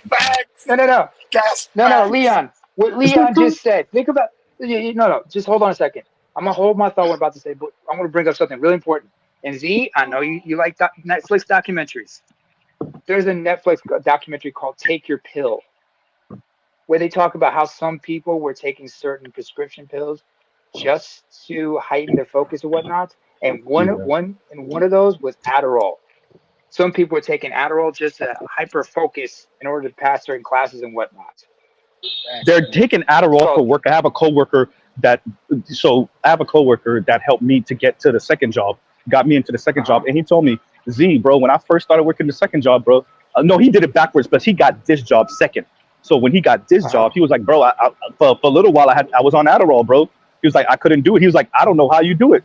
And I'm like, yeah, and that's why I gotta wean myself up on Monsters too, and Red Bulls and shit, because that's my upper, but I don't drink it all the time like that. But he was taking Adderall. I'm like, nigga, you wow. Bro, dude, you got white women. Diagnosed until later. I got through undergrad bio degree with no medicine whatsoever and a blunt in my hand. If you can't get out of Africana studies without that shit, let me give her a little bit, just a smidge, teeny tiny space. She did take it at Harvard though. We don't know how much more difficult that the professor might have made it on purpose. Wait a minute, was that the professor that became the dean? Because if that's the professor that became the dean, And let's not forget, this is not just one person. This is very common that takes place on many a college campus. It's not just people taking it to hyper focus for their academic studies. You got athletes taking some of this shit, and that's mentioned in that Take Your Pill documentary, by the way. But like what I want to mention is like when you guys mentioned like Brittany Renner and how Bowser's mad at her and such. By the way, Toya, if you want to come up, I'll send you the link. Go ahead. When you think about it, think of Dear White People. Sam versus Coco. The way because if you guys remember, not just the show Dear White People, but the movie Dear White People. The interactions between Sam and Coco. Team light skin, team dark skin. Or if we remember like that what's the name of that Spike Lee movie, the one with John Carlos Esposito and Lawrence Fishburne on a HBCU campus? School Days, yes. School Days, the battle between light skin and dark skin on that one. Yeah. How much each side resents each other, has misconceptions of one another. But here's the thing, Namer. Black men make light skin, dark skin jokes all day. We flame each other. Charles literally called himself Dark Kent. That shit's hysterical, nigga. That shit's funny as fuck, right? We make fun of you for looking for like busybone and shit like that. Like we black. I just think because I get the the Michael relationship Jackson between, jokes constantly. I'm used to it. you see, so like I think it's the relationship between and like that's why I invited Toya up is like the relationship between I think black women in particular, but women in beauty and that being used as a social currency. I think that's why those jokes just it means something different. And I can, you know what, I can give them space for that. I can make space for that because it's the same thing as calling a woman short and a man short. It means different things. I can give them space for that. But I think in the black community we overemphasize the shade and color issue, especially when you don't look at us in a vacuum and you contextualize it around the globe, like when you look at colorism in the South Asian community, namely the Indian community, when you look at colorism in the Latino community, even the East Asian community, which I found out because I used to work with a Chinese girl and she was telling me about like the colorism and I'm like, bro, you're all yellow. She was like, that's what it looked like on the outside. We you know, so yeah. You got go ahead. There's a comedian based in Tennessee. Her name is Jiaoying Summers. Chinese born and raised, but she moved to the U.S. at 18 because she went to University of Kentucky for university. Married a white husband and has 2 kids. I think she's divorced. You said she was an Asian woman. That's all we needed to hear. Go ahead. Chinese woman, Chinese to be exact. And she talks about, she's associated, she's a friend of Godfrey, the comedian Godfrey. She was on his podcast. She talked about how she went to a certain spot. I think it was a coffee spot or something like that. And the Asian woman across from her was Chinese, pale as fuck, and she was giving her that colorism shit. Because she said, "You're so dark for Chinese. I thought you were no, I'm Chinese born and raised." And when she said this girl was white, this girl was, when you say how light was this other chick, Jiaoying said, she white like a bleach white asshole. It really it really is like so like. Even for the white women I do find attractive, it ain't that pale shit, bro. I can't. First of all, I don't find white women attractive like that. But like the pale shit is really a no-go for me. I can't do it. I don't know. Hey, shout out to the brothers that can, whatever, but I can't do it. Go ahead, y'all. I've met a couple of chicks who were pale as fuck, One was pale as hell. I looked at her and said, "Excuse me, are you just pasty white or are you like an albino?" Veins be looking like goddamn expressway on their arms. Go ahead. I remember that she looked at me and I said, because I was like, cracking jokes about her being pale as fuck, and she was cracking jokes about, my eyebrows and such, because that's where some arms be looking like the goddamn aurora lights on their arms. Go ahead.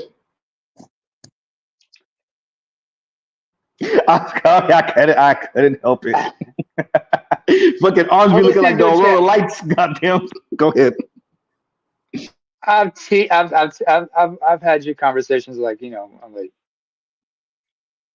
you don't like ghost chicks? Hit flicks apparently not. Hit flicks is funny. Hit flicks is fucking being funny. Go ahead. Nemo. Yeah, but Z's Haitian, he's into zombie chicks. Anyway, look. I like black women. I like dark-skinned black women, light-skinned black women, but even non-black women. So I like a tan to it. I like some type of color, some type of hint of melanin somewhere, right? Like somewhere. Like I can't do the straight blonde, not blonde. I can't really do the pale. I can't do the pale, bro. That shit's not attractive. I don't blame you because I only like I don't blame you. Tan Asian chicks. Yeah. That's good. No, there's certain Asian women I find attractive, but it usually be the more you have to have a tan to you, more like Filipina looking or something. It's not, but I can't. That like I am Malaysian because Mr. Z, the comedian I mentioned. And Mr. Z, you lose the sleep over those blondes. Wait, say that again. Big Kev, say it again. I said, you're a so-called black man. You're losing sleep over those blondes, man. You know what I mean? Right? Nah, yeah, right. Secretly, it's blondes. Yeah, that's fucking. But even the Asian women, like, okay, even if we go more East Asia, Chinese, South Korean, North Korean, we don't know Japanese. What they look like because we only see them on camera. So Koreans, right? Japanese, Singapore, whatever. I could fuck with some of them, but like it gotta be something about you because like for the most, I want a hint of some type of color, right? I can't do it. Not bleach white asshole. I mean, if you go to South Asia, I remember we used to get MTV, right? Where back home in Toronto, it was like MTV India, and I used to see all those. And also, if you get like Middle Eastern channels, they would always have these ads for Fair and Lovely, the skin lightening cream and shit. Mm-hmm. And they usually had like a white person, or they use or a South Asian woman, a pale skin. Yep. I saw that documentary. Mm-hmm. Because like you go to, it's not just India. The whole South Asia is colorism. You go to Namer. How disrespectful is it to name something Fair and Lovely? Oh my God! Z. Go ahead. I used to read Jet magazine, and they used to have Dark and Lovely ads. Yeah. That tells you something. I get it. I mean, that's just crazy. Let me read this real quick. Indigo says, I don't like pale either, but there's something about those gingers though.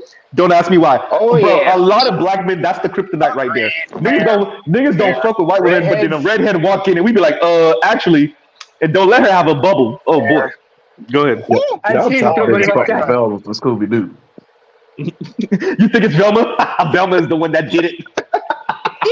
No, Velma's Jewish. Velma's Jewish. Well, that speaks to what us too, because black men oftentimes marry Jewish women. That's usually that's the spot. That, as a matter of fact, when black women and when black men marry out to white people, it oftentimes is Jewish. Sounds about right. Go ahead. Are we supposed to use that term? I thought we were supposed to say small hat. Okay. No. It's small hat when we saying some other shit. Go ahead. Yeah. Okay. But it's like I remember, like we talked about retina. Z, don't ever get caught with Namer. Namer's gonna get you fucked up. Go ahead. Go ahead. Namer's gonna be telling all the secrets. Go ahead. I said red bone by accident because here's a weird thing. I remember it's in my native language, in my mother tongue. We got dark skin. We use the term we use for darker skin is the same word we use for the color black. But when we say somebody's like light skin, we use the color red. It's the same word we use for the color red and shit. Good one. Wait, Namer. I'm sorry. Paul Wilson just said this. It sounds like you guys are talking about Jessica Rabbit. That's actually yeah. That's probably a real life Jessica Rabbit. A real life Jessica Rabbit. Yes. Oh right. Jessica Rabbit could get it. As a cartoon. I just realized something. Because we that what's her face, the little rapper from New York, the Ice Spice. You know what she looks like? An albino Annie. She looks like an albino Annie. Hysterical. You mean Sideshow Bob? No. She looks like Annie. I know. I purposely said Sideshow Bob. But don't be singing more, motherfuckers.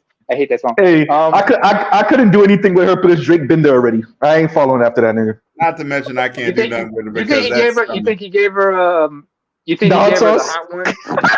No. You think he did? No. Remember a groupie tried to sue him? Yes, I know what I said. Yes, yeah. I know what I'm saying. Go ahead, I'm lying. Yeah, like he got spicy afterwards. Yeah, I can't do it with Ice Spice because she looks like she's just one cheeseburger away from being fat. I mean, she does, and right now it's working for her because of her age and whatever, but we already know how that's going to look in a little bit. You better ask El Varner. Anyway, Toya, how you doing? Hey, when Toya said, look her up when she was younger, I was like, that's why y'all was saying what y'all was saying. Oh, yeah, okay. Yeah, she looked way better when she was younger. Yeah, she just need to lose the weight. Her issues right now is just the weight.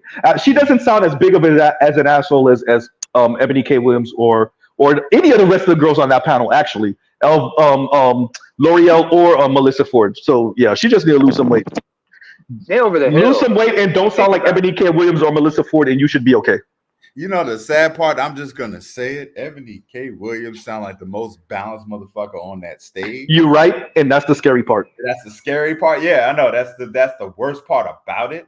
Because especially Melissa Ford, when she got all mad talking about selling for the bare minimum, like, Melissa Ford, you have been a supermodel for about 20 years and you still didn't land anybody. That's not our fault.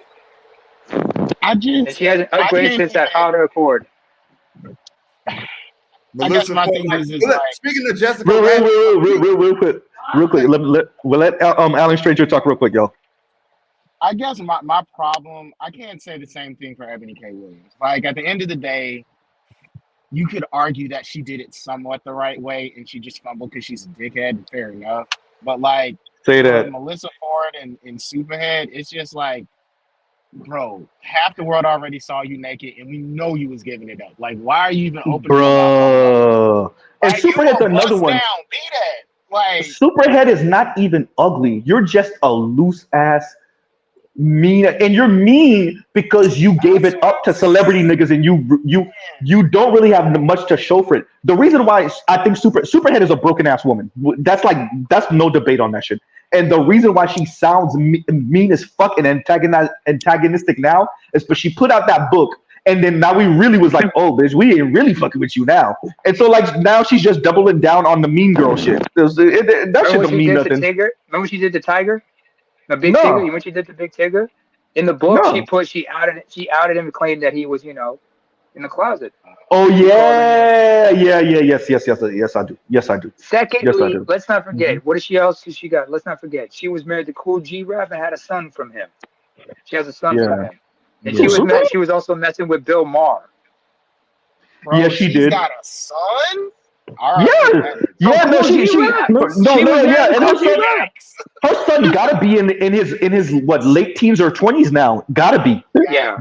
Yeah. I thought she was married to Eddie Winslow from Family Guy. No, that was after. That was the second. That was after. Yeah. Yep. Darius McCrary? Yep. And here's the thing. He married her after the book. That's what I'm saying. I lost respect for Eddie after that shit. But let me say this. I do believe in redemption stories. I do think people change and evolve. But bruh, she was not changing and evolving. I don't know what the fuck you thought you were doing. But like, that shit just evolving better be wearing a full fucking niqab. If it ain't that, fuck out of here.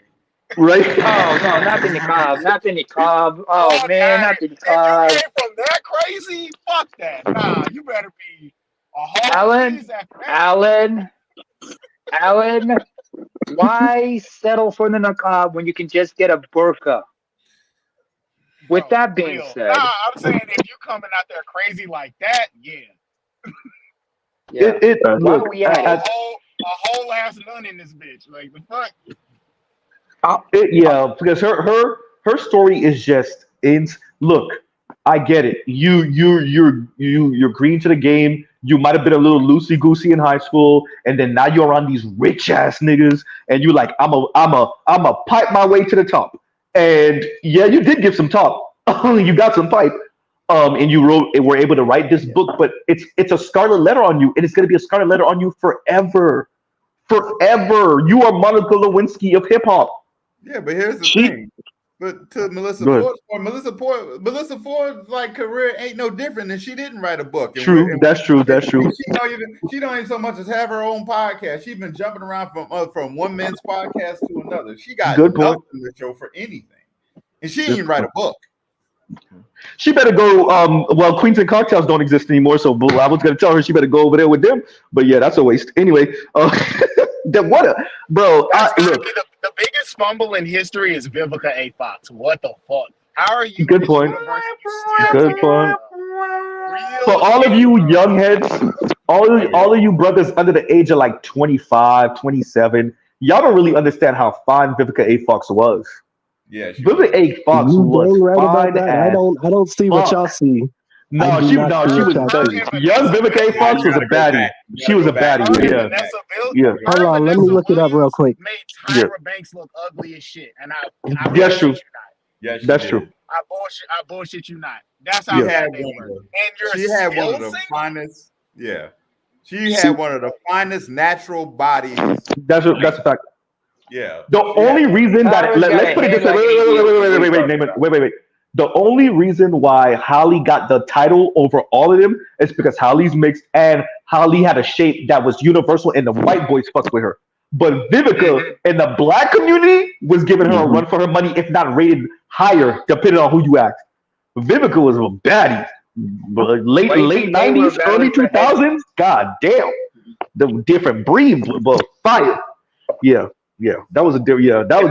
But wait, one more thing. You gotta remember too. What happens? What happened?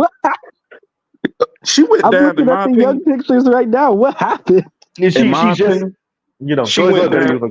She went down after she fucked with 50 Cent because she tried to tried to do some shit with 50, and 50 basically was like, "How you gonna talk shit when you had your tongue all in my ass or some shit like that?" Yeah. That was later. But he did say that shit. That was funny as fuck.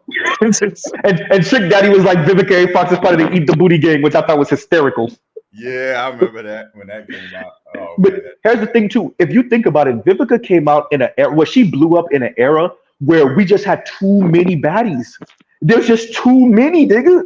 It's just bro, between Vivica and Holly and Whitney and Mariah and fucking Maya and Toni Monica Braxton, and Toni Braxton, like just too many baddies, bro. Trina is too, Deborah bro. Cox. We just had too many. Deborah Cox was. I like Deborah Cox.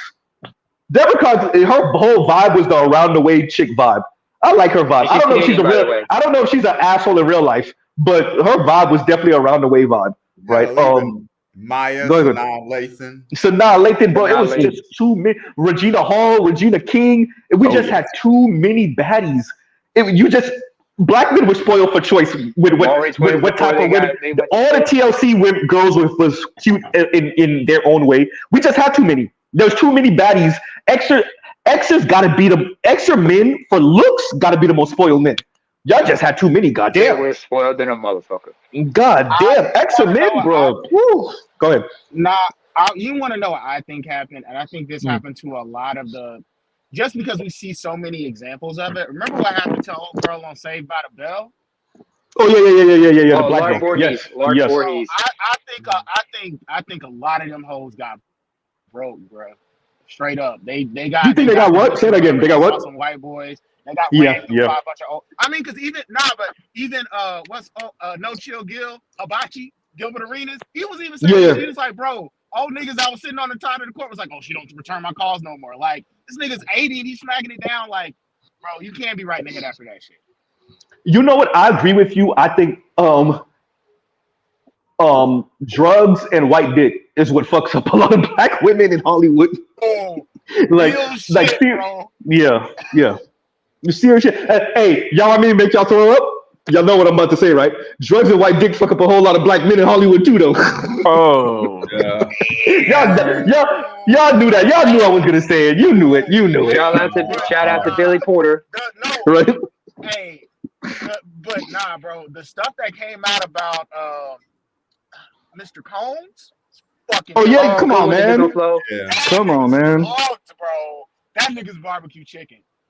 Like, hey, bro. He baked. Yeah. He's done. Yo, Z, could you put up I'm not behind that nigga, so fuck him. But yeah, excuse me, Z. And Biggie. Yeah, go ahead. Could you put up Could you put up Indigo Flow's last comment? Because he mentioned the name that we forgetting. Lisa Nicole Carson. No, the other one. Oh, Sarah Michelle Gellar. No. That's Detroit. I said Indigo. Oh, my bad. Leela Rashawn. Yeah, one of my coworkers loved her. One of my coworkers, and he's younger than me. He loves her. I'm like, God damn, man, you're barely a millennial. You damn near a Gen Z. You know what? Let me connect the dot here. Let me connect a couple dots here. When we were talking about Loving versus Virginia, the movie Mr. and Mrs. Loving was Leela Rashawn. She was in that movie as Mrs. Loving. She was in that movie, Mrs. Loving, and the other, I forgot what's his name, the actor Tim something. Was it Tim? Not Tim Robinson. And for those of you that you can't look at Layla Rashawn now, you got to look at Layla Rashawn like 22, 25 years ago. Yeah, like 25 years ago, Layla Rashawn. You can't look at her now. Yeah. She's And a now she just grandmother looks now. like the She's angry bloated as a mother. grandmother. Yeah. Yeah, you got to go back. She got Not big. Tyler. She got bloated. hmm Yeah. And she's I happily will married, say apparently. I will say this though. I think it's Mhm. important that we note that what happened to the Boy Meets World and fucking what was that shit, Saved by the Bell and all that. Yeah. Yeah. All that shit was happening in the height of the 40s, 50s, and 60s. But everybody that you think you know like that, Dorothy Dandridge, fucking the girl who did Strange Fruit, all them hoes got strung out on heroin and was fucking Good white point. dick and eventually got killed for Yeah. that shit. So like they Yeah. was Billie already Holiday. shot out before all this feminism shit happened. So you gotta Hey, like, bro. just say, If you follow Only Logical, when he covered them, the older black women, the whoopies of the world, all of them was getting white dick. All of them. and we talk about women that's in their 70s now, 60s. right. Did you Right. watch the video? Did Yeah. you watch the video Only Logical did on freaking Tyra Banks? Yeah. I didn't know she fucked with that many. I didn't know that. I didn't know the list was that long. Yeah. I didn't know Whoopi's list was that long either. Not that. I'm like, Now, Whoopi Whoopi has was in the 80s was crazy for her, dog. Yeah. I ain't gonna lie. Does anyone remember Lynn Whitfield? Yeah. But the thing with the wait, name it real quick. The thing with Tyra in particular, like Tyra did this whole like I was looking for black love bullshit. Bitch, you've been fucking with white dick from the jump, bro. Really? Which is, by the way, okay. It's okay that her and Naomi got a thing, and to me, Naomi is what a waste of like, especially height model Naomi Campbell was just pure chocolatey goodness, right? But if y'all got a thing for white dudes, deserves the hype that y'all give Lupita. Let's be real about that shit. Y'all hype her up. She really, she was that bitch, bro. She really was that bitch. She really was. Throwing remote controls and all, right? Throwing remotes and all, bro. She really is. And by the way, if y'all see her now, she's still, whatever, but don't judge her off of that goddamn hairline. Don't judge her off of the hairline. Too much weaves. Too much weaves. All she gotta do is wear a hair wrap and we go right back at it. Right? We're gonna have We're gonna have her get the hair surgery, the hair grafting surgery. She'll be all right. Naomi Campbell. Oh yeah. Yeah, right. So like the issue with like I have with this is not that y'all do what y'all do with white dudes. It's the because these niggas wasn't on my level type shit. That's what fucked with me. Like, just do what you want to do. Go over there, do what you want to do. I ain't taking you back. I don't know. Lion might. No, he won't. But Lion might. But I ain't doing the shit. I did that shit on purpose. Go ahead, Lion. Go ahead. I respectfully decline. Right. Probably let yourself go. Hey. Better you said I'm over here. I'm doing okay with my life. I'll take one of y'all on. Go Stacey Dash. Go ahead and go see what better you doing. Better you say shit, not me. I just got here. I'm trying to stay here. Right? Hey, Stacey Dash is definitely trying to run your pockets. Go ahead, y'all. Go ahead. The real shit is, if you want Stacey Dash that bad, go to Brazil. Her doppelganger's down there on the beach. You better believe it. You better believe That's it. what I'm saying. You better believe it. So, but my thing is like with the whole, my problem isn't even the fact that they date white men or whatever. My problem is when they fuck you and leave you, when they treat you like a fleshlight without a mute button, then you look at us like it's our motherfucker. Like, no, yeah, you was over there. That's my biggest thing. Right mad at us. That's the thing. That's always been my biggest thing. I don't care if you date white dudes, but you do know why you do know that they know why you're there, right? Yeah. Like you do know why they I mean, now I'm talking about as far as like the black women dating I openly going for these white dudes. I'm like, you don't think they know why you're there? I think the thing is they think that all those other hoes are whack and their pussy is the magical pussy that's eventually going to convince a white guy to put a ring on it. That's what I think. Okay. Isn't that what every woman says? If anything, I agree with Alan Stranger on that. I think that's really what it is. Well, if anything, then they really should be mad at Fresh and Fit because them white dudes are ruthless in the chat room. They are ruthless. They do not hold back. If you ever sit through a Fresh and Fit, like if you've ever sat through a Fresh and Fit live and all that, especially like the real ratchet moments they had, man, them white dudes were not holding back. They weren't back in that chat room. Good luck. And that's what they want to turn into husbands, hysterical. Yeah. I mean, y'all remember AMG had a song called "Bitch Better Have My Money"? That's what I thought you was referencing earlier. Yeah, but no. When I said "Bitch Have My Money," that was "Got Your Money" by ODB featuring Colorism. Yeah. I can't believe y'all forget that song. But anyway, yeah, AMG. If you might remember the song he had called "Bitch Better Have My Money," halfway through the song, remember he was like, it started off with him conversation with a chick.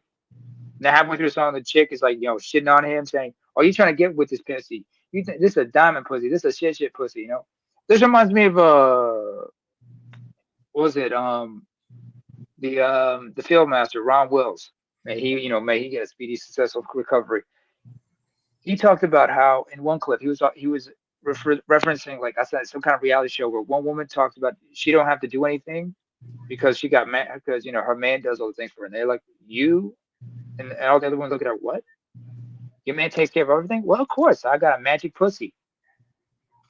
Your pussy is not going to change your man because what's the saying?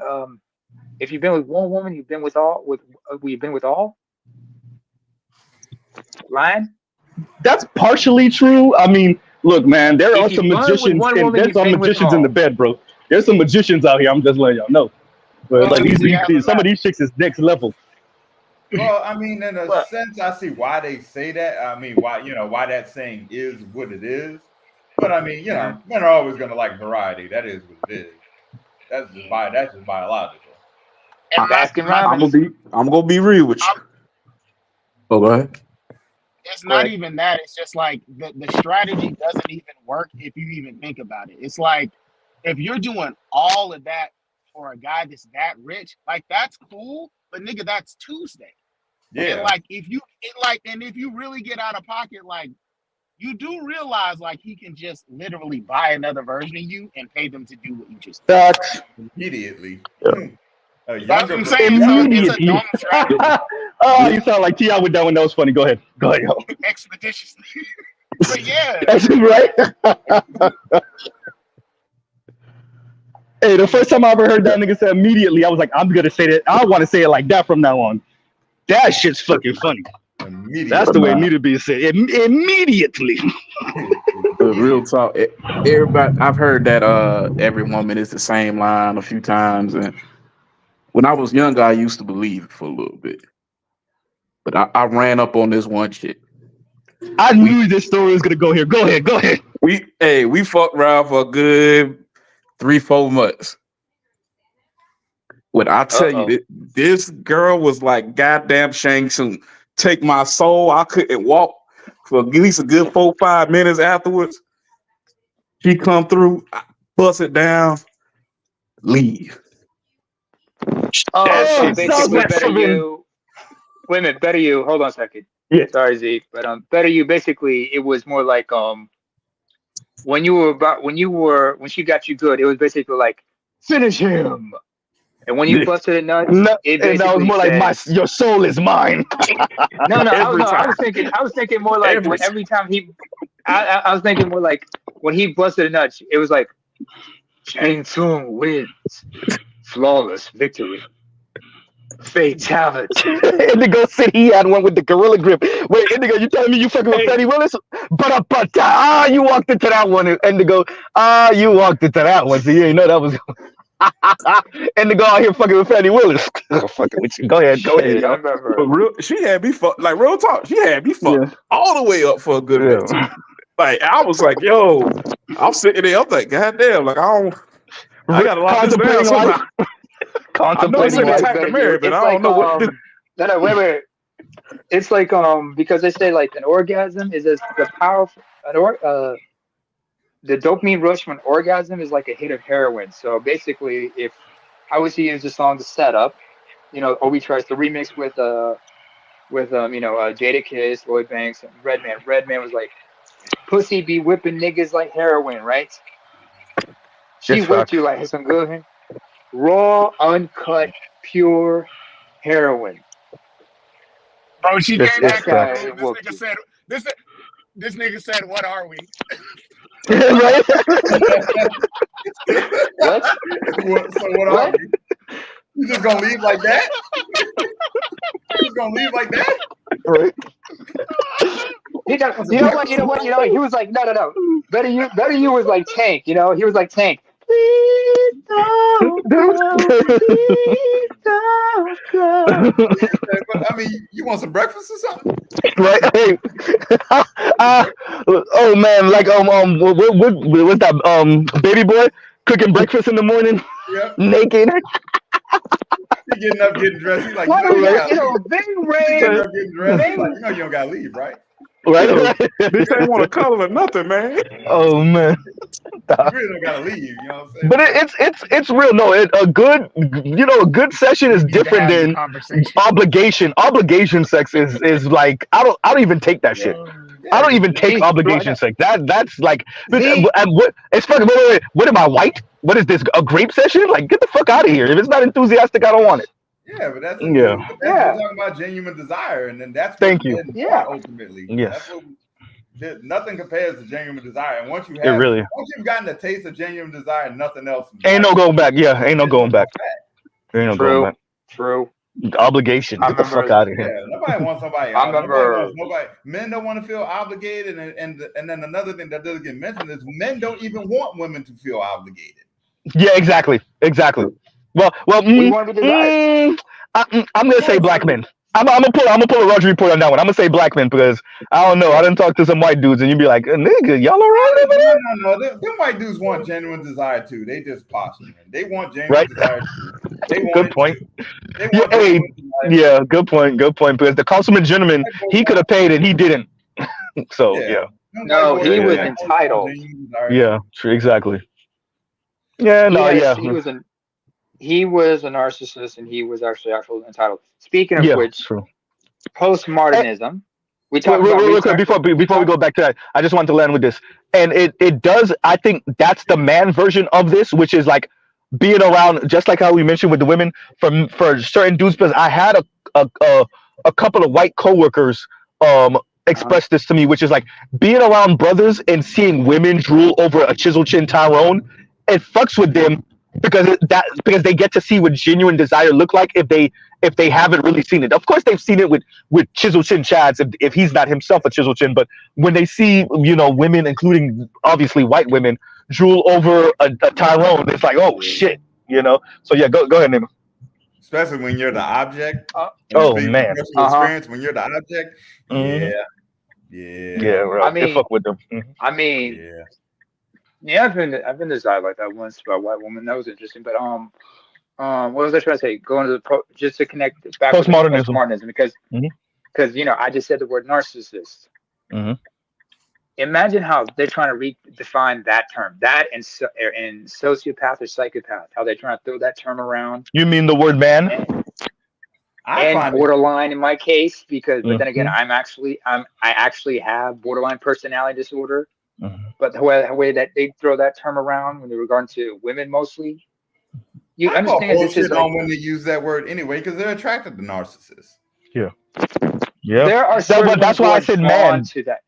Eventually, they're going to turn narcissist into being synonymous with the word man, toxic particularly men. black men. Yep. Yeah. Go ahead, Nima.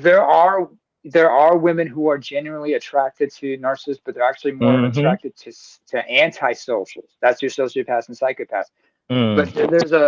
But people like to throw out the term hybristophilia, which means the sexual fetish for violent men, who are drawn to violent men, but not really. It's about the control. But it delves into a lot of things I mentioned before. And Z, you're gonna hate me for this. Like we talk about the obligatory sex and shit. If you remember a few months ago when I talked about starfish or doggy style. Yes. I remember that. Yeah. And I think that's starfish unenthusiastic blah sex. And then imagine like you were saying, and then God forbid she gotta look you in the eye. Ugh. She really might feel like you violating her. Some women, like I said before, some women, if they have to take it missionary, what they'll do is they'll have you have you in a situation where you're, it's like perpendicular. You're like in a perpendicular position. So they can have, so you're on your knees, you're pumping, you have her legs up in the air, but she can just reach down and get herself off while you pumping her. So she can get herself off just to get you to give you the impression like, oh yeah, oh you want it like that, because some guys, you know how men feel. When Translation: she's thinking about the work husband. That too. Either that or but then again, some they just bend over and take it, but they won't let you bust a nut in. Of what they'll do is they say, hey, let me finish off with my mouth orally, because there's a level of hate. Here's a scary thought, since we're talking like when it comes to the head game. Women, you can tell. Yeah, Sally Richardson. Oh yeah, I remember her. Low down, dirty shame. Low down, dirty shame. How fine she was in that one. Train tracks. Let me read this real quick, because this should have been read a while ago. And TD Tellum says Vivica went down with the first marriage. I saw Buddy Row. After you saw her with after you saw what her type was, the writing was on the wall. Exactly. So I've seen him before. Yes, another Destiny Child reference here. But yeah. But what was I gonna say? Oh yeah, you can tell how enthusiastic a woman is when it comes to the head game, because sometimes a woman will look at you, right? Well, she's got when she's got your rifle in her mouth, she's gonna look at you a certain way. And I remember there's certain ways she can look at you and you get scared, because she's like, I can bite this shit off, right? Guys, we don't do that, because when we, if you go down on a chick, you do it with genuine enthusiasm and what was it? There was I remember Patrice on there had the joke where we talked about the Mike Tyson case. If you remember when Mike Tyson went to prison for essay and whatnot. Yeah, man, I remember that joke. Yeah, where he said it's like how can you eat box and you can't make a mean face when you eat box. Who makes a mean face when you eat box? Exactly. Some women, when they're not enthused, when you try to, when the guy's bugging them for head, they were like, all right, hang on. Others, I couldn't look, man. I'm not built for it. I'm not. Look, anything short of like, okay, anything short of that is like I couldn't do it. I shout out to the men that can. Shout out to the men that can. Nah, I'm sorry, y'all. I just paused for a second. I just saw a right-hand drive MK4 Supra. Anyway, go ahead. Car talk. I'm sorry, MK4? MK4 Supra. Oh, okay, I thought you were talking about right-hand drive for a minute. Yeah, no. Yeah. But it's like Patrice said, you can't make a mean face when you eat out cooch and shit, because you just like you said, if somebody's gonna violate you, why would they try to make you feel wonderful? That doesn't make sense. I mean, nobody does that. You don't hear guys doing shit like guys who are that kind of sadistic. They don't do shit like that. But women will. But some women. I remember D.L. Hewley had a joke about his wife. He talked about how his wife had braces, and she would look at him and say, "You want some head?" He's like, "No, thank you." At one time, he referred to his wife as a shredder because of braces. Because it's like I'd rather jerk off. That's like jerking off with your dick wrapped in barbed wire. Hell, I remember Ari Spears had that joke where he talked about like how Arnold Schwarzenegger makes those weird sounds like he was like, ladies, if you try to get out of give it a guy head, just start saying he's like, oh whoa, get to the chopper. Get to the chopper. Bernie was best. Bernie, if you remember when he talked about he was sick of sex and about oral sex, and like he talked about his old lady, he was like, come here, put your hand here for a second. Here comes the attitude. She'd be like, what you trying to say? I know you ain't asking me to suck your dick in you. You better get your mama to suck your dick. And he went on this. And no, hold on. He even he said this. He said, see, he talked about how, see, when they actually do it, they try to do all the shit all wrong, so you can tell them to stop, right? No. And then he's like, and if they do it right, they act like they don't know what they're doing, right? All fucked up, right? You would have to go like, oh, that's all right. He's like, I don't tell them that's all right. No, I let them keep going because they gotta learn. They gotta learn, But go ahead. Yeah, no, I just couldn't do it. Anything short of enthusiastic is a no go. I'm not teaching nothing. I'm not whatever. If you're not a virgin, then what am I teaching you? Like no. If anything short of done that. Yeah, no, I'm not. Yeah, I'm not about to suffer through that shit. Like, fuck out of here. yeah, thank you, bro. Yeah, no, I'm not. Yeah, and it's like, look. If we are two grown adults, either way, whether it's anything from a one night stand to like whatever the hell, I just couldn't imagine not like having to. First of all, wait, what am I begging? Like, what is this? What am I in high school? Like, nah. I remember. One situation was like that, and I wanted to, but I mean, there've been a couple of times where I had to turn down a chick. I mean, it's like when I first came here. I've definitely talked myself out of some vagina, though. Oh, you better believe Z done talked himself out of some vagina. No, not talk my way out of it. Not talk my way. No. I heard what you said, but I heard what you said. I'm just saying, like I've spoken my way out of vagina because there's been certain things said, and I just couldn't let it go. I was like, oh, what? It's right there. It's right there. I'm just gonna shut the fuck up, and I couldn't do it.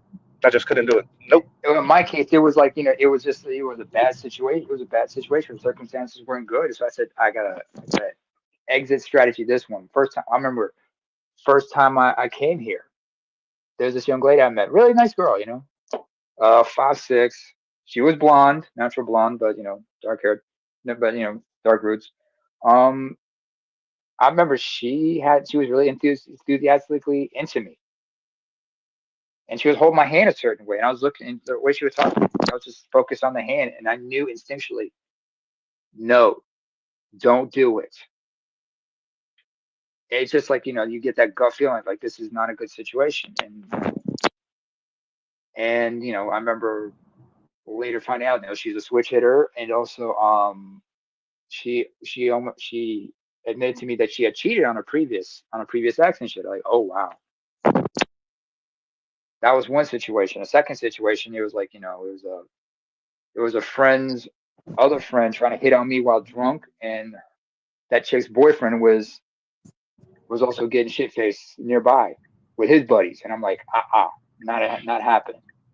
I'm definitely what you were saying earlier with the same sex loving, opposite sex loving women. I've definitely had situations that got real close with a couple.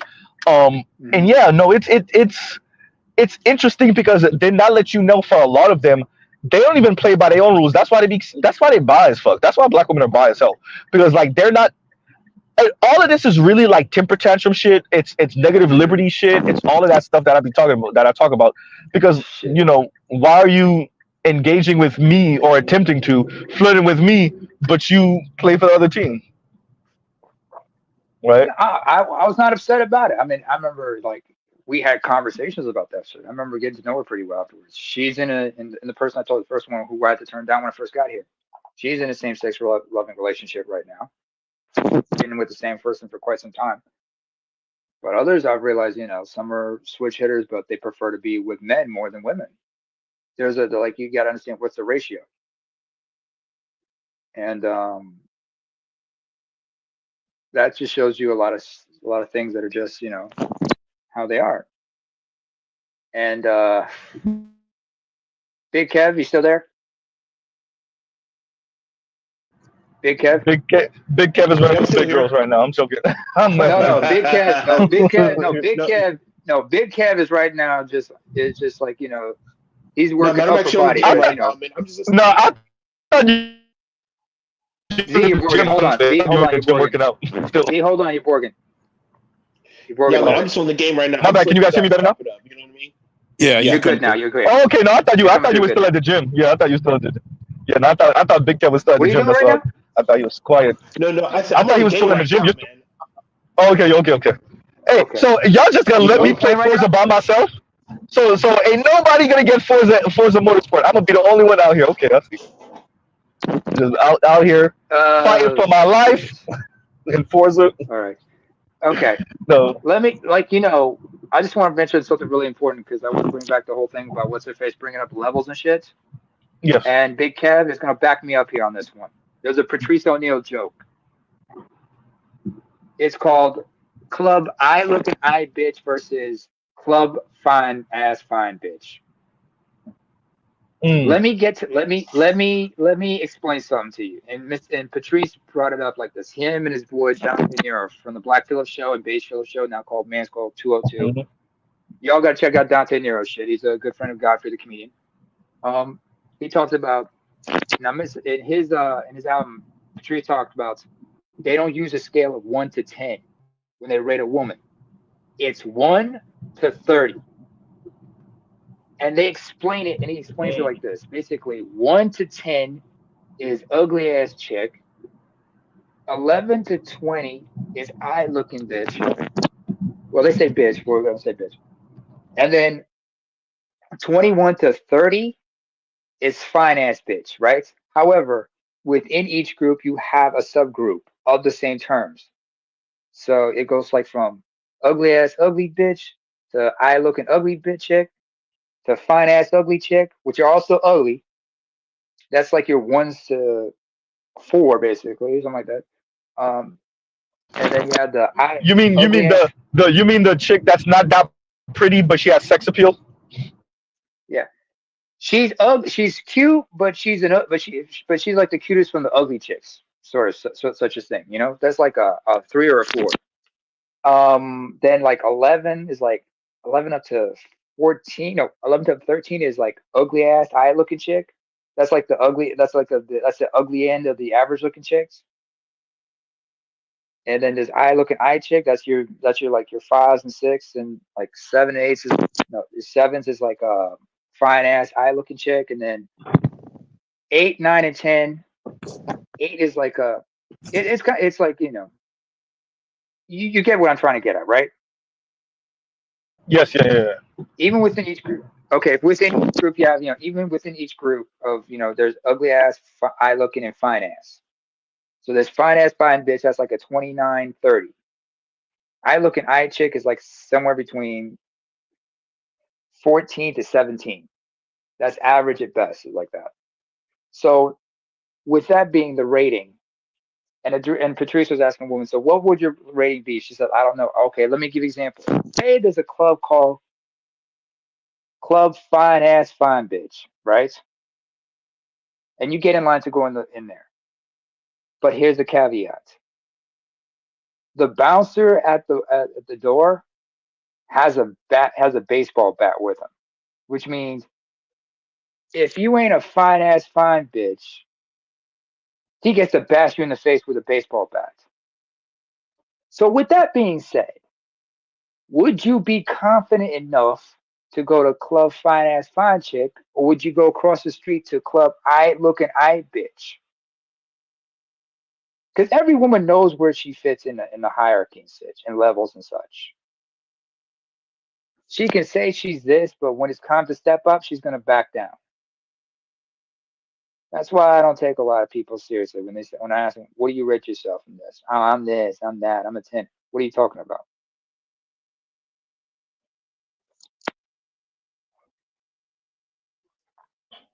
Hey, somebody made a meme joke where it said, they all say Lizzo's beautiful, but they'll get mad as fuck with you if you tell them that they look like Lizzo. Oh, you remember when Ari Spears? Yeah, you remember when Ari Spears how Ari Spears described the Lizzo? He said she looked like what meme again? No, the what emoji?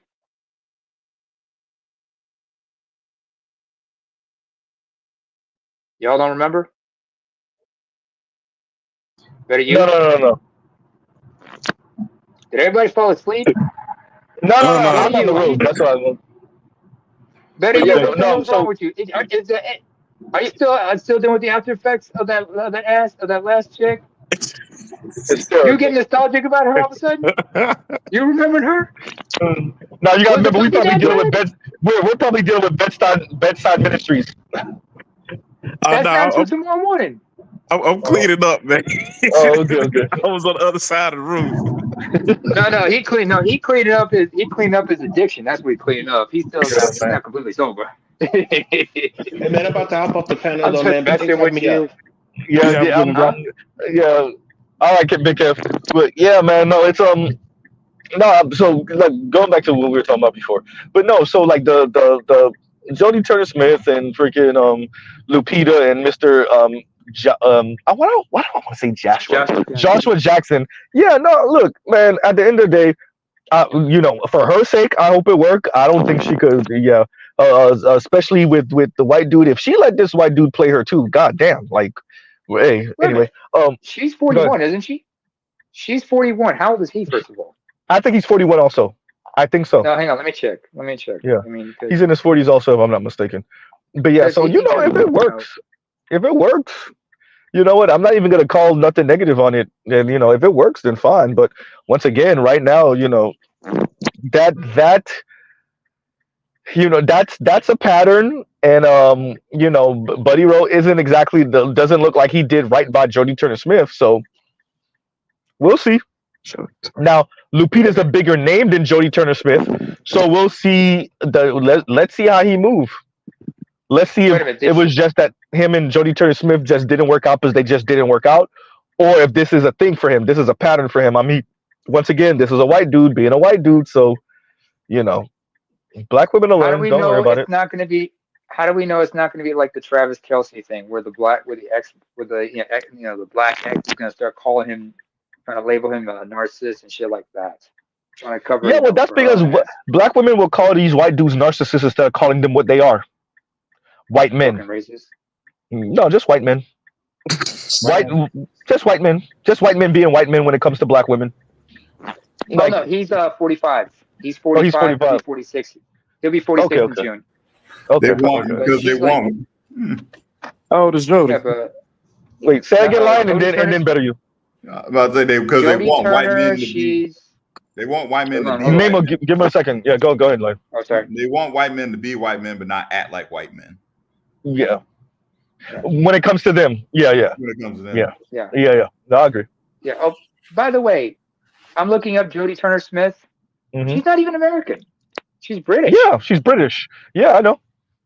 Born to Jamaican parents, and I'm like, yes, yeah. She's 37. Z. Mm-hmm.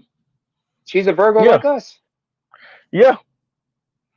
37, should be 38 later, but like, my question is, if he has a thing for dark-skinned women, I mean, it is what it is. I mean, but Lupita, she's 40. Yeah, she turned 41 just last week. I think she's gonna move so different. She's gonna move so different than Jodie Turner Smith did, but I think the end result is gonna still be the same. Yeah, but I think the end result will be the same. Yeah. Yeah, but let me explain things from an African perspective here, folks. Mm-hmm. You get with a white man, the family is always going to be rolling out the red carpet for him. Yeah. And she is, and she's 41, but I'm sure, her family's going to pressure her to like start having children or something like that. But I'm not sure. Yeah, she's gonna look, man. She's probably gonna have kids with dude. She's probably gonna marry dude also. But I think the long term, and I don't see this becoming Iman and what's his face? Not Iman. David Bowie. David Bowie, exactly. Thank you. You know who I'm talking about. Yeah, Iman I don't see it becoming that. Iman and David Bowie, but I don't see it becoming that. It's possible. The only reason, like I said, like I talk about this is because one, the throwing black men under the bus thing, because they were already engaging in that in the comment section for that Breakfast Club clip of this. So that's why I cover this. 2, to say this is very goddamn predictable. And 3, to say like I wish her the best. It's not even about him. I don't give a fuck when a white man is on. But it's not even about him. But like I wish her the best, and hopefully they work out. And like for her, it's a little different though, right? It's a little different because first of all, Iman, first of all, she's Somali, and this was like and Bowie was her third marriage. That was her third marriage. She had a child from a. I did not know that. I did not know that. I'm explaining. Let me break it So down. David Bowie was her third marriage. Oh, I didn't know her that. third marriage, and for her first two marriages, once was to a Somali dude in the 70s. That lasted 2 years and a divorce. Her second was to the NBA basketball player Spencer Haywood. That was between 77 and 87, and then 5 years later, 92, she married David Bowie. He dies in 2016. She had a daughter She has a daughter from Spencer Haywood and a daughter from Bowie. Yeah, I knew she had a daughter from Bowie, but I thought that was her only kid. Okay. No, she had another daughter from her second marriage from Spencer Haywood. Okay. And says here she dated Warren Beatty, but the thing is, like, she's kind of like ostracized by her society because of that. Because amongst Somalis, you don't date out. It's a risk to date out, to marry out of the family or out of the tribe. Mm-hmm.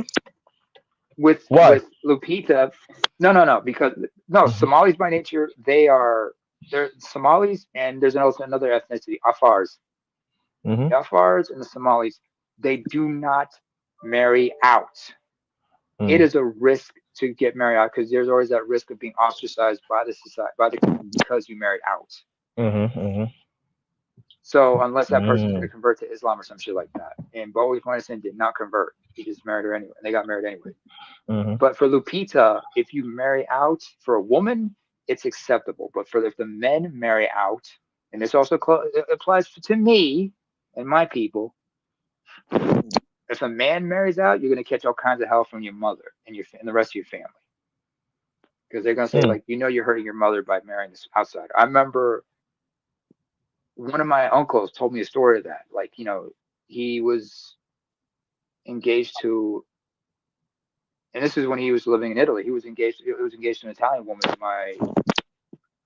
My grandmother, God rest her soul, did not approve of it, so he had to break it off. He could have married out. Oh, by the way, Z, you said your girl is light skinned, right? Has she ever been mistaken for an Ethiopian? No, she got mistaken for a Latina every once in a blue, for Dominican or something. She's that type of light skin. Okay. Yeah, she got mistaken for a Dominican every once in a while. Yeah. Oh, so they're like, Z got a Latina chick. Oh, he got one of the Spanish chicks. No, she's light skinned black woman. Yeah, that's a light skinned black woman.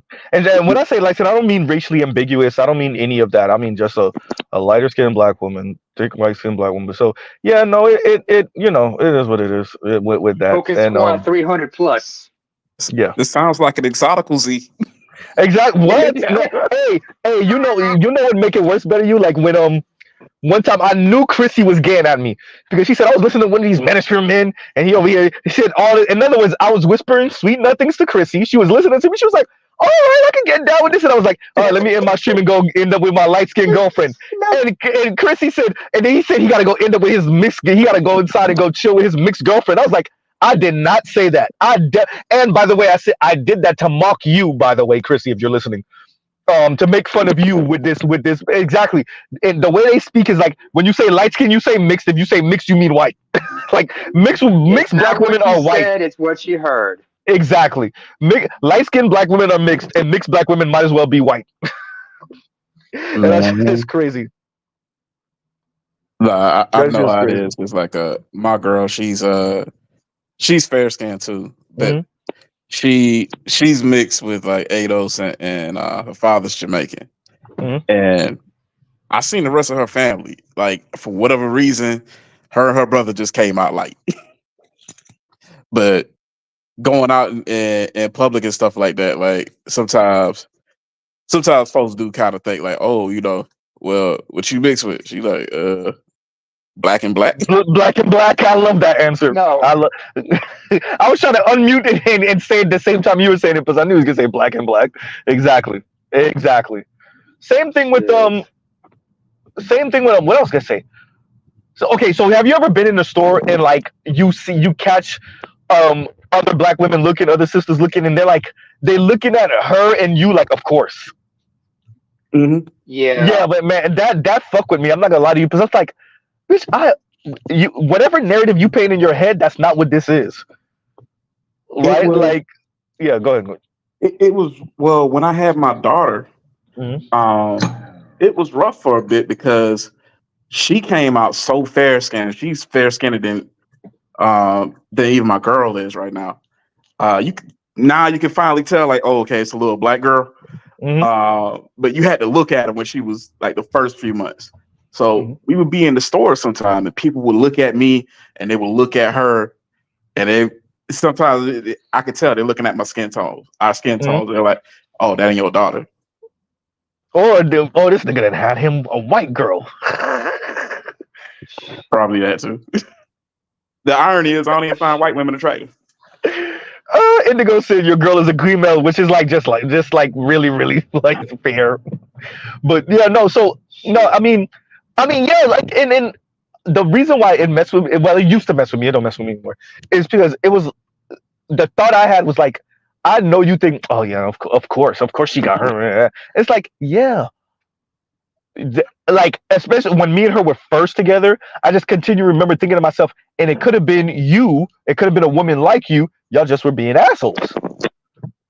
Right? Yeah. I ended up with someone that actually treats me kind and like is a cool ass person. And plus, bro, like I tell y'all, like, me and my girl talk about so much shit, and like I know half the shit I talk about, y'all couldn't engage with me, right? Y'all couldn't engage with me, bro. I promise you. Look at all the shit we done talked about on the stream today. Like, bro, you're not keeping no black woman interest with half this shit, bro. Yeah. Maybe some of the celebrity gossip shit, social media news and gossip shit. But once you start getting into like geopolitics, like, bro, how long would a black woman, your average black woman, because there's obviously there are sisters that's into this shit too, but like, how long would your average black woman have entertained a conversation about MBS? Right? Or even know, like, come on, bro. Even know who he is. Thank you.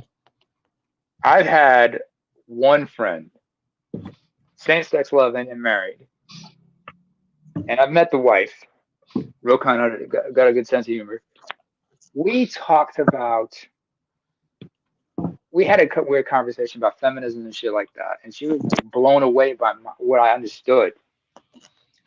And and I remember bumping into her a couple of times, and she would ask me, did you check the news about what's going on where you're from back home? I said, why, what'd you hear? I said, because I didn't know.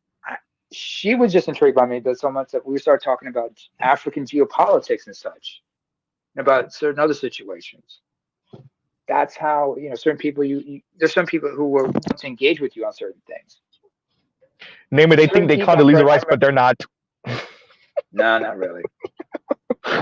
I tease her. I tease this woman. I tease her a couple of times. She takes the joke.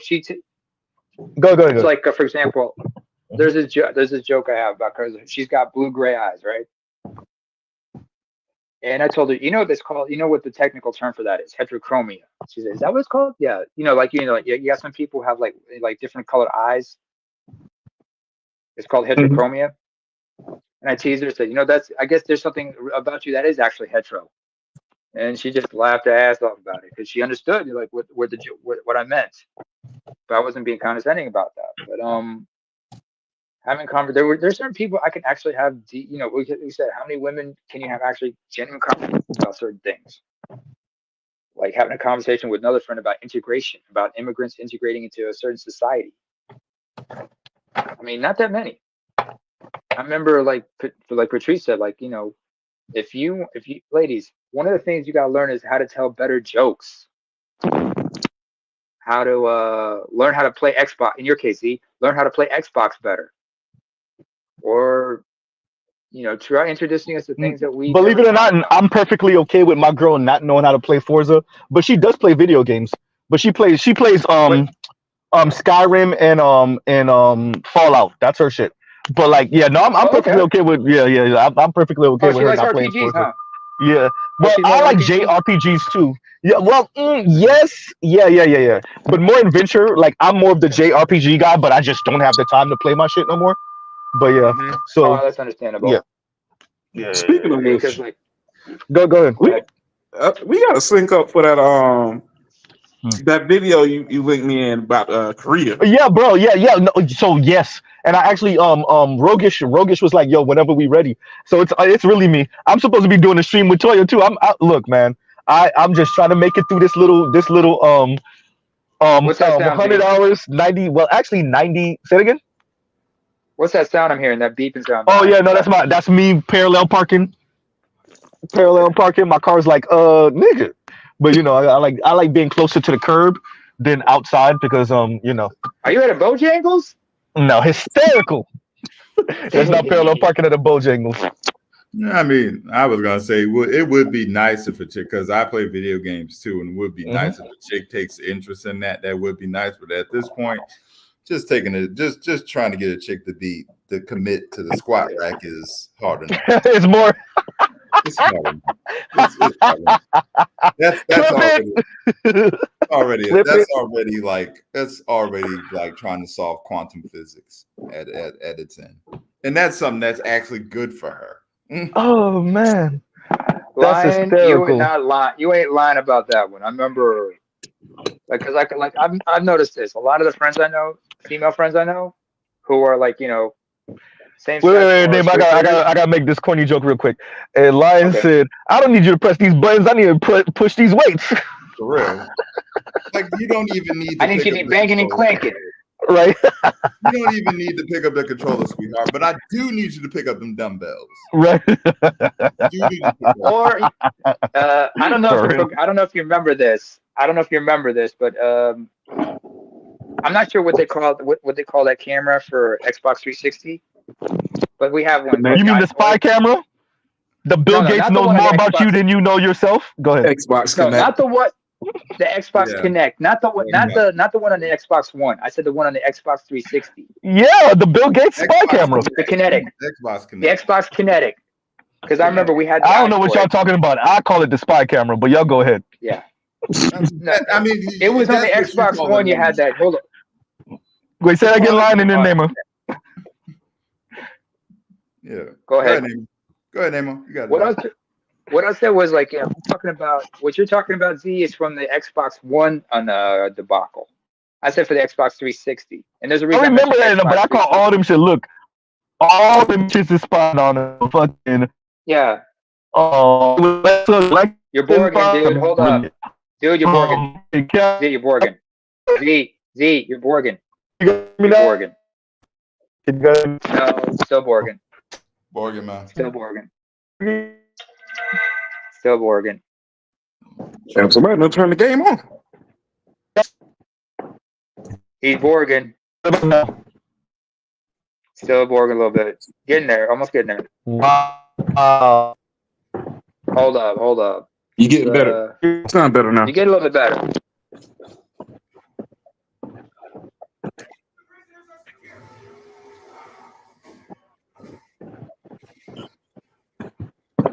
I think I can hear him clearly now. Nah. Still Borgen. Damn, where are you at, Z? Shit. Damn that Obama phone he's got. He needs a new. Y'all got to contribute. Yeah, he'll be back. He'll be right back. Yeah. But Line, what I'm trying to say is like because I'm sure you're a gamer, right? Yeah, I am. Okay. Well, what's your console of choice? I don't really have a. Well, I have both an Xbox, a PS5, and an Xbox, but I do favor the PS5. But I don't mind Xbox. Okay. All right. Let me take you back to the PS3, Xbox 360 days. Yeah. Back when you had the iToy for the PS3 and the Kinect for the Xbox 360. There was a couple of motion games they had, such as like, there was one for the UFC, if you might remember, UFC Trainer. Can you guys hear me better now? Yeah, we can hear you now. Okay, yeah, I was about to say like that shit was. I hear y'all and I'm like, what the hell is going on? I don't know. Anyway, y'all go ahead. Yeah, as I was saying, like I said to Line, like if we take it back to the Xbox 360 days, you might remember there was UFC Trainer that involved if you're on Xbox 360, you need to connect or the eye camera if you're PS3. You could have her play that game. There was Dance, which one? Dance Star, something like that. Also, they had one for Zumba. Yeah, You mean the Dance Revolution? I know the That- activity yeah. with you, but I understand. Yeah, I know what you're saying about getting to play. Put her into that, and she'd be working the ass like that. You'd be like, "Oh, I'm checking that ass." Baby steps, baby steps. Pick up the dumbbells. Yeah. Baby steps. Pick up the dumbbells first. I get where line is coming from, because it's like the discipline of knowing that you're going to work out, not the easy shit where you dance into a video game shit. Like, no, actually being dedicated to some shit. Doing it. But it's motivation because you have fun doing it. Yeah, true, but show some discipline. Yeah, exactly. I'm not saying you shouldn't have. I'm not saying you shouldn't be allowed to have fun. I'm not saying she can't do that, but I would prefer, I prefer you pick up the dumbbells. But that's fine if she's into that. That's good too. I mean, that's that's good too. That is good. I mean, I've always liked. Elkston's into. As if PC gaming doesn't even exist. Yeah, he says console as if PC gaming doesn't exist. Yeah. No, that's not the point I was trying to make, Elkston. It's just that I'm mentioning a certain type of video game that involved cameras and motion capture, where you involve in movement and such. That's what I'm trying to get at, Elkston. Yeah, but PC gaming. I mean, hell, Mel B had her own aerobics game, by the way. What did you say about Eddie Murphy? Eddie Murphy's ex, baby I'm fucking with you. Go ahead. I'm fucking with you. She had a fitness game. She had her own fitness game for PS3 and Xbox 360, and that required the cameras. And there were some monitors and shit. It even had to. They also involved. I think what's it called? What's that? What's it called? The motion. Those little controls. Which platform? Like, share, subscribe, hit the super chat.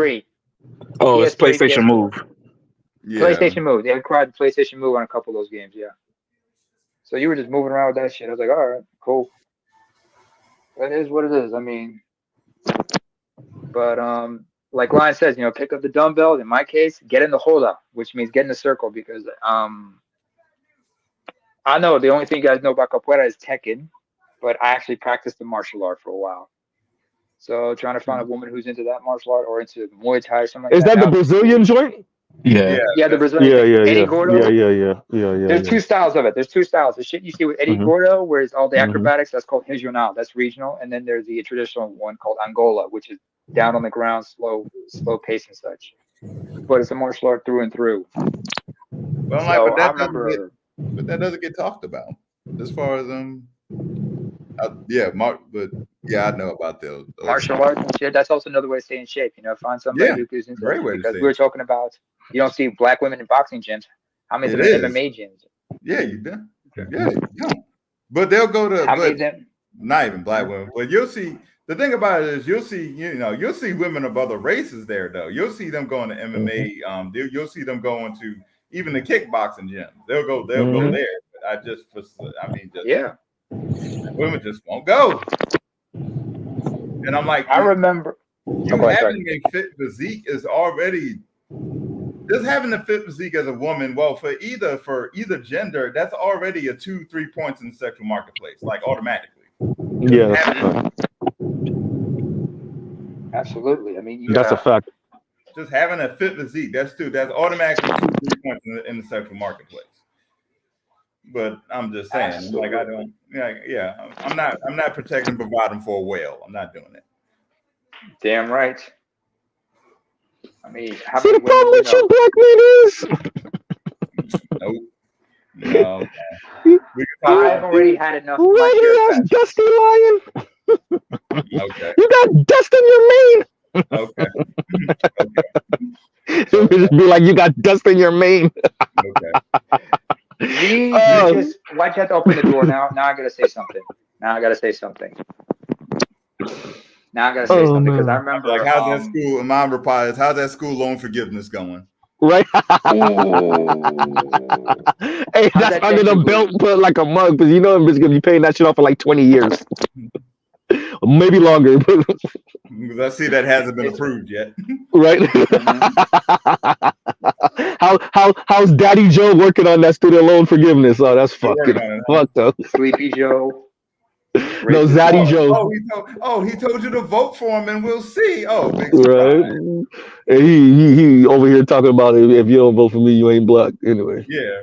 No, that's the Yo, same by the thing. way. Yeah. Yeah. Z, do you notice my avatar, by the way?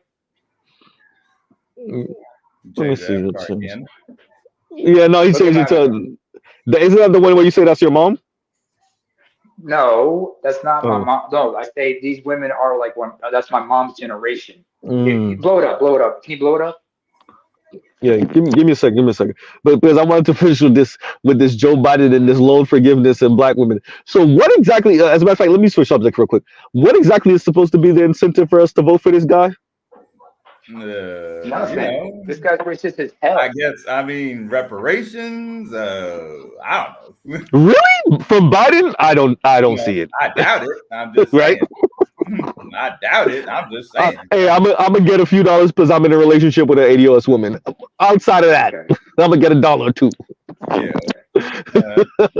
Yeah. Yeah. So the reason to vote for Biden is. He's an old Dixiecrat. Let's not forget that. Yeah, and here's something you guys got to understand about the state of Delaware. The credit card. I remember it was no, not just that. No, he was Mr. Credit Card, but go ahead, give on now. And this I learned was from Jim Cornette, because anybody here a wrestling fan? If you guys remember the Briscoe brothers, the Briscoes. Yeah, they're old. Yeah, that's old school. Yeah, I remember. Yeah. Okay. RIP to Jay Briscoe. He died in a car crash like around last year. But you ever notice why the Briscoes had Confederate flag bandanas? Jim Cornette explained the state of Delaware is split like in a north south, like in an east west, and then later to a north south divide by the Mason-Dixon line. So everybody in the state of Delaware who lives south and west of that line, they identified with the South, and a lot of them had Confederate flags. By the way, that literally is the South. And for those of you that don't know, Mason-Dixon line is what separates the Northeast from the South. The North from the South. Delaware is divided. It's split pretty much. The way it's shaped and everything. It's split evenly by the Mason-Dixon line. So my question is, on what side of the Mason-Dixon line was Sleepy Joe's constituency? Which side was he on? The south end, or was it on the northeast side, or was it the south and west side? Because if it's on the south and west side, you understand why he was influenced by a lot of those, segregationists and Dixiecrats and shit. And they wave Confederate flags in that side of the state. I mean, at the end of the day, Joe know he fired, so Joe know he fired. This ain't happened yet. I'm not saying Trump's the better choice, but as far as all this other shit is concerned, this is just insane. All this shit is insane, and all this shit. I mean, the thing that kills me about all this shit with the Fosters and all them, we could probably stand this shit if y'all were fit. if y'all actually had some sort of incentive, maybe, but you don't. But nobody wants to risk having Kamala as president. Yeah, nobody wants to put Biden in there. He passes, and then Kamala's president. Like nobody. Republicans would. I think them January 6th type white dudes would burn this country to the ground. Yeah. There's no way. Not Kamala. I know black women are fucking delusional enough to think that it's not that bad. Oh yes, it is. Yes, they really don't want Kamala in there. It's worse than what y'all think. Yeah. And it's not only because she's a black woman. I do think these dudes is racist and sexist towards black women. I'm not gonna pretend like they're not. But it's not. It's just she's incompetent. Straight up. I don't give a fuck what nobody's saying. For that position, no, absolutely not. She fucked up that whole debacle with, was it Brazil or Mexico? Yeah. Yep. The don't come here, the don't come here fucking thing that she did. Yeah. Get the fuck out of here. Yeah. Fuck out of here. We're not dealing with Kamala. Y'all act like Kamala Harris and Condoleezza Rice are on the same level. They're not. No. She's not Condoleezza level. Stop. Go ahead. No. By the way, how old is Condoleezza? Is she like, what's she like in her 80s by now? She's pushing Is 80, she? right? Is she? I thought she was in her 70s. Yeah, that's what I thought. Yeah. When you find out your vice She up there. when you find out your vice president's a DIE hire. A what hire? A DEI hire. Diversity, equity, and inclusion. Yep. Oh, diversity, equity, and inclusion hire. Oh, okay. Thank you. Sorry, you're dealing with somebody who's in Europe. I don't understand that. Yeah, and as a matter of fact, you're in Europe. Y'all got your own version of this bullshit. But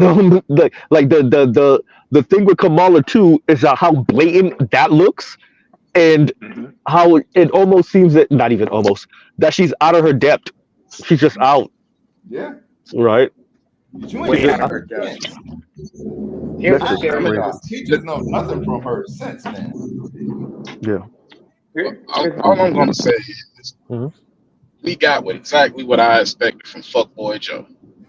He been a fuck up his whole goddamn life. Yeah. And I've said this a couple times to some folks privately, but it's like, yo, you got to keep in mind, like I can't remember his I think it's Bo Biden, the one that was in the service and got killed.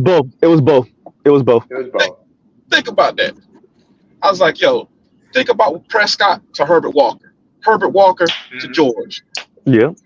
You was sitting there, you couldn't keep your son out of direct combat? Get the fuck out of here, man. You was confident as fuck.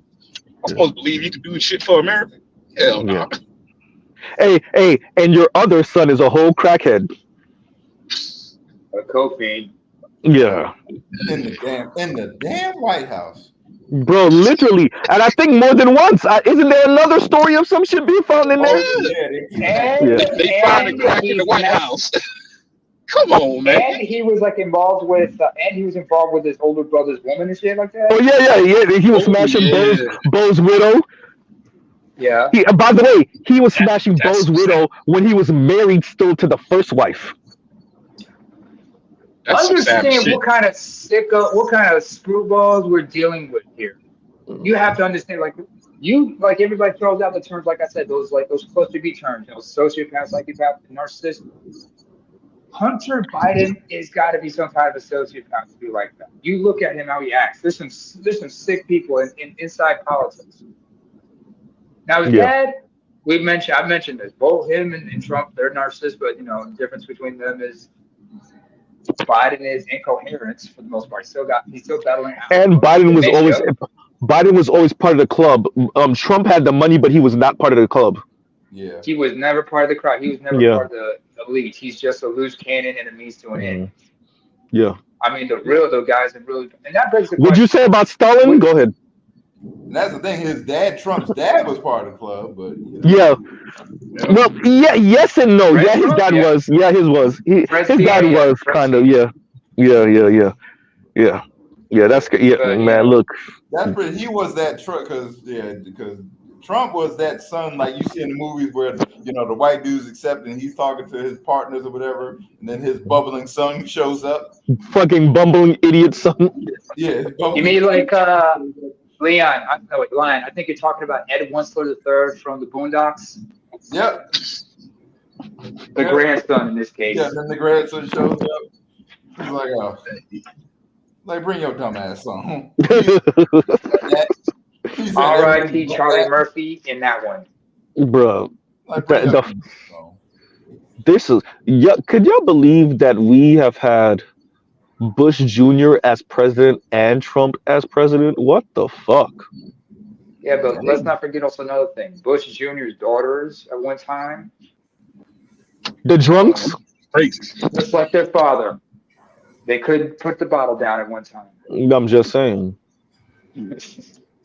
I remember when the first one got married. I don't know if the second one. I'm almost certain she got married too, but yeah, I remember when the first twin got married. The dark-haired one? The dark. I think it was the dark-haired one. No, it's the blonde actually. The dark-haired one. She came out and one thing. I think she is a Republican, but some people just looking at her. Wait, so the blonde got married. The dark-haired one is what? Same sex? Loving? No, she's married. Both of them are married. But that's what the. Okay. But the thing is, when it came to the issue of gay marriage and such, the dark haired one, she voiced support of it despite her father being against it. And they're like, what the hell? And a lot of people just like, looked at her and say, you gone liberal on us now? Hey, I mean, if you're not Republicans that are not like, neck deep, fucking nose deep in the culture war, a lot of them don't go for none of that, like the traditional conservative, anti-LGBTQ shit and whatever, because like they got LGBTQ homeboys and homegirls. They're not stomped down in that shit like the way their parents and grandparents were. Now, if you're in the culture war, then of course. I mean, Z, think a look at it this way. What's one of the biggest lobbying groups out there that's been there for like since the early 70s? There's a group called the Log Cabin Republicans. Yep. What are they? LGBTQ plus Republicans. Mm-hmm. And they've had it's wild. It's wild that they're called the Log Cabin Republicans on top of that. Yeah. They're not the only conservative LGBT groups out there. You go to England, you got gay Tories, gay supporters of the Conservative Party there, and they have to deal with all that crap. And they're right now just like kicking themselves because you got a South Asian Hindu as your prime minister right now. It's like, what the hell? This guy is great. This guy doesn't make my ass itch. He just makes me want to like look at this motherfucker and go like, what the hell is wrong with this motherfucker? It's not that hate it. It's not a race thing. I just look at him. He's got that face when you realize, oh, something wrong with him. He looks like a South Asian version of a certain alt-right loudmouth we knew back in the day. We're not naming his name. Oh, okay.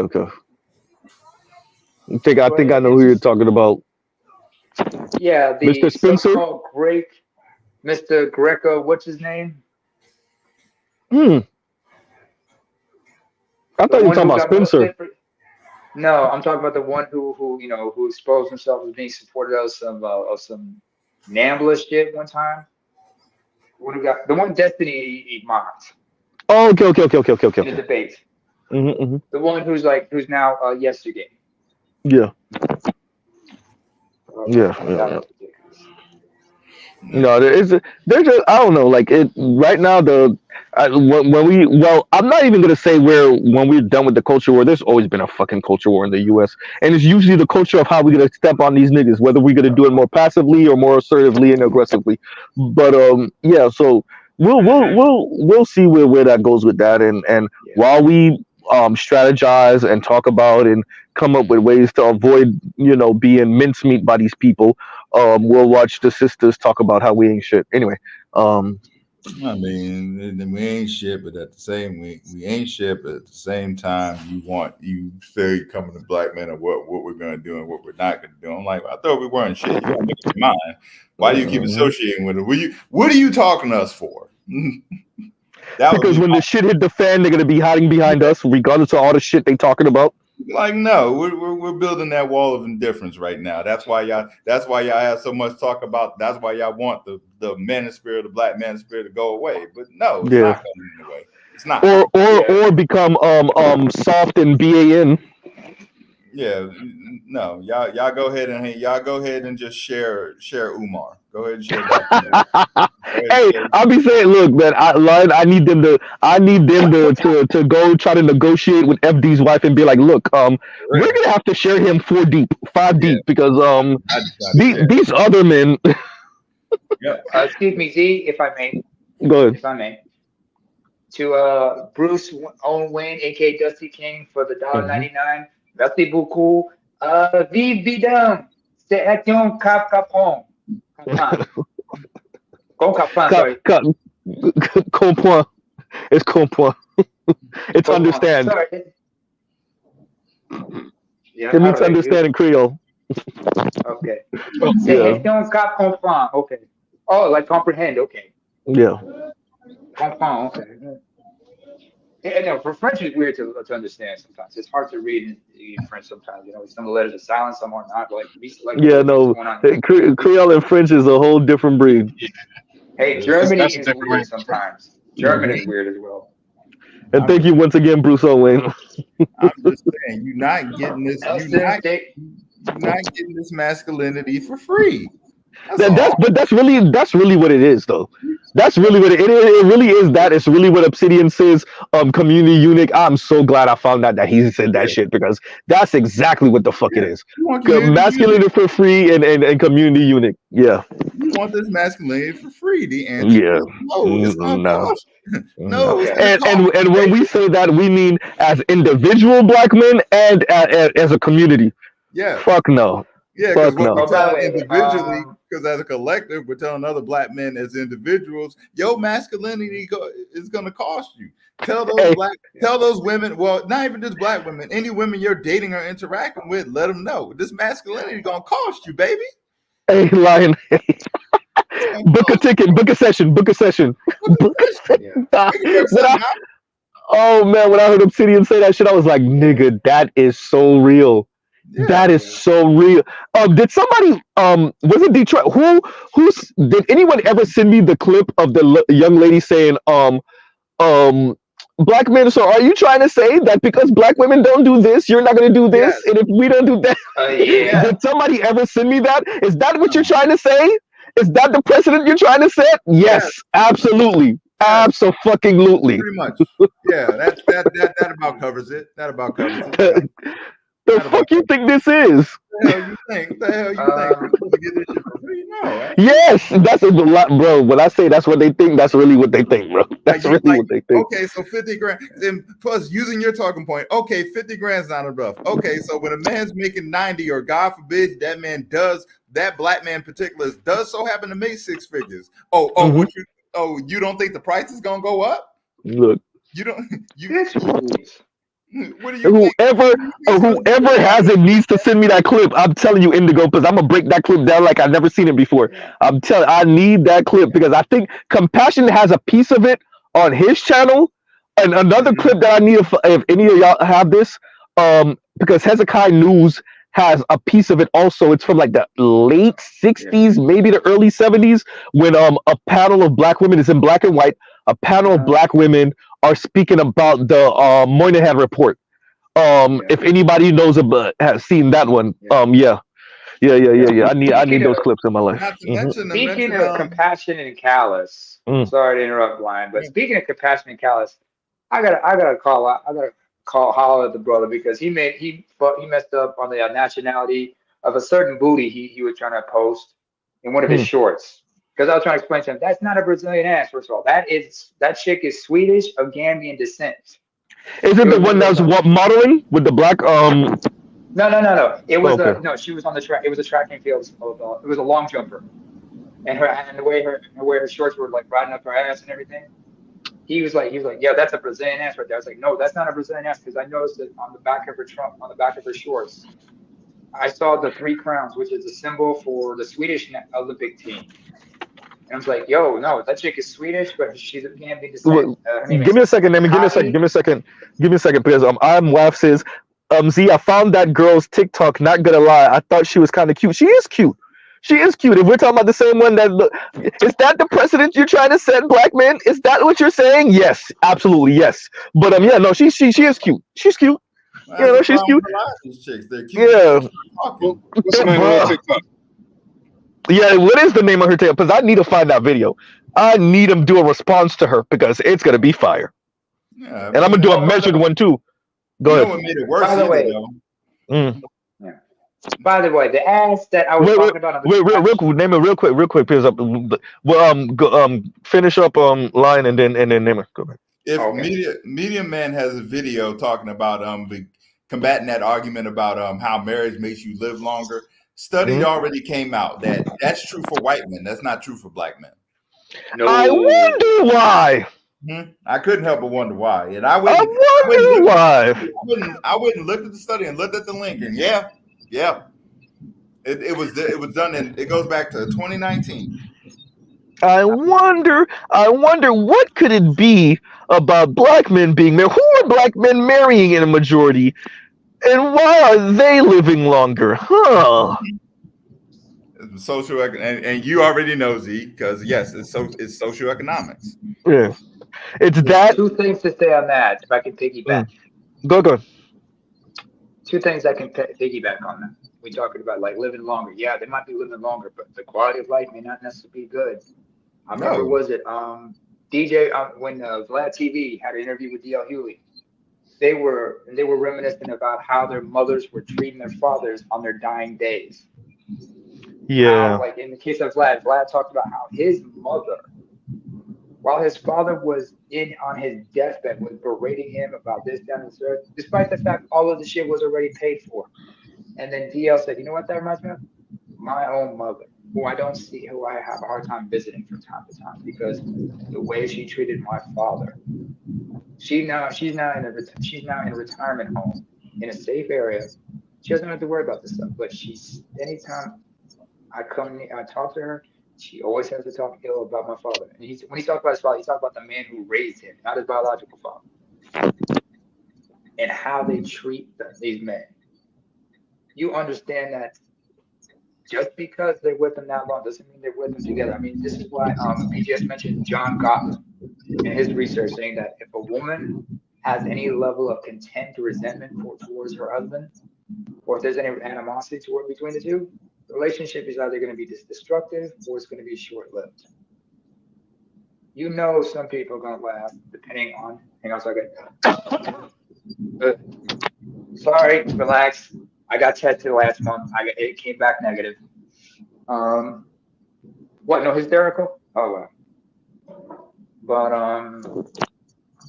it just shows you, like, you know, people talking about, like, you're going to be prone in certain situations like that. You know, your stress levels are going to be through the roof if you're like in a very chaotic, dysfunctional relationship with another person. I mean, Lion. I just put the link in the chat. The study that I was talking about, I just put it in the chat. Oh, you put it in the back chat? Yeah, nah, but I'm gonna put it in. It's in the public. Man, I keep on getting kicked out of my own goddamn stream. Anyway, but yeah, no, that is the Blame clip. it on your Obama phone, nigga.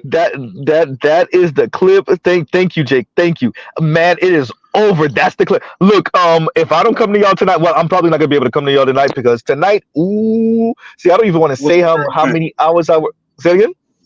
What's the account name? I don't know. Jake put it sent it to me through email. So Jake, if you want to put the link, if you have the link, if you want to put it in the chat right now, you can. But thank you very much. But bro, when I said woo, bro, that clip right there, when I first heard her say it, because that's my bad, because I first saw it on YouTube, that's my bad. But when I first heard her say it, I'm like, wait a minute, you think you're saying something? It's frightening that you think you're saying something. You think you're shaming us. She is saying That's something. that delusion right there. She is saying something. Man. I just put, by the way, Zia, in the public chat, I just linked it about what I was saying about black. It's a study going back from September. It's from September 2019. Being married increases life expectancy of white but not black Americans. Yep. Mm-hmm. It's a study from the National Library of Medicine. So as soon as you dropped that video, when I watched that video, I'm like, But that speaks to, because remember Dr. T covered this years ago, like being like upper middle class type situation for black men doesn't pay what it does for white men. Not the money, but your life expectancy, your health, your stress levels, all the other shit. So this is when we get into anti-blackness, you know, the part of it that's intersectional towards black men, and their outcomes in their life, you know, the other part of intersectionality they don't like to talk about, you know, the part that has shit to do with black women. But yeah, exactly. So and so talking about the marriage numbers, I would argue obviously some of that got to do with black, like almost all of it got to do with actually black women, but the other part is just being black in America and these things not benefiting you, because when we say patriarchy, we really mean white men and their patriarchy, and it doesn't benefit us the way it benefits white men, because once again, white men and their patriarchy. But you know, black women don't actually want to challenge that. What they actually want to do is remix that and make it a gynocracy in the black community, where they pretty much function as the white men of the black community. But why they say that we're that yeah, go ahead. But at the same time, use that as a stick, saying you just want the white man's patriarchy, but then still holding us to the standard because we don't function like it's a white man's patriarchy. Yeah, like, I'm gonna need you to pick a struggle, bro. That's what Charles be saying. I'm gonna just pick a struggle, fam. Pick a struggle, bro. So is it because we're not white dudes, or like what is it?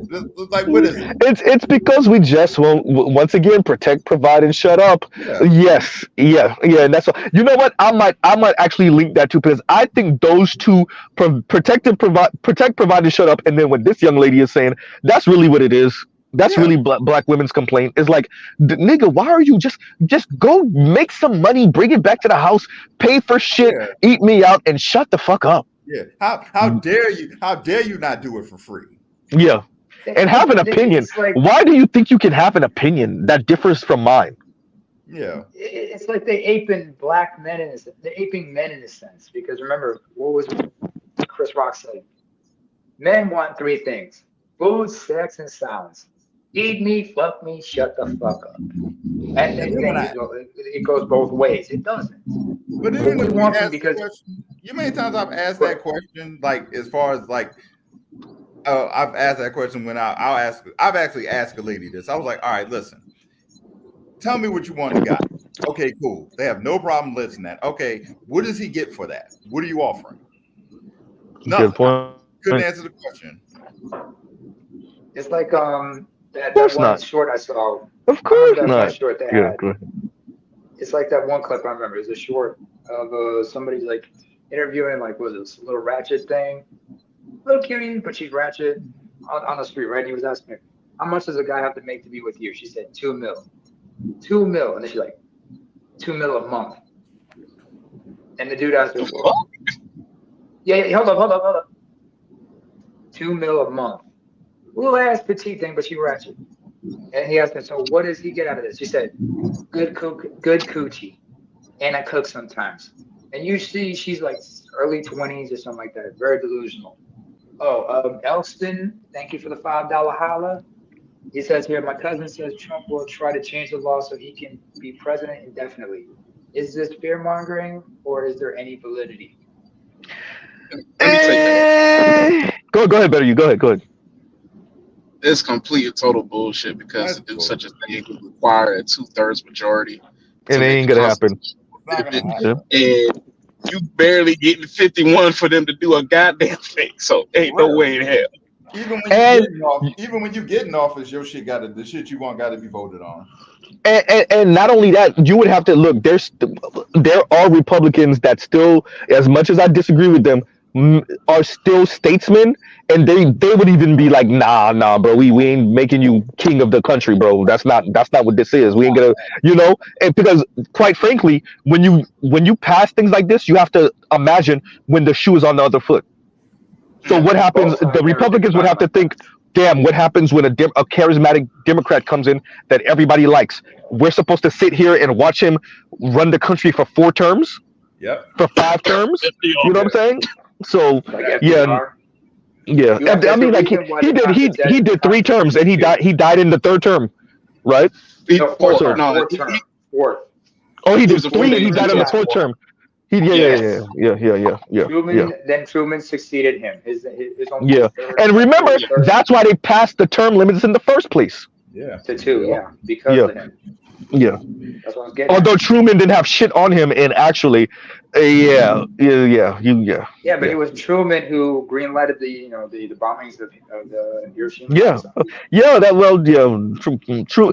Let's just say Truman and FDR are 2 completely different people when it comes to that shit. Truman was Truman was a World War I veteran. I know this. And he thought he was in the artillery section. I mean, what's his name? Gary Sinise did a movie where he portrayed Truman in his early years. And Truman saw the horrors of World War I, just like Neville Chamberlain, former Prime Minister of England. Before Winston. Before Winston Churchill. Yeah. Winston was an officer at that time, but he didn't see the horrors like Chamberlain did. So that's why. Which is why Chamberlain really didn't want to go to war. Yeah, that's really. But history is very unsympathetic to Chamberlain because because Winston Churchill just looms so large in people's imagination about what a British statesman is supposed to look like. Yeah. And the thing to keep in mind with those 2 presidents, FDR and Truman, I know nowadays we hear Democrat and we think of certain things, but to really put it into context,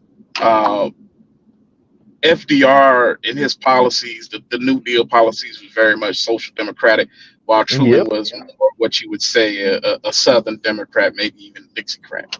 Yes. Dixiecrat. Dixiecrat. Like LBJ was LBJ was a Dixiecrat. Let's not forget. Yes, he was. Yes, he was. I mean, who was the last of the Dixiecrats we can think of? Who's a Dixiecrat? Biden. Biden. Yeah, well, Biden, I spoke because Biden comes out of their Strom Thurmond camp. Yeah, he does. So that's why he might be the last of the Dixiecrats, which lets you know how long this shit go. You said Truman. In other words, that's 1940s, and we're all the way here in 2024, and we still talk about Dixiecrats because Biden is one. Yep. There's a Dixiecrat. Like I said about that Mason-Dixon line, he's on the other side of that. Yeah. Right. So that lets you know how long this goes. All I know is that they call Tyrese an incel. I'm never letting that Oh my God. How you call an R&B singer an incel? Yo, I had to read that comment twice. I was like, wait a minute. What? I was like, how the fuck is he an incel? I mean, this is like because he's not regurgitating, because he's not pulling the Umar. He's an incel because he's not pulling a Umar. He's not pulling an FD signifier. In other words, he's not lecturing down to black men, right? So yeah. Wait, did he have like a relationship show one time with Reverend Run? Did he? Try to do a show like that? I don't know. I think he did, because I remember it's like, because like remember after Steve Harvey, the success of his books, and he started a show. Everybody started to put out relationship. I remember how I learned about this was like I listened to Beige Phillip, Dante Nero, and he was calling everybody out for their bullshit, saying, "You guys have the relationship shows, but you faking the funk. You ain't about what we talking about. You might be copying some of the shit we say, but you faking the funk." Yeah, no, the relationship conversation right now that's going on, it's really and this is why you see me inject so much talk about class and whatnot and politics and history, is because it really is, to me. If we're not talking about, he'll be right back. That damn Obama phone. Damn. He got booted out of his own shit. He got booted out again.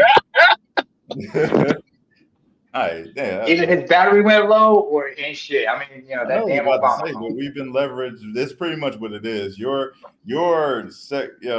men's sexual strategy is being nullified and being leveraged by class. Hamstrung.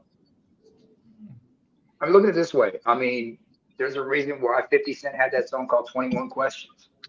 But how many people remember Lil Mo's song 21 Answers? Hey. I mean, welcome back.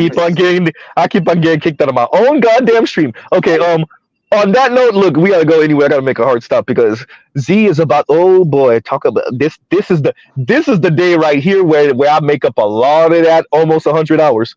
Yeah, I think I'm gonna get close. I might touch 100. Something tells me he's stopping at a Chick-fil-A drive-thru or something. No.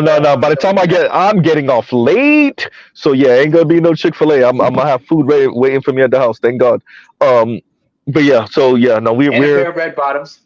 No, hysterical. No, there ain't no red bottom. Ain't gonna be nothing with. I'm gonna be way too tired to do anything with somebody with some red bottoms on. So right, way too tired for that. Well, of course, you're feeling your age now, man. You're pushing 40. But let me hysterical.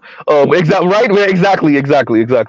Not the young whippersnapper I used to be. But on that note, we will pause right here. Love, piece of chicken grease. Look, Detroit said Little Caesar is hysterical. Love, piece of chicken, right? Yeah. You got the Thank you. Tony says shout out to women who know there's food in the house. Thank you. We'll pause right here. Love, piece of chicken grease. Y'all go check out other Black Manosphere content, other non-Manosphere content. Go touch some grass. FD told us to touch some grass. Replace the chicken grease with fish grease if you prefer. Right. Hysterical. And on that note, we will end right here. Y'all have a great rest of y'all day. All right, y'all. Other chicks to touch the dumbbells too. Right. Later, y'all. Later. Yeah, have a good one, man. Take it easy. Later.